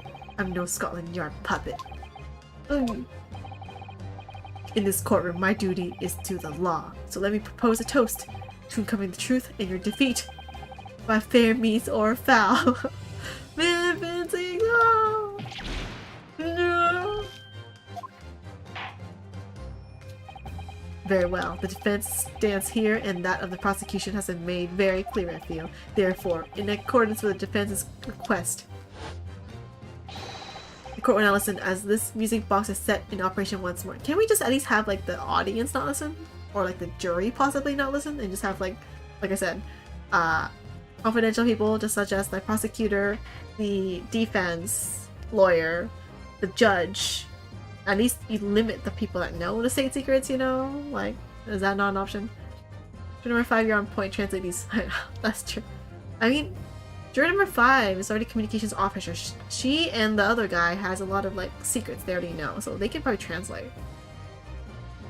Although you should probably have at least, like, 2 or 3 translators to make sure they're not lying, obviously. Court will now listen as this music box is set in operation once more. This time with a second disc in place and both discs playing simultaneously. This trial is long, man.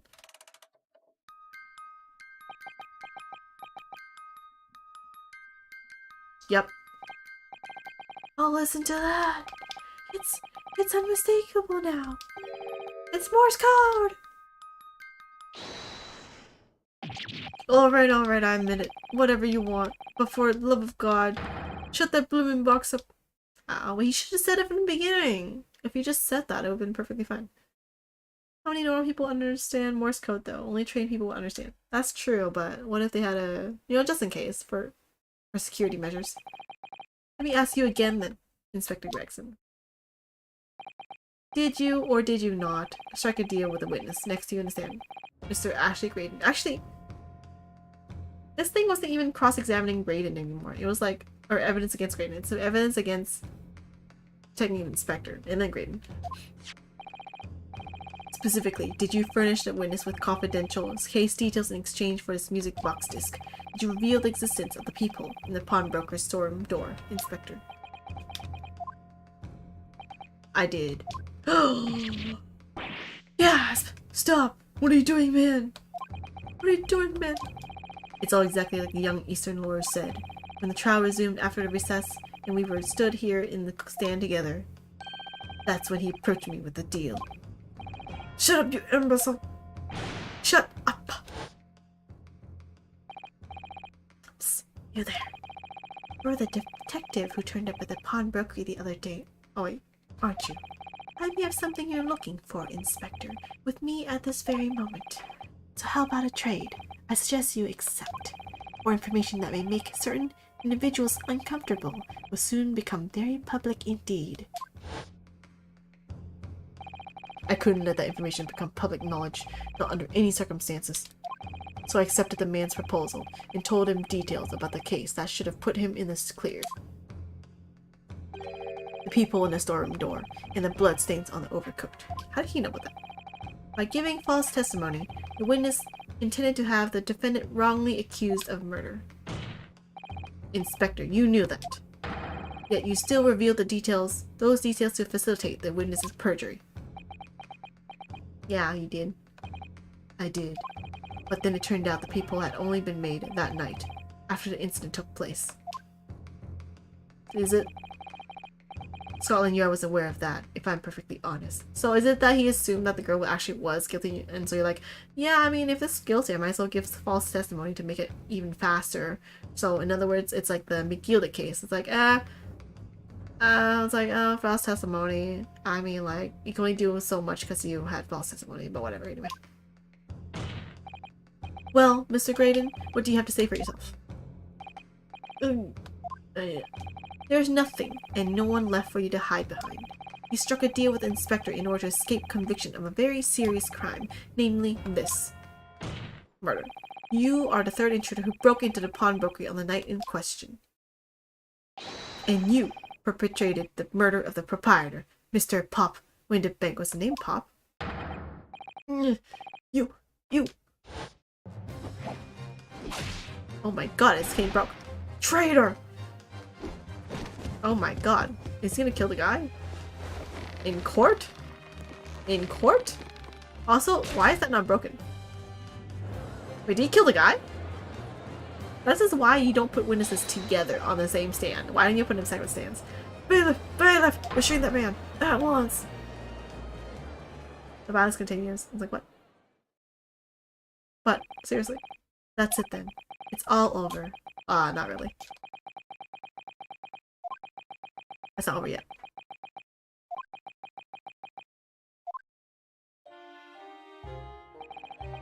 Wait, what? Wait, what is this? Wait, what is this? I despise my life growing up. Oh. I despise my life growing up. Those slums are vile places. I was cursed from birth, born into poverty, the son of a penniless artisan. My parents did nothing but quarrel all day long. What little money they had was never spent on me.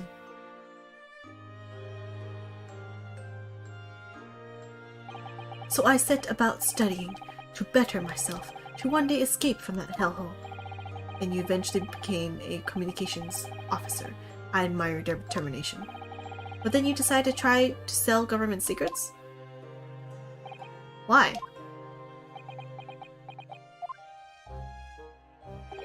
Isn't it obvious? Because I wanted money. Even now, years later, the nightmares of my life in the slums wake me in the small hours. I want to drown them out, with more money than anyone who lived in that squalor could ever imagine. There's no limit though. If you want money, there's no like, hey, I'm satisfied with the money I have now though, I feel like. Then one day, I met him. Who? Mr. Magnus McGilden. Oh, who is paying you for money? Or paying you for the thing? You're a fiend with a queer talent, so you are. I have money to throw your way if you're interested. All you need to do is go along with me, little plan now. I was to steal the ministry's telegraphic message logs, and McGilden would buy them for a handsome sum. As I was responsible for inspections of the ministry's communications office, it was a simple enough task. The lure of the devil's offerings. How easy it is to succumb. But you must surely have realized the seriousness of the crime you were committing. And for that reason, I took great lengths to ensure that my actions were untraceable, not when your father's the one doing the deals. By using the music box. My father was a brick maker, though my mother divorced him when I was still a child. Yes, Mr. Mason Milverton. That's right. He was very skilled with his hands. He had once been a music box maker's apprentice. I imagined his skills would be sufficient to create a machine that could generate Morse code. I sought out my father again to employ his services. Yeah, it's like not traceable anymore, but okay. It was the first time I'd seen him since I left the slums 10 years earlier.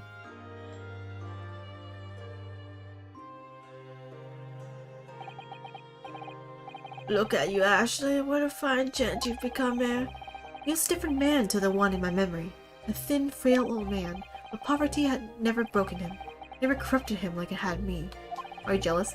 I was sure he wouldn't help me if I told him the real reason, so I made up a story. I've got some work for you, Father. I need some music box discs made. Oh. And then his father died and got murdered. Oh man, that's sad for his father now. I mean, they quarreled and stuff. But, oh, that's still kind of sad. Music box discs, yeah. A musician friend of mine has written some music he wants to sell to the public. I've brought the score with me. There are 2, actually. I'd be delighted, son. It's been 20 years since I did any work like this, though. Fetch my tools, would you? They're in the loft. Oh man, I feel sad for the father now. That's how I had him make the 2 discs.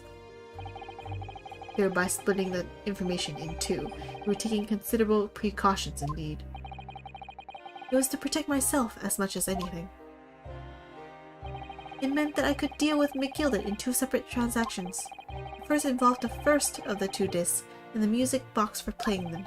I exchanged them with McGilded for 10 guineas. Then, on receipt of the second disc, he would pay 1,000 guineas. So what happened on the omnibus 2 months ago was the second part of the deal? The exchange of the second disc? Yes. I'd sold the man information that way a number of times already, but it seems he became reluctant to part with his money. But that doesn't quite make sense, Mr. Graydon. For why was it that on the omnibus 2 months ago, your father, Mr. Milverton, was the one dealing with Mr. McGilded and not yourself? I know, right? When I received 1,000 guineas after my first complete dealings with McGilded, I decided to give 200 to my father for his troubles. Oh. But my father realized something was amiss. In time, he worked out that I must be involved in something dubious, and when he did, he said to me, "Next time there's an exchange, you let your old man do it, understand?" No, dude, the father was protecting the kid, essentially, at this point. Or at least, like, trying to stop it from happening. One of the 2. Otherwise, I won't take your money anymore. Oh man, I'm sad. That was my father's way of dealing with it, I suppose. Climb onto the... Oh wait, no. Climb onto the omnibus. Climb onto the omnibus, hand over the second disc, and take the money from McGilded. That's it. He had no idea what was actually on the disc I'd asked him to make. He never knew. Just like I'll never know why everything went so horribly wrong that night. Wait, was it he that burned the omnibus then? All I know is that the disc was taken from him, and he never returned home. Dude, your thing killed your father. Although I guess in this case the father was like, okay, you're giving me money from you're giving me dirty money, but at least you're giving me money as some kind of like guilt type of thing or whatever. So at least let me try to either be part of it or like shelter you from it, one of the 2. Oh, side profile. It was only then that I found out what sort of monster McGilded really was. After 10 years of not once uttering it, I swore on my father's name. Bring him justice? He the one that burned the guy and killed him? To exact revenge. Revenge! Yeah, I see, okay. That makes sense now. As anyone with even the remotest knowledge of the man will no doubt be able to imagine. McGilded brought all his wealth and influence to bear in the most despicable of ways. To crush any semblance of justice in his trial. Me! The crime scene was tampered with, evidence was fixed, and witnesses were bribed. That trial 2 months ago was a farce from start to finish. My feet had barely touched British soil back then. Yeah, it's not my fault, man. You gave me false evidence. And I walked into that hornet's nest, completely unaware of the sinister background to it all. I'd made plenty of money out of my dealings with McGilded by then. So I spared nothing in my arrangements 2 months ago. I knew exactly who to hire. If you're willing to pay the price, there are people in this city willing to do anything you ask. McGilded himself had shown me that. Also, you hired someone to kill the guy? Oh, are you saying that? I think you have the picture now. After he twisted everything to his favor in this courtroom to ensure that he walked free. I took matters into my own hands and delivered the justice that monster deserved. Ah, okay. A tragic accident following the trial here 2 months ago was planned and executed by yours truly. McGilded's death that day was caused by this man. I mean, he kind of had it coming, I guess, in this case. I wouldn't say it's still the Ryunosuke's fault, though. Everything's ready, sir. If you'd like to follow me to the courtroom. What's this, officer? 'Tis sooner than I was led to believe. Hope it's not inconvenient, sir. There's some changes to the schedule. Well, I must be making tracks now. It's time for the inspection. We're going to examine the omnibus again, so I'm told. I asked if I could be present for it myself. Oh, and then he was like pushed in and locked and then like set on flame. So that policeman who came to tell McGilded he could examine the omnibus again. That's right, an imposter hired by me. McGilded used his wealth to manipulate the trial. He paid people to adulterate the omnibus with all manners of false evidence. He threatened witnesses to lie in their testimony. Yeah, it's not her fault, dude.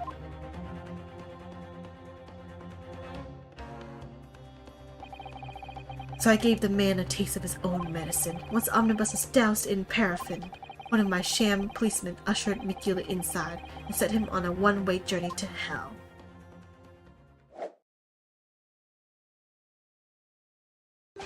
Why is he... Did he just like took off his hat and he doesn't have a hat? An eye for an eye. That's how I avenged my father's death. I mean, you kind of drove your father to that too, kind of. Spine-chilling account indeed. But that wasn't the end of it for me. There was a loose end, you see? Yeah, the disc. Loose end? Yes, I should think it's obvious. The second disc, yep. Which my father had taken to exchange with McGilded. Yes. There was indeed no mention of it in the man's trial 2 months ago. Simply because it had been removed from the scene of the crime. When I realized it was missing, I remembered something. Something from the first time I dealt with Miss Gilded. Don't take out another villain. Wraps up semi-nicely, if tragically. Now.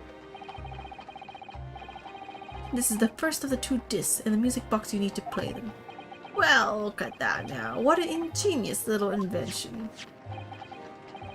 So then, as promised, 10 guineas for you, young man. 10 and then 1,000. What's this? Windibank's pawnbrokery? Aye, 'tis a pawnbroker's ticket, so it is. You can use it to give me an article I've deposited there for you. Don't need to give a name, just hand over the ticket and tell Fiend the watchword. I put a jewel in pawn for you. You'll fetch a good 10 guineas if you sell it, so I will. I've never heard of a pawnbrokery being used in quite that way before. Aw man, that is kind of an ingenious way of doing that. Also, why would you put a jewel there? What if that jewel's like black money? Like something you can't sell. I prefer cash. Have you not, Mr. Graydon? London's pawnbrokers are very useful places, you know. Each one is like an extremely secure vault. You think they have like security measures though, but they don't. How do they secure them? So I knew that if he'd taken steps to hide the disc, it would be in that pawnbrokery somewhere. And that, on the night he killed my father, he must have entrusted the ticket to someone. Yes, to Gina. I remember now that when we first met you at Windibank's that afternoon 2 days ago, you had a description of Miss Lestrade written down. How did you know who you were looking for? From the trial. That pickpocket's testimony was clearly peculiar. Anyone could say that. I realized immediately that she was another one of Mikilda's pawns, that he must have threatened her somehow. I was fairly convinced it would be her who had the ticket, so I started to make some inquiries. I had a strong suspicion the girl would come out of the woodwork on the redemption deadline. And he was absolutely right. And yes, sure enough, she did. All I needed to do was wait until the girl went to Windybanks to redeem the articles. But unfortunately, she redeemed only Mikilda's overcoat and the one disc that was in its pocket. The all-important music box with the second disc inside was missing. Because it had already been forfeited 2 days earlier. But I was unaware of that fact. Had I not been, I could have avoided my nighttime excursion. Meanwhile, as our investigation into the stolen government secrets was progressing, we picked up on the fact that Miss Gilded was involved.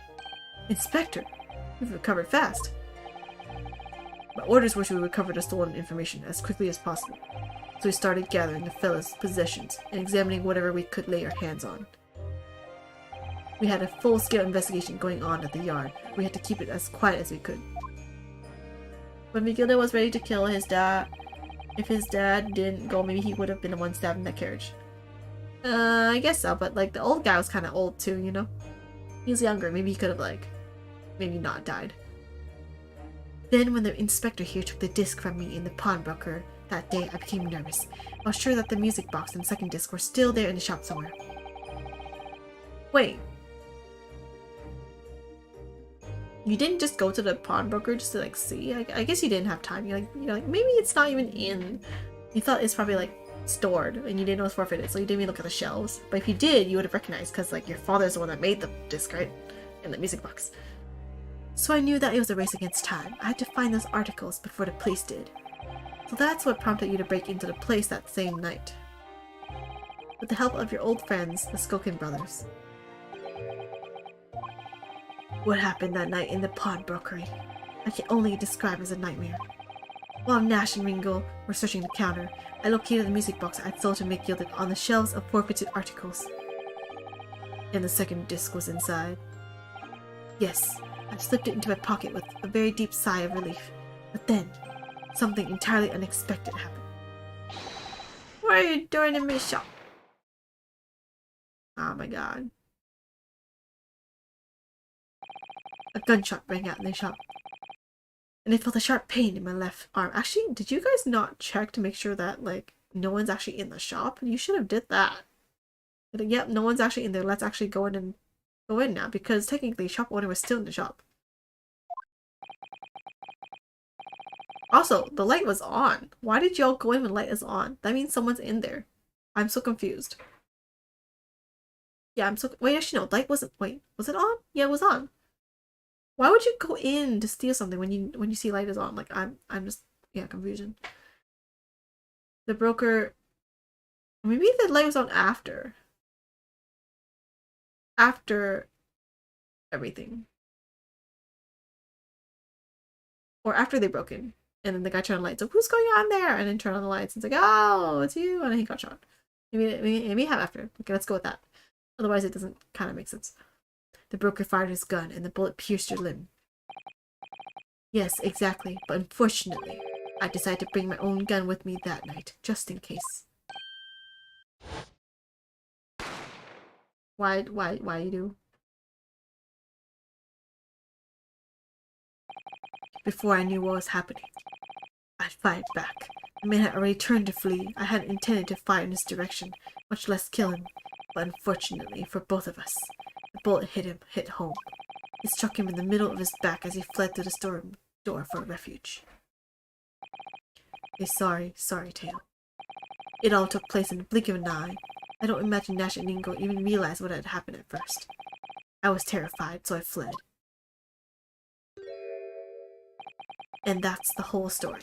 That's everything that happened at Windybanks on that wretched night. Aw, man.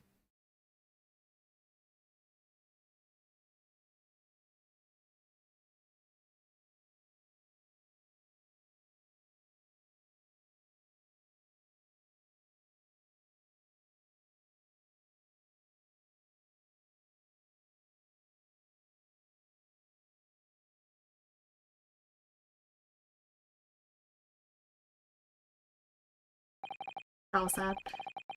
Earlier, you called McGillet a monster. A man who uses wealth and influence to distort the facts and escape justice for the crime of murder.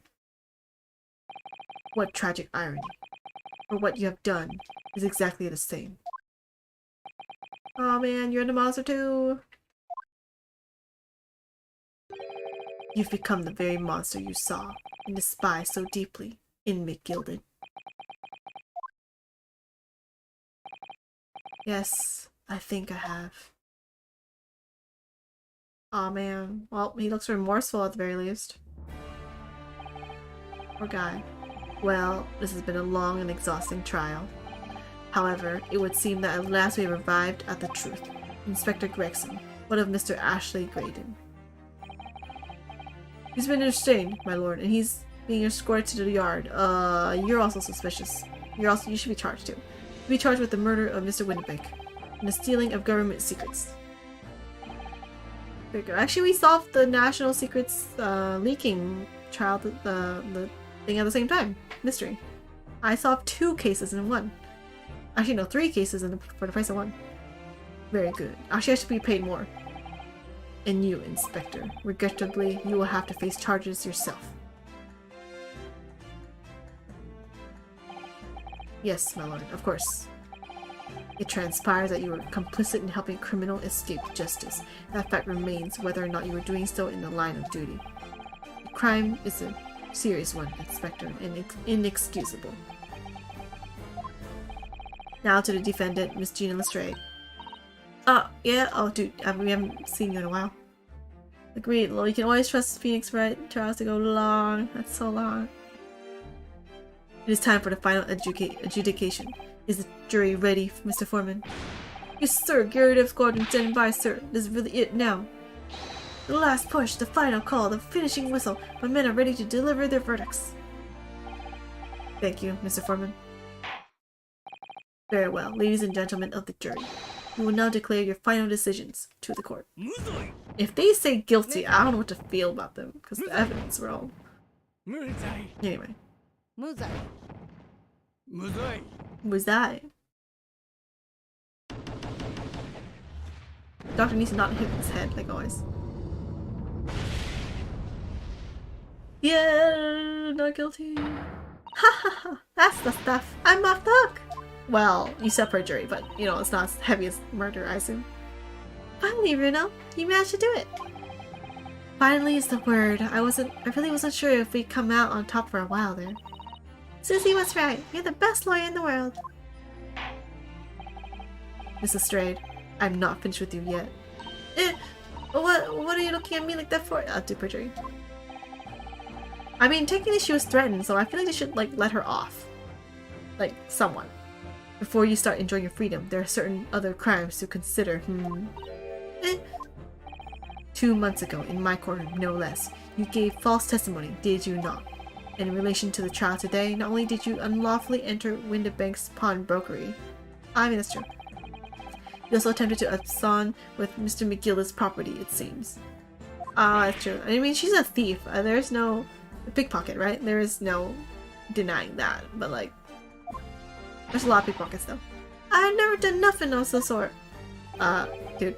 Of course not. It's not like you were gleefully wearing McGillis' coat in your cell yesterday or anything. Oh, and just when I was getting excited about throwing a party for Jeannie this evening. And turning her attention to the defense. Determining that, when played together, the music box disc contains a message in Morse code was certainly a most unexpected revelation, counsel. Say, you did well for a Japanese person. Quite so, my lord. The prosecution was caught entirely off guard. Man, dude, he's nice. In fact, I think we should applaud my learned friend's courage here today. It was a toast to demanding that government secrets be disseminated before the entire courtroom. Oh my god. I was like, it's probably not gonna praise me exactly. I was like, oh man, nice. Hey, that's what I said. I Lillin myself said that we should have, you know, had some few people, you know, listen to it, but not everyone, but whatever. Very sorry about that. It was the only way that I could get Inspector Gregson to admit what he'd done, so... If I may say something on that point, who? Isn't that... Oh. It's, about the sounds produced by the music box before. Don't tell me it's actually not National Secrets. It's like, the president's wearing a wig or something. I do wonder if that was really Morse code at all. What? But it was. What are you saying, madam? Oh, well, it's just that I'm really rather fanatical when it comes to Morse code, you see. So much so that the whole world seems to be covered in dots and dashes to me, in fact. Obsessed much? Goodness, madam, an unhealthy level of obsession, for one feels. That's what I said. But I must say that, in my opinion, sounds produced by those two discs were nothing more than that. Meaningless series of two different tones. Wait, what? What? Can that really be? What, really? It wasn't Morse code after all? Maybe they made the disc wrong? And they thought it was secret? But he bought them many times, right? McGilly bought it like many times, so it should be legit. Maybe they're out of sync. Yeah, maybe. Maybe that's what it is. Oh, weak. My lord, the defense would like to listen to the music box again! Yes, let's listen for the whole court. Are you off your nut? How many times do I have to tell you those discs contain ministerial secrets, sunshine? McGilly was getting mad about the disc. Maybe the dad was messing them up when he found his son was doing something dirty. Ah, maybe. I was wondering what the father was doing anyway. This court is not an appropriate forum to discuss the nature of the government communications. I agree. We know McGilly conspired to trade national secrets with our enemies, secrets acquired from Mr. Graydon. Now that the man has admitted to his crimes, we have no need to pursue the matter further. But it's really going to bother me. Mrs. Strayed, wait, we're just gonna skip that? Yeah, me lord. That which you have seen today here in this courtroom has been extremely disturbing. Falsified evidence, intimidation, perjury, a grim catalogue of depravity, an appalling experience to befall any child. Come on, ain't nothing I don't see most days in the back slums. I beg your pardon. Yeah, see, they take thoughts in her. She's intimidated and threatened. If you're weak, you pay for it. That's how life goes. Gina. But look, I reckon I've worked something out today. The world ain't fair, but if you want it to change, you've got to start at home.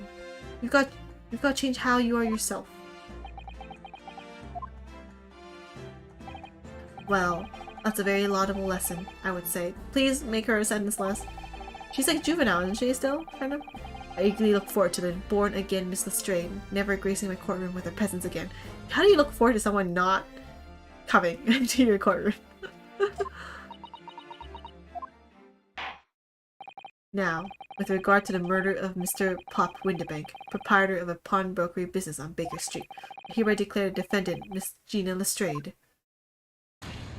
Muzai, not guilty. Well, I thought jury already said that though. Oh my god, indoor fireworks. Wait a minute. Wait, smoke grenade. Oh my god, that was hers. Oh, that was cute. That is all. Court is adjourned. She looks so happy, even though she's gonna face some consequences of some sort. Oh, just me and him. One on one. So quiet now, there's no one here. Why are we still here? Why he still has the wine? Also, please clean up your wine that you keep spilling all over the place and throwing on everything. On a personal note, I must say you've surprised me, my far eastern friend. You keep changing the adjective. Oh. Despite being Nipponese, you saw through the pretense to the malice that festered within that Englishman, and at the same time saw through the grime to the surprising heart of an English client. You have a curious talent for judging character, especially considering our very different cultures, except McGilden. I don't think there's anything curious about it. Whether we're from the Empire of Great Britain, or the Empire of Japan. We're all human beings. We're not so very different on the inside. You know, I took this case for one very simple reason. To lock swords with you once again here in the courtroom. Aw man, I have a fan. You did? When I encountered you for the first time 2 months ago, it reminded me of me myself when I was young. Of toasting friendship and trust with another Nipponese. Only to find my trust betrayed. Okay, never mind. That was a different one. Through you, I hope to look into the eyes of the man I once knew and try to understand. Wait, are you talking about- wait, is this leading to the next trial? You were betrayed by someone? You mentioned something similar earlier today, about total betrayal at the hands of the Japanese. What happened exactly? Well, you may ask. And one day, when the time comes, you will learn the answer, whether you like it or not. Alright, then I'll wait for that day if I must.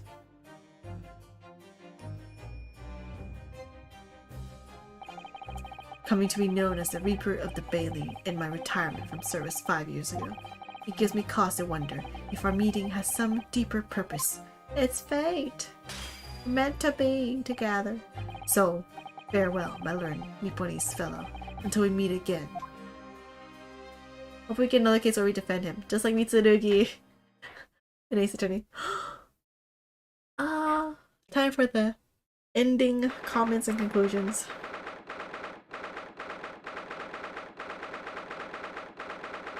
Man, that was a long day. Wait a minute. This is 5:24. I started this at 12 something, 41 or something, what it says there, right? 12:41, and I actually played at 11-ish. It's actually kind of similar to the time. How long it takes there and how long it takes me to play is around like same. Than it was when the injustice was served. I hope so. It's done. It's over at last. But yeah, where's Iris disappeared to? No, Gina. What's going on with Gina? I want to know that. Congratulations, Gina. I knew it all along. I knew that you were innocent. Well, you did what you said, Mr. Naruhodo. You believed in me, right up to the end. You're as odd as your name. Oh, no. What's odd about it? I told you I had faith in you, didn't I? Okay, also almost exactly 5 hours now. Exactly, right? It's 5 hours now, actually. Exactly. No one ever has before, see? Promise, I mean, properly. That's awful. I figured out something out today. All my life, growing up in the slums, I've never trusted no one. But that's just cause I've been scared of being stabbed in the back. I mean, the more you trust someone, the more it hurts when they let you down. Yes, I think I can understand that. It's 2 AM here. This trial was so good I didn't even notice how late it got. Almost done! After all, I had a taste of it in that trial 2 months ago. I chose to trust someone and paid for it. That betrayal left a big scar. You know though, Gina, I worked something out quite recently too. Trusting in someone else is really an exercise in learning to trust yourself. And when your gut tells you it's the right thing to do, and your trust is rewarded, there's no better feeling in the world. And I think I have you to thank for reminding me of that valuable lesson. Oh, well, if you say so. Don't make a fat lot of sense to me though. I'm trying to say that putting my faith in you, Gina, has been a real pleasure. For crying out loud, pack it in. But I suppose I sort of feel the same way. I mean, sometimes trusting someone else is, you know, alright. Thanks. This is the way I see it, Ryunosuke. No, best friend, stop showing Kazuma. A defense lawyer is only as good as his faith in his client. And that comes down to how much faith he has in himself. After this experience, I'm starting to feel like I understand what you mean. Wait, we never talked about Kazuma's secret mission. He had a secret mission that he was supposed to do in Britain, but he died on the way, so he couldn't. Are we going to discuss the? I think there should be a trial about this, right? Right? Or something about it? Kazuma, Am I living up to your expectations? Am I turning out to be the lawyer you believed I could be? He's like, yes. Talk to me, Kazuma. Pardon the interruption. Wait, who? Cyrus? Well, what the deuce does a man have to do to be noticed around here, my dear fellow? Who? Oh, that voice! It's too late for that voice now. Mr. Naruto, is it Holmes? Is he on the floor? I'm standing here patiently in a corner of the room for an eternity. Oh, it is here! Oh my god, it's here! I'm standing here patiently in a corner of the room for an eternity. What's the other guy, dude? How they not caught him? Ah ha ha ha! Yes, it was me all along! I would have said when finally you noticed me. But you people, with your incessant babbling. Ah, Mr. Holmes. Ah ha ha ha! Yes, it was me all along! You see? Yeah, he looks weird, not in his regular outfit. I'd assume you've been taken back to the hospital, to be honest. Indeed I was, but I managed to escape again. Oh. I happen to be aware of one or two foibles of the doctor who was tending to me. I merely made my knowledge of them known to the man, and he happily issued me a leave of absence. How very above board, whatever that means. But enough of my adventures. That was a fine victory, Mr. Naruto. Your tireless efforts justly rewarded, I feel. Congratulations are in order. As a close friend, I tip my hat at you. Oh, thank you. Some great detective you are. Great at being cold as ice, maybe. Have I irked you in some way, Miss Lestrade? Wait, does she have a crush on him? I'm like getting that vibe. Well, you've been having a snooze in your nice soft bed. Some of us have been fighting for our lives. Okay, wait. Make water.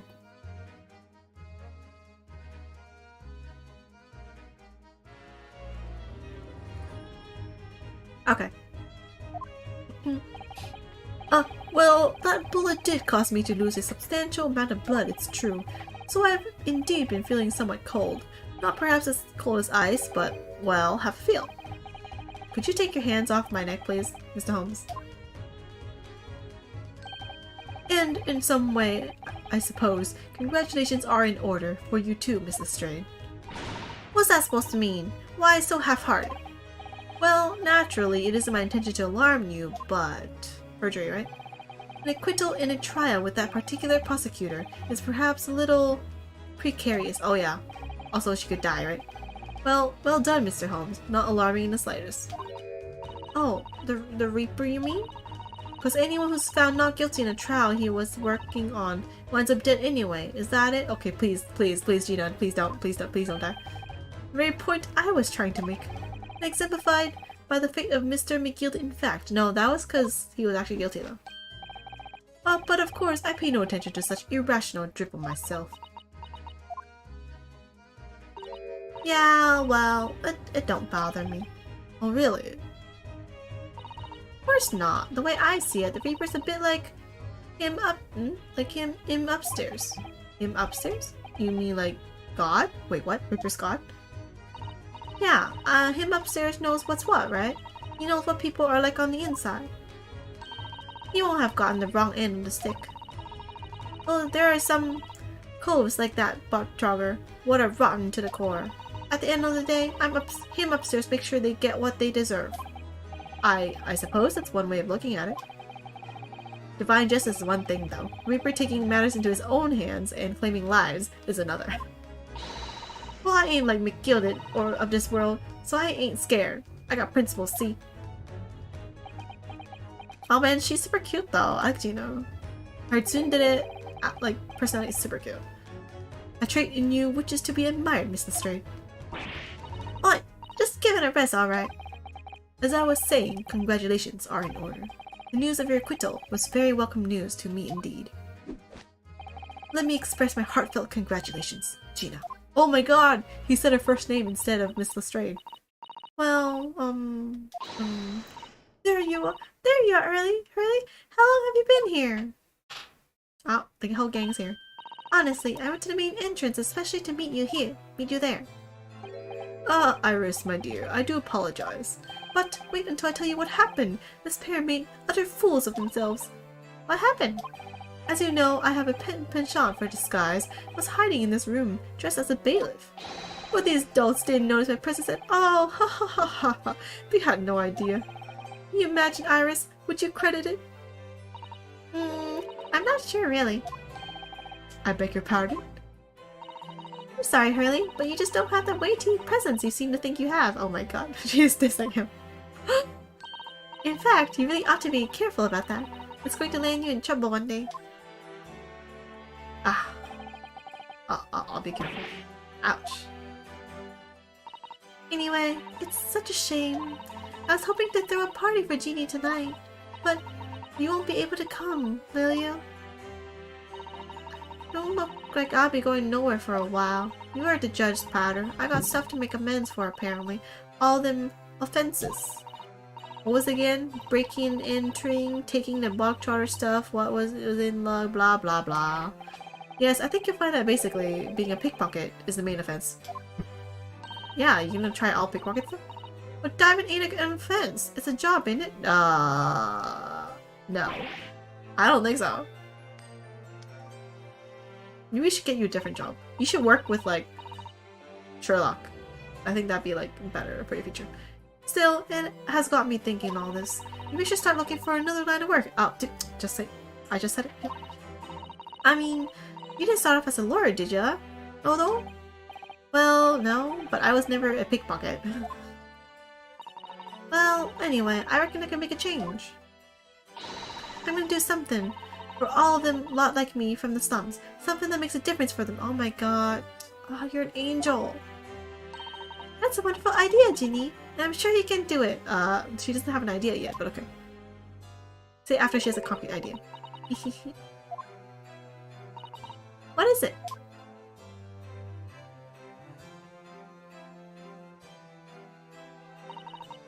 Nothing. Miss Gina Lestrade. The prison carriage has arrived, ma'am. Come with me to the rear gate at once. Oh man. Wait, they didn't say how long she's sentenced and what she's sentenced for, though. Right, well, looks like I'm off then. Yes, goodbye, Gina, and good luck. Oh man, now I feel sad, Gina. Although? Yes? Oh, what? Your last parting present? Smoke grenade? Why she still have a weapon, by the way? God! What was that for? I don't know, I mean... I don't know what to say, so... Ah, indeed. Perhaps the situation calls for a phrase hitherto missing from your vocabulary, Miss Lestrade. On occasions such as this. Let's meet each other again. I recommend a simple thank you, all that too. Oh. Oh yes! It's good advice, Jeannie. Right, I see. Well...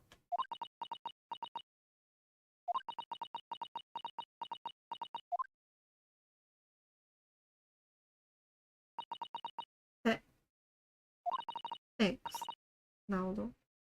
Oh my god, she's not cute! Oh my god, she's crying though. Thank you for everything what you've done, for believing in me. Oh my god. Ah. But she's kind of down. Will I ever see her again? Not at all. In fact, that should be my line. Thank you, Gina.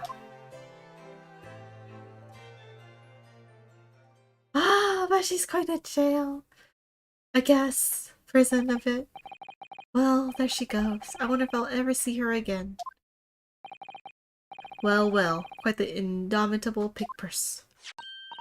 Oh, I nearly forgot. I hope Iris is, like, gonna be with Jeannie the whole time when she gets out and stuff too. And even when she's inside, you can visit prison, right? I nearly forgot. I bought a paper outside. It's a special edition. This trial is all over the front page. Pickpockets, innocence proven. Isn't it wonderful? You should have shown it to Gina, Iris. She would have been thrilled. Well, we didn't have time, actually. Oh no, how silly of me. Ah, but anyway, would you like the good news or the bad news? Bad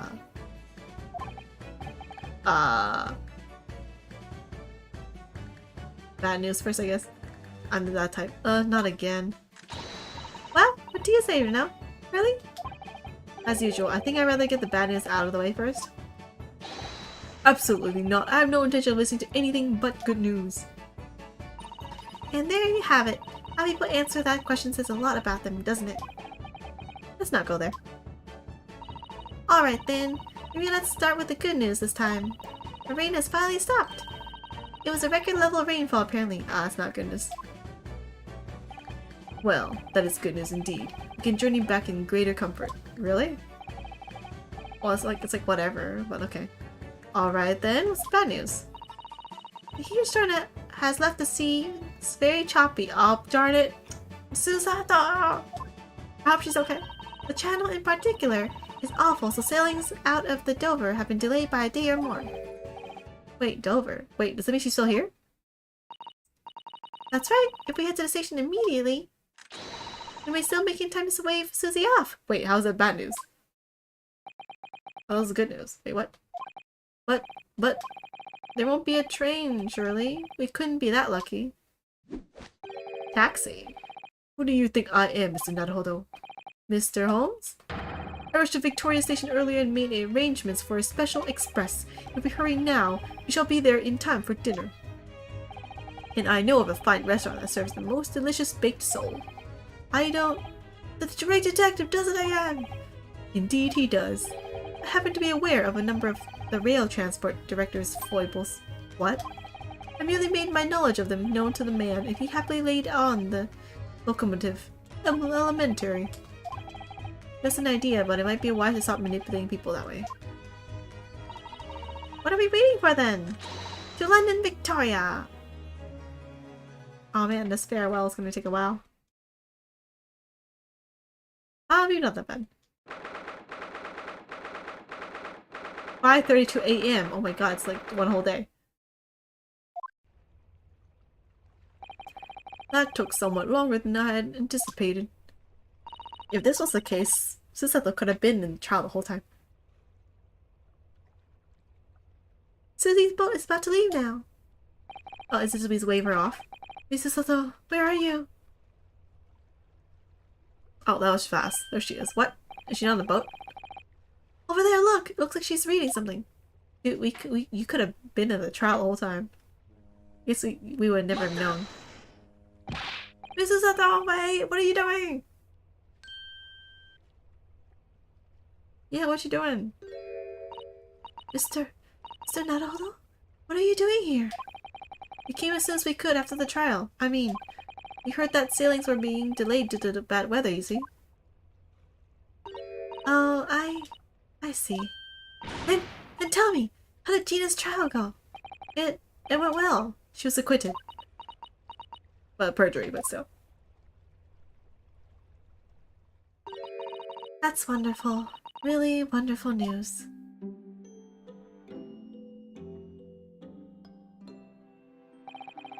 The book you were about to throw into the sea. It was your encyclopedia of British law, wasn't it? Oh dear, I was hoping you hadn't seen that. I'm not worthy of practicing law in any way now. Oh wait, would she not be arrested for tampering with the crime scene because she's still here though? So, I was saying my final farewell. You were saying goodbye to law? You? Susato-san?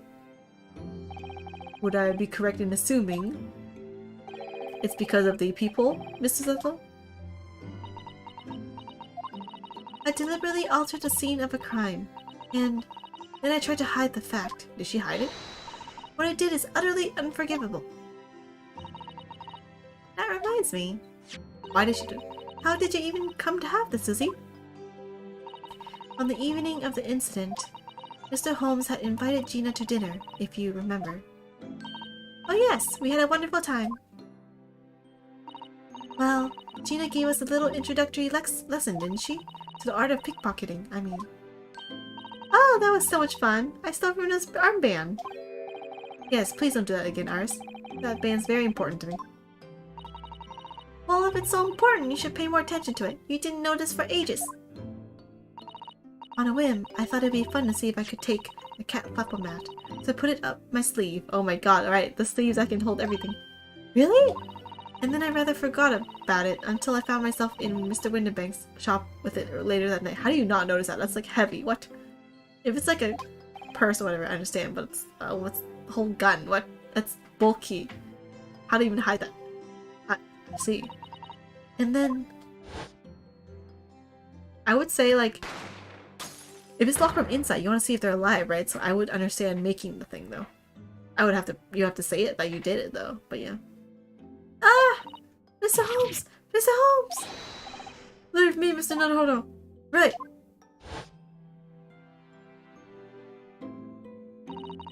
After Mr. Naruhodo left the shop, I started to think. That door started to play in my mind. The storeroom door, you mean? Yeah, if there's someone there, you want to see, right? Or unlock it or whatever. Yes, if Gina was anywhere in the shop, I realized it could only be behind that door. And at that moment, the little device that I had up my sleeve sprang to mind. I was so worried about Gina. I simply had to know. So you used the cat clapomat to make the people in the door. That's fine and all, as long as you talk about it, right? If you, let's say like it's like, oh, is she in danger? If she's in danger, I should go and save her. But if you see the people, oh, she's not in danger, then it's like, okay. I think that's as long as you say it. I think it's not tampering with the crime scene. As long as you say it. I guess she just forgot or something. I don't know. As captured in a photographic print of the shop by one of Hurley's red-handed recorders. Indeed, it was of the first importance, that point. Precisely when the peephole was made, that information would prove to be Mr. Naruhodo's greatest weapon. Though, naturally, without proof, it would have amounted to nothing. But when I looked through the hole in the door, the sight that met my eyes made my blood run cold. Thoughts started to run through my mind.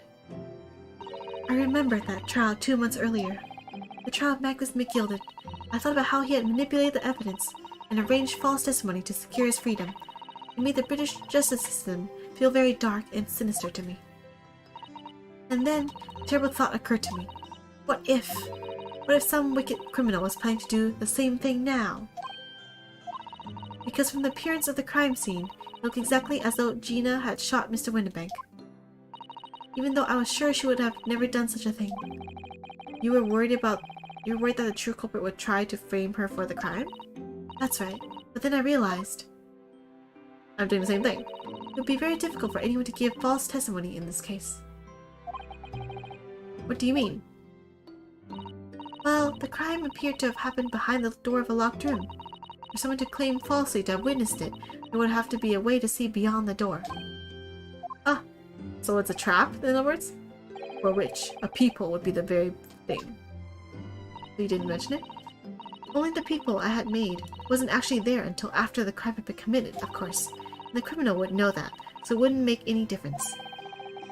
But a possibility of a rather ingenious trap was there, was it not? A trap? Is that why she did it? I know, right? That's why she didn't say anything. I don't know why that's why she did it.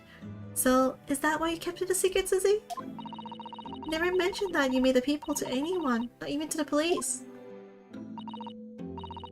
I know, and I knew at the time that what I was doing was wrong, a criminal offense even. Actually though, if she mentioned it to police, then that false accusation, that false testimony wouldn't have worked actually. That's why I decided to confide in Mr. Holmes. If Mr. Naruhodo was completely backed into a corner, with no other possible means of escape, the truth about the people could save him. That was my plan. She really does think of everything. But then, why didn't you just tell me everything before the trial began? My dear fellow, you're not thinking straight. If she had done that, it would have rendered you complicit in the whole escaped, whatever. You could have been disbarred if you had been seen to have knowingly tampered with the crime scene. So Mrs. Sato decided to shoulder the burden of responsibility alone. For your sake and Miss Lestrade's. Mrs. Sato.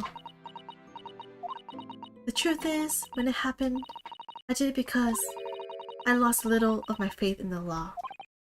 Oh yeah, I understand then. I was worried that the right person wouldn't be convicted of the crime. The moment I allowed myself to think that is the moment I lost my right to call myself a judicial assistant, or just any person of the law, I think would also work. What you did isn't comparable to what he did. Raiden is the one who lied in the witness stand, using that peephole as a way to implicate Gina. But it's close though. Oh, she's passed out for a bit there. Probably time for a bit. Good night. There you go. And besides, if the peephole inconsistency hadn't existed, I'm not at all sure that she would have been acquitted in the end. Mrs. Sato, what you did saved Gina's life. I probably shouldn't do it again, probably. Let's finish the case and have a good night. Good one. Yeah, you too. Thanks. Almost done anyway. Yeah. Well, with your kind words, Mr. Naruhodo, you've saved me too, from my regrets. Oh, I hope you don't get arrested here, though. For, tampering evidence. Well, we must all be thankful that Mrs. Straight's freedom has been assured. Yes, exactly. Although some of the loose ends in that trial will continue to play on my mind, I'm sure. But the revelation that the music box disc contained secret messages, Miss Naruhodo. Oh yeah, that part. What a triumph to work that out! I'm full of admiration. Well, actually, that argument wasn't quite as compelling as I thought it was. Oh, it wasn't? There was a communications officer among the jury members, you see? A telegraph operator. And she said that the majority of the sounds on the disc were just meaningless tones. Yeah, maybe it was just like a fake disc. As one would expect, after all, we were talking about secret government communications. No doubt they're written in cipher to avoid being readily understood should they have been intercepted. In cipher? I see. Well, that's also one theory. So then we could have never hoped to understand the message anyway. Nonsense, my dear fellow. It's quite a zero-pipe problem, I assure you. What's that mean? I mean, you don't want people to hear it anyway. Just for confidentiality. So, wait, what? Wait, what was that? What was that? What was that? What was that? Was that a ghost? What? Was that Kazuma's name? Wait, what? Wait, what? History. History. Wait, the name was Asoki? Is Kazuma involved? I knew he was involved. Oh, that can be a real word, can it? How funny. Wait, Iris, what did you just say? Oh, I just said Asoki. Does that word mean something to you? Mean something? Asoki was the name of my best friend! What? Oh my god, then this next trial. But how? How do you know that name, Iris? I wrote it down during the trial before. When the message was playing on the music box, you know Morse code. She transcribed it on the fly. She really is a genius. I thought the message probably wouldn't be written out in plain Morse code, so I tried various ways to interpret it. The message was written in another language. But whenever I tried, the words just didn't seem to make any sense. That is, in English at least. Oh my god. Oh, read it out loud. It suddenly occurred to me, you see. There's more than one Morse code, not just the English variety. Various countries around the world have altered and added to Morse code to use it to their own languages. I don't believe it. Are you saying? That's right. I've only actually seen a chart of Japanese Morse code once before. But I think it's based on the Iroha pangram, isn't it? And you mean to say that in Japanese Morse code, the message says asogi? There must be more to that then, though. Yes, I think so. Sorry if I don't remember all of the Japanese Morse code. Iris, would you let me see that? Mrs. Sato, do you know what? Do you know Japanese Morse code? Oh, that and like, can you see the confidential secret message? Yes, I spent some time studying it. Oh, okay, well, we have a Morse code girl here. Because I'm quite sure Morse code will become ever more important for international communications. Well, now it's just text messages. And Wi-Fi and stuff. Then might I recommend, my dear madam, that you focus your efforts on the English version. Be that as it may, Iris, show me the message, please.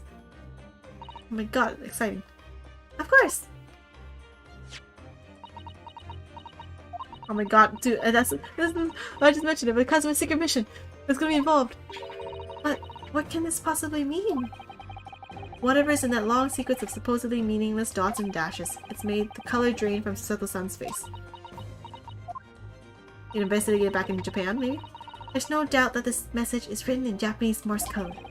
So the British Empire has been using Japanese for its secret communications? Wait, wouldn't the guy have known? Why didn't the guy answer? Like, oh wait, no, he's a friend who made the Morse code, right? So he's leaking information. So it's not him who writes the code. It's someone else writing the code, not the guy. Yeah. I don't understand the reason why, but the message appears to be a list of 4 people's names. Oh. 4 names. The first is Kei Asoki. Asoki Kazuma. It's Kazuma's best friend. Kazuma Asoki. Why? Why was his name on that disc? Secret mission. They're probably spies. Wait, was he actually a spy? As I'm thinking about it. Maybe his friend was actually a spy, and this is like a list of spies? Something? The second is A. Shin. Shin. I don't recognize that name. The third is T. Gregson. It's Gregson! Gregson. He's a spy. Oh my god. He had... That explains sort of why he's working with the guy then. Other time. It would seem Tobias Gregson is the 3rd man on the list. And what's his name doing in a secret government communication as well? That's why they were speaking with each other, maybe. And the last name. Oh my god, it's gonna be her father, isn't it? I'm calling it. What's the matter, Mrs. Sato? What's the matter? It's Mikotoba?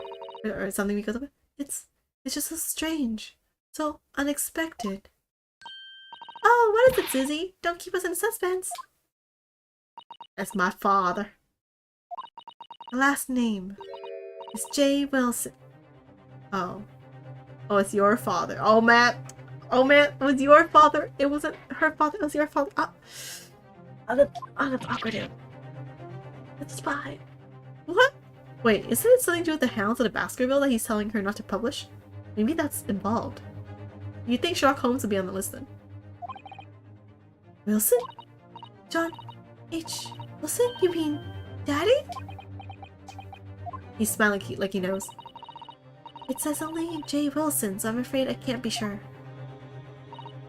Then, after the 4 names, it reads, if I translate from Japanese, that is all 4 of the spies. And that's the end of the message, or rather, the end of what you noted down, Iris. I need to see the rest of it.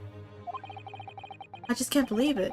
Who would ever have thought that those discs contain Japanese Morse code and that Kazuma and no people are linked together? Not to mention a strange list of some disturbingly familiar names. It would appear that this particular message is a communication of some kind between Great Britain and the Empire of Japan. So, Daddy could be in Japan then, where Susie and Rino came from. He died, right? Wait, do we establish the fact that he died? Oh yeah, no, yeah, he died in the first trial I was at. Oh, well... no, it's not very likely, really, is it? I mean, there are thousands of people with the surname Wilson, and there must be a lot of J's among them. True. Professor John H. Wilson, visiting professor of medicine at the Imperial Yume University. We can't tell Iris about that now, we just can't. He died. This is so strange, somehow, in solving the case of Mr. Windenbank's murder today. I feel like I've rolled back a boulder at the mouth of a very dark cave. Darn it, there's more to this. I do wonder if perhaps it's a dark cave that we shouldn't go wandering inside. Oh my god, it scared me. I was like, is there a secret person spying on our conversation? Oh dear, the ship is going to set sail soon. Yes, it seems so. I'll investigate something in Japan. Try to figure it out. Stuff from Kazuma, please, while I figure stuff out in Britain. Let's exchange telegrams or something. I'll sail on that steamship first to the port of Dunkirk in France. Then I'll change onto a larger passenger vessel bound for Japan. You're really going then, Susie. We wish you a safe passage, Mr. Sato. Thank you so much. I wish all of you the very best.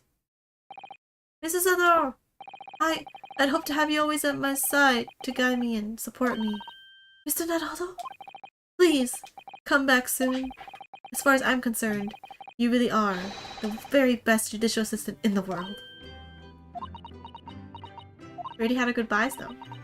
I'm quite sure I'll be back before you know it.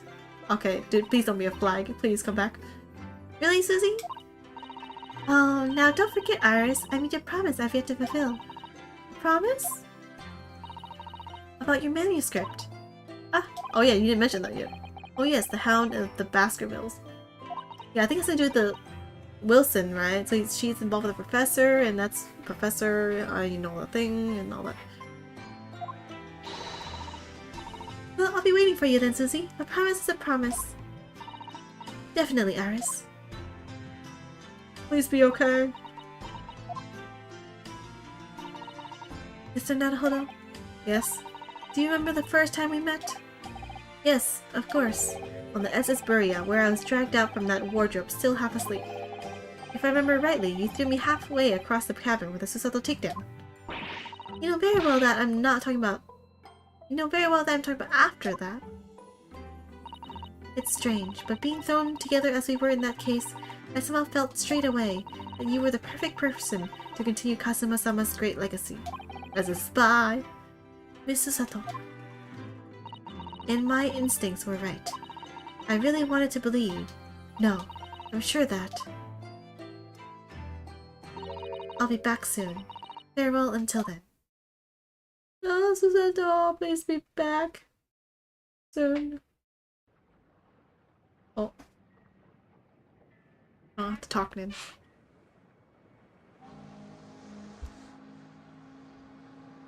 これでなるほど龍之介最初の冒険の物語はおしまいだ。思えば不思議な運命に導かれてここまで来たような気がする。 Animation is kind of weird. 僕は弁護士になって異国の街で名探偵と出会った。これからもきっと様々な困難が僕を待ち受けているのだろう。でもどんな危機だって大逆転できる、そんな気がする。 I'm playing the violin. だって僕には世界最高の仲間がいるのだから。 Well, one of them is dead, technically.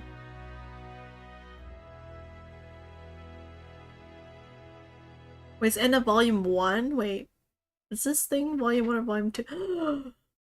I think I only just finished volume 1. Hmm? Oh yes, Mr. Naruto. Yes, Mr. Holmes? I have some rather awkward news.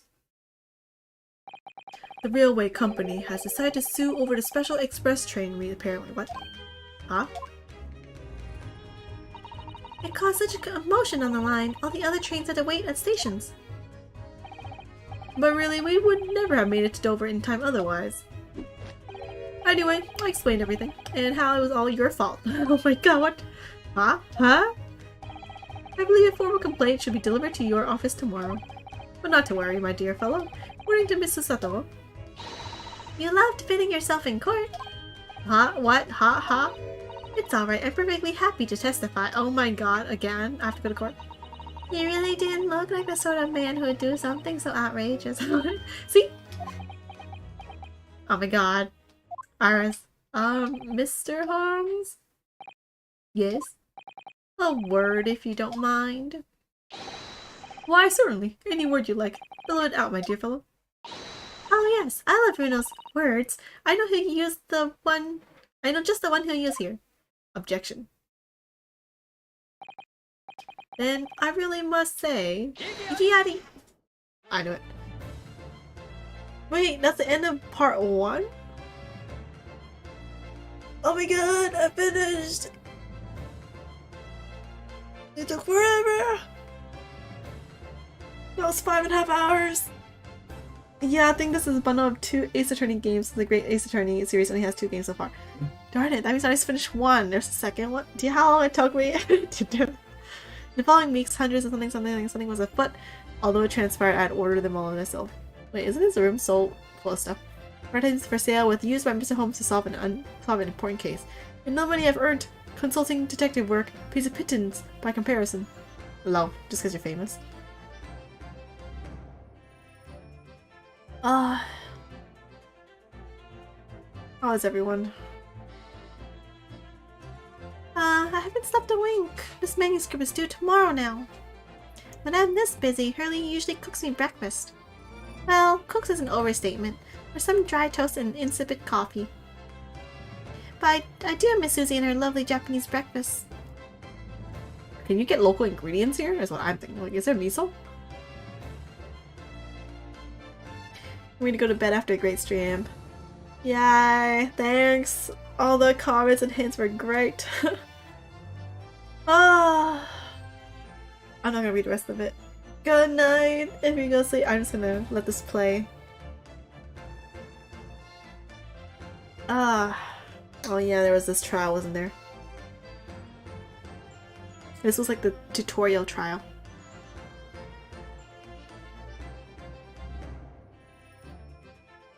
That was good. I'll have a great maybe lawyer something for next time on my avatar. Oh yeah, the Russian one. And the guy who is I forgot what he is. He's a police officer? Oh. He took Wakahai's kittens on board? Oh my god. He's getting tried again for a different thing now. It's like, you can't have pets on board. Actually, wait, was the other 2 already in court again? We'll get another tutorial trail when you start the singing. No! Through the world governed by the tenets of order and discipline. I can tell by the gears in the back. A great clock. Okay. Oh man, it's gonna take a while. I still need to finish Hogwarts first. I think I need to do Hogwarts before I start the second one on this. Definitely.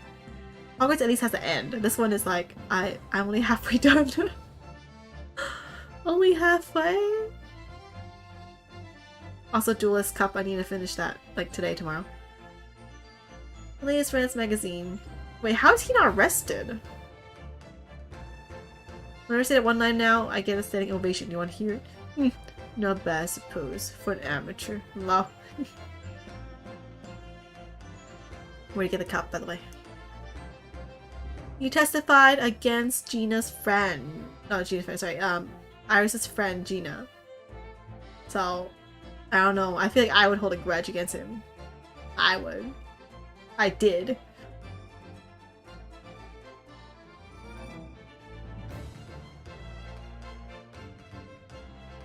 Or we can go through every single one of the juries.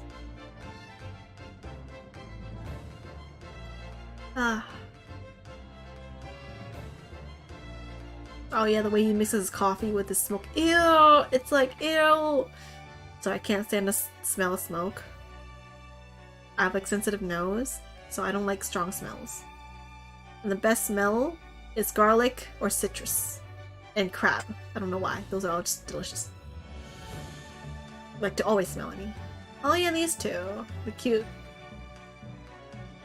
The always sleepy guy, because he works 24/7, I swear. Although they look so poor, but they have matching scarves. Yeah, matching scarves. Such sparkle. His art is sparkling even though he's sleepy.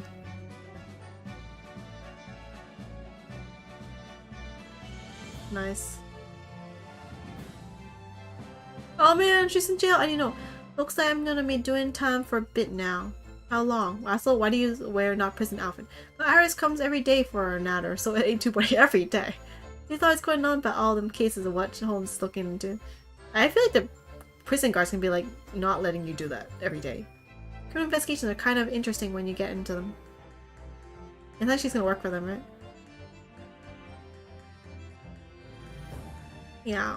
I don't think prison guards would appreciate having to like let them see each other every day because you have to prepare for that and stuff, right? Oh, he's in jail too. Yes, I renounced my upbringing, chose a life of sophisticated crime, but regrets, please. Why is he in the same jail? Give over, bruv. That ain't the ash we used to know. We ain't got time to plan a comeback of Milverton and Skulkin's milk run, right? She gets up herself. We must give what's its milk in the neighborhood for all it's worth. Is he actually the older brother then? And not the other two? Also, their poses don't match. Maybe actually no wait, they match on the other side. Oh my god. It was a set. His pose and their poses were a set. Oh my god, I just realized that now. This past 6 months has been a time I shall remember forevermore. Painful goodbyes and wonderful encounters. I've come to realize that's what life is all about. Naruhodo-san, I promise, your assistant will return to you one day. But for now, I leave you with many memories and a heartfelt wish that life will treat you well.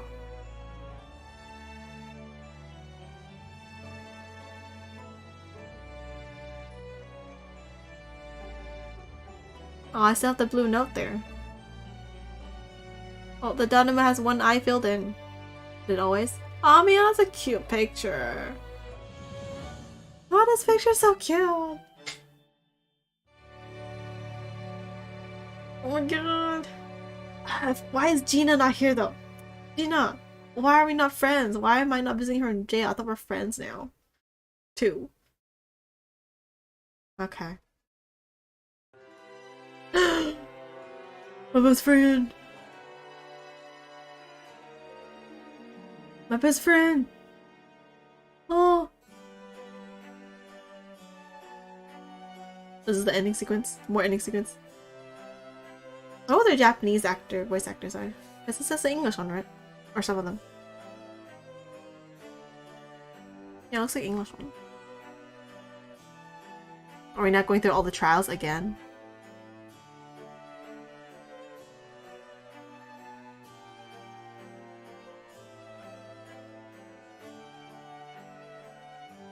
Here, I thought it ended.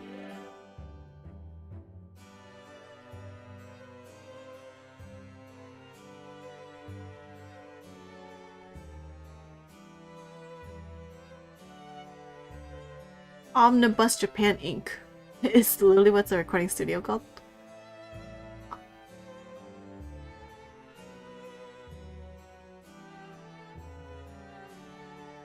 Oh yeah, there was that fancy hat with the swan.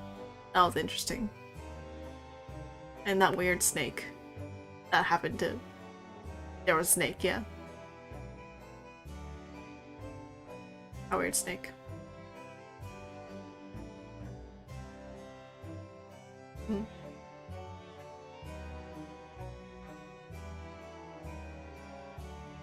Why is this way? Okay, wait. Okay, then much better. Oh, and then Kazuma died! Is what that means. He stopped. Oh my god, Kazuma. Oh, he died. Wait, where's Susato? Why is Susato showing up? She's supposed to walk with me too, right? Is she not? Oh, there she is. Just defending herself and stuff. Are you gonna walk with me? Yep, okay. Wait, in? What was that? Oh no, we're walking together? Okay. Oh wait, you took the sword. Oh, she gave me Kazuma's sword, right. Oh, she's behind me. And then there's the Britain arc. He's like, "Ah, come into my arms," is what it looks like. Oh, you can't see because I'm in the way. Alright. I move myself.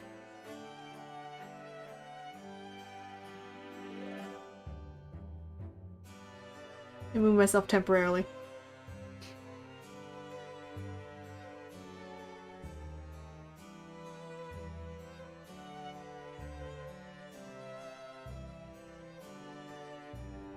McGill.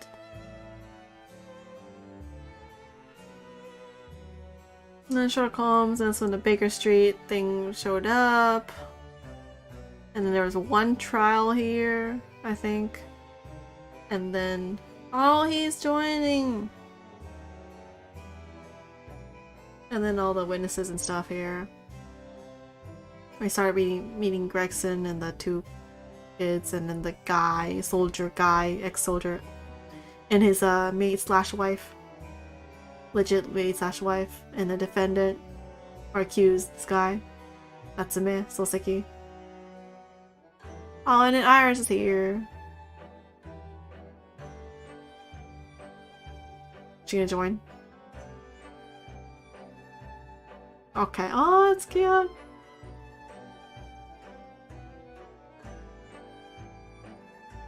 And then the current trial. He's wearing sandals with a suit, though. Who is?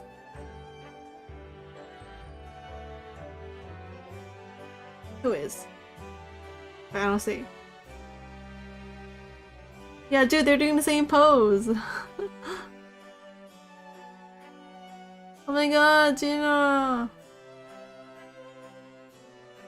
But she's not following them because he...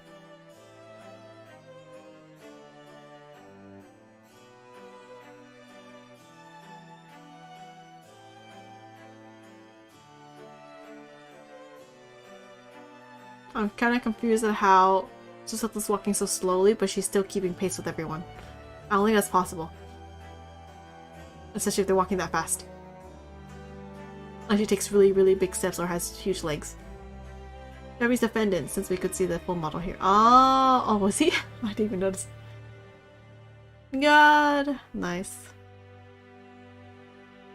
The deduction pose. Spin. Clap, clap, clap, clap, clap, clap, clap.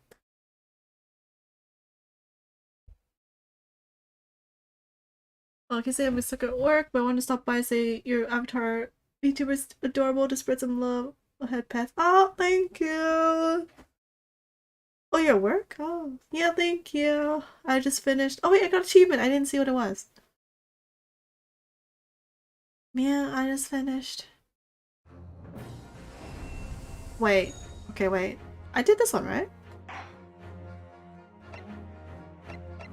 Huh? Select adventure. I finished all these. Wait, was this the Hound in the Baskerville though? Technically it was. I finished this one. I've done 2 hours and 5 minutes. You can do it! It's only 2 hours. Only. If you're not that busy. Wait, did I finish this already? Special contents. Was it this one? Oh, it's not this one, but... What? When did he... Art is homemade! Japanese jumble. Wait, rate Grace Attorney 2. Oh, it's Grace Attorney 2. How did it... It's like you mentioned moving left and right. Okay, wait, let me just... What? Oh my god, there is! So many more! I haven't even finished half of them? Gallery. Portraits. Oh! Let's look at them all. Oh no, too much text. That's better than this one, with the cape. Cape are cool. Oh man, he has different hairstyles, are weird. Oh wait. Yeah, let's look at hers. Ah, that's cute. Ah, it's cute too. I like your kimono, like hakama. I like the thing, the flowers on the sleeve. Oh my god, young version. Or is it young version or is that like a character design? Sherlock Holmes. Detailed version of his gun. That's supposed to be with steampunk. Oh, is that with Iris? What's the original design? Yeah, her keychains are super cute. Oh.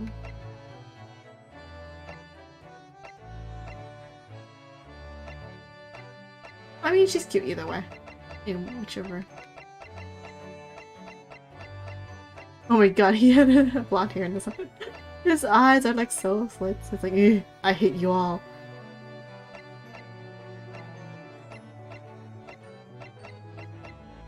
Other characters. Like a high. Oh, Gina was super cute though, man. Oh man, Gina was uber cute. Okay, wait, actually wait, I didn't go through everything yet. Auditorium? Music? Voice? Wait, what? Ikiari! Matta! もう言うまでもありませんね。 Wait, do we even use this? 言うまでもありませんね。あなたの証言は決定的に矛盾している。矛盾してある。It's a contradiction. 矛盾です。矛盾です。矛盾なのです。僕はいえ、弁護側は尋問の権利を主張します。What was it? I want to cross-examine them as a lawyer. 僕は弁護士になる。必ず。Definitely. Oh, interesting. 被告側弁護人の法務助手、御言葉すさとと申します。Oh, it's Hanazawa Kana. 承知しております。I think. ほんの、まさに夢のようでOh, so ございま high. す。承知しております。ほんの5分、お時間を、被告側の主張を立証する最後の証拠品を持ってまいりました。Oh man, that was such a 事 long 件 line. を解決いたしましょう。私どもの手で必ず。 By my hands, I will. すさとそれだけ No! さあ、推理を始めようか。ミスターなるほど。 Oh wait, I like hearing the voices. Ah. 私、アイリス・ワトソンです。どうぞお見知りおきを。 I know her voice from somewhere. お茶が入ったよ。Nakamura Yep. なるほど、龍之介。なるほど、龍之介。貴様という男をそうでなければならない。Oh man, it's Dio. 生贄は気候のこと、ボルテックス卿より聞いたが。Yep, it's Dio.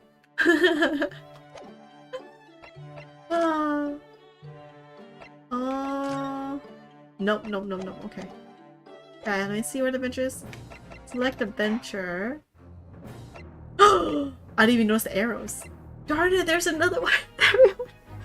Okay, I'll play this after I finish Hogwarts. Just because it's gonna be a different long journey. How long did it take for me to play this game, everyone? Let's see, let me see my Steam. It says 45 hours, probably, including probably this 5 hours maybe, so like 50 hours. So not 50 hours. But next time, everyone who's watched, thank you! It was a long journey, and I'll continue this sometime after Hogwarts. But yeah, thanks for all the hints, all the comments, and just watching in general. It was fun. I like Ace Attorney. It's just that I have to talk so much because otherwise it's complete silence. So, it's fun. Just a lot of talking and need more water is all.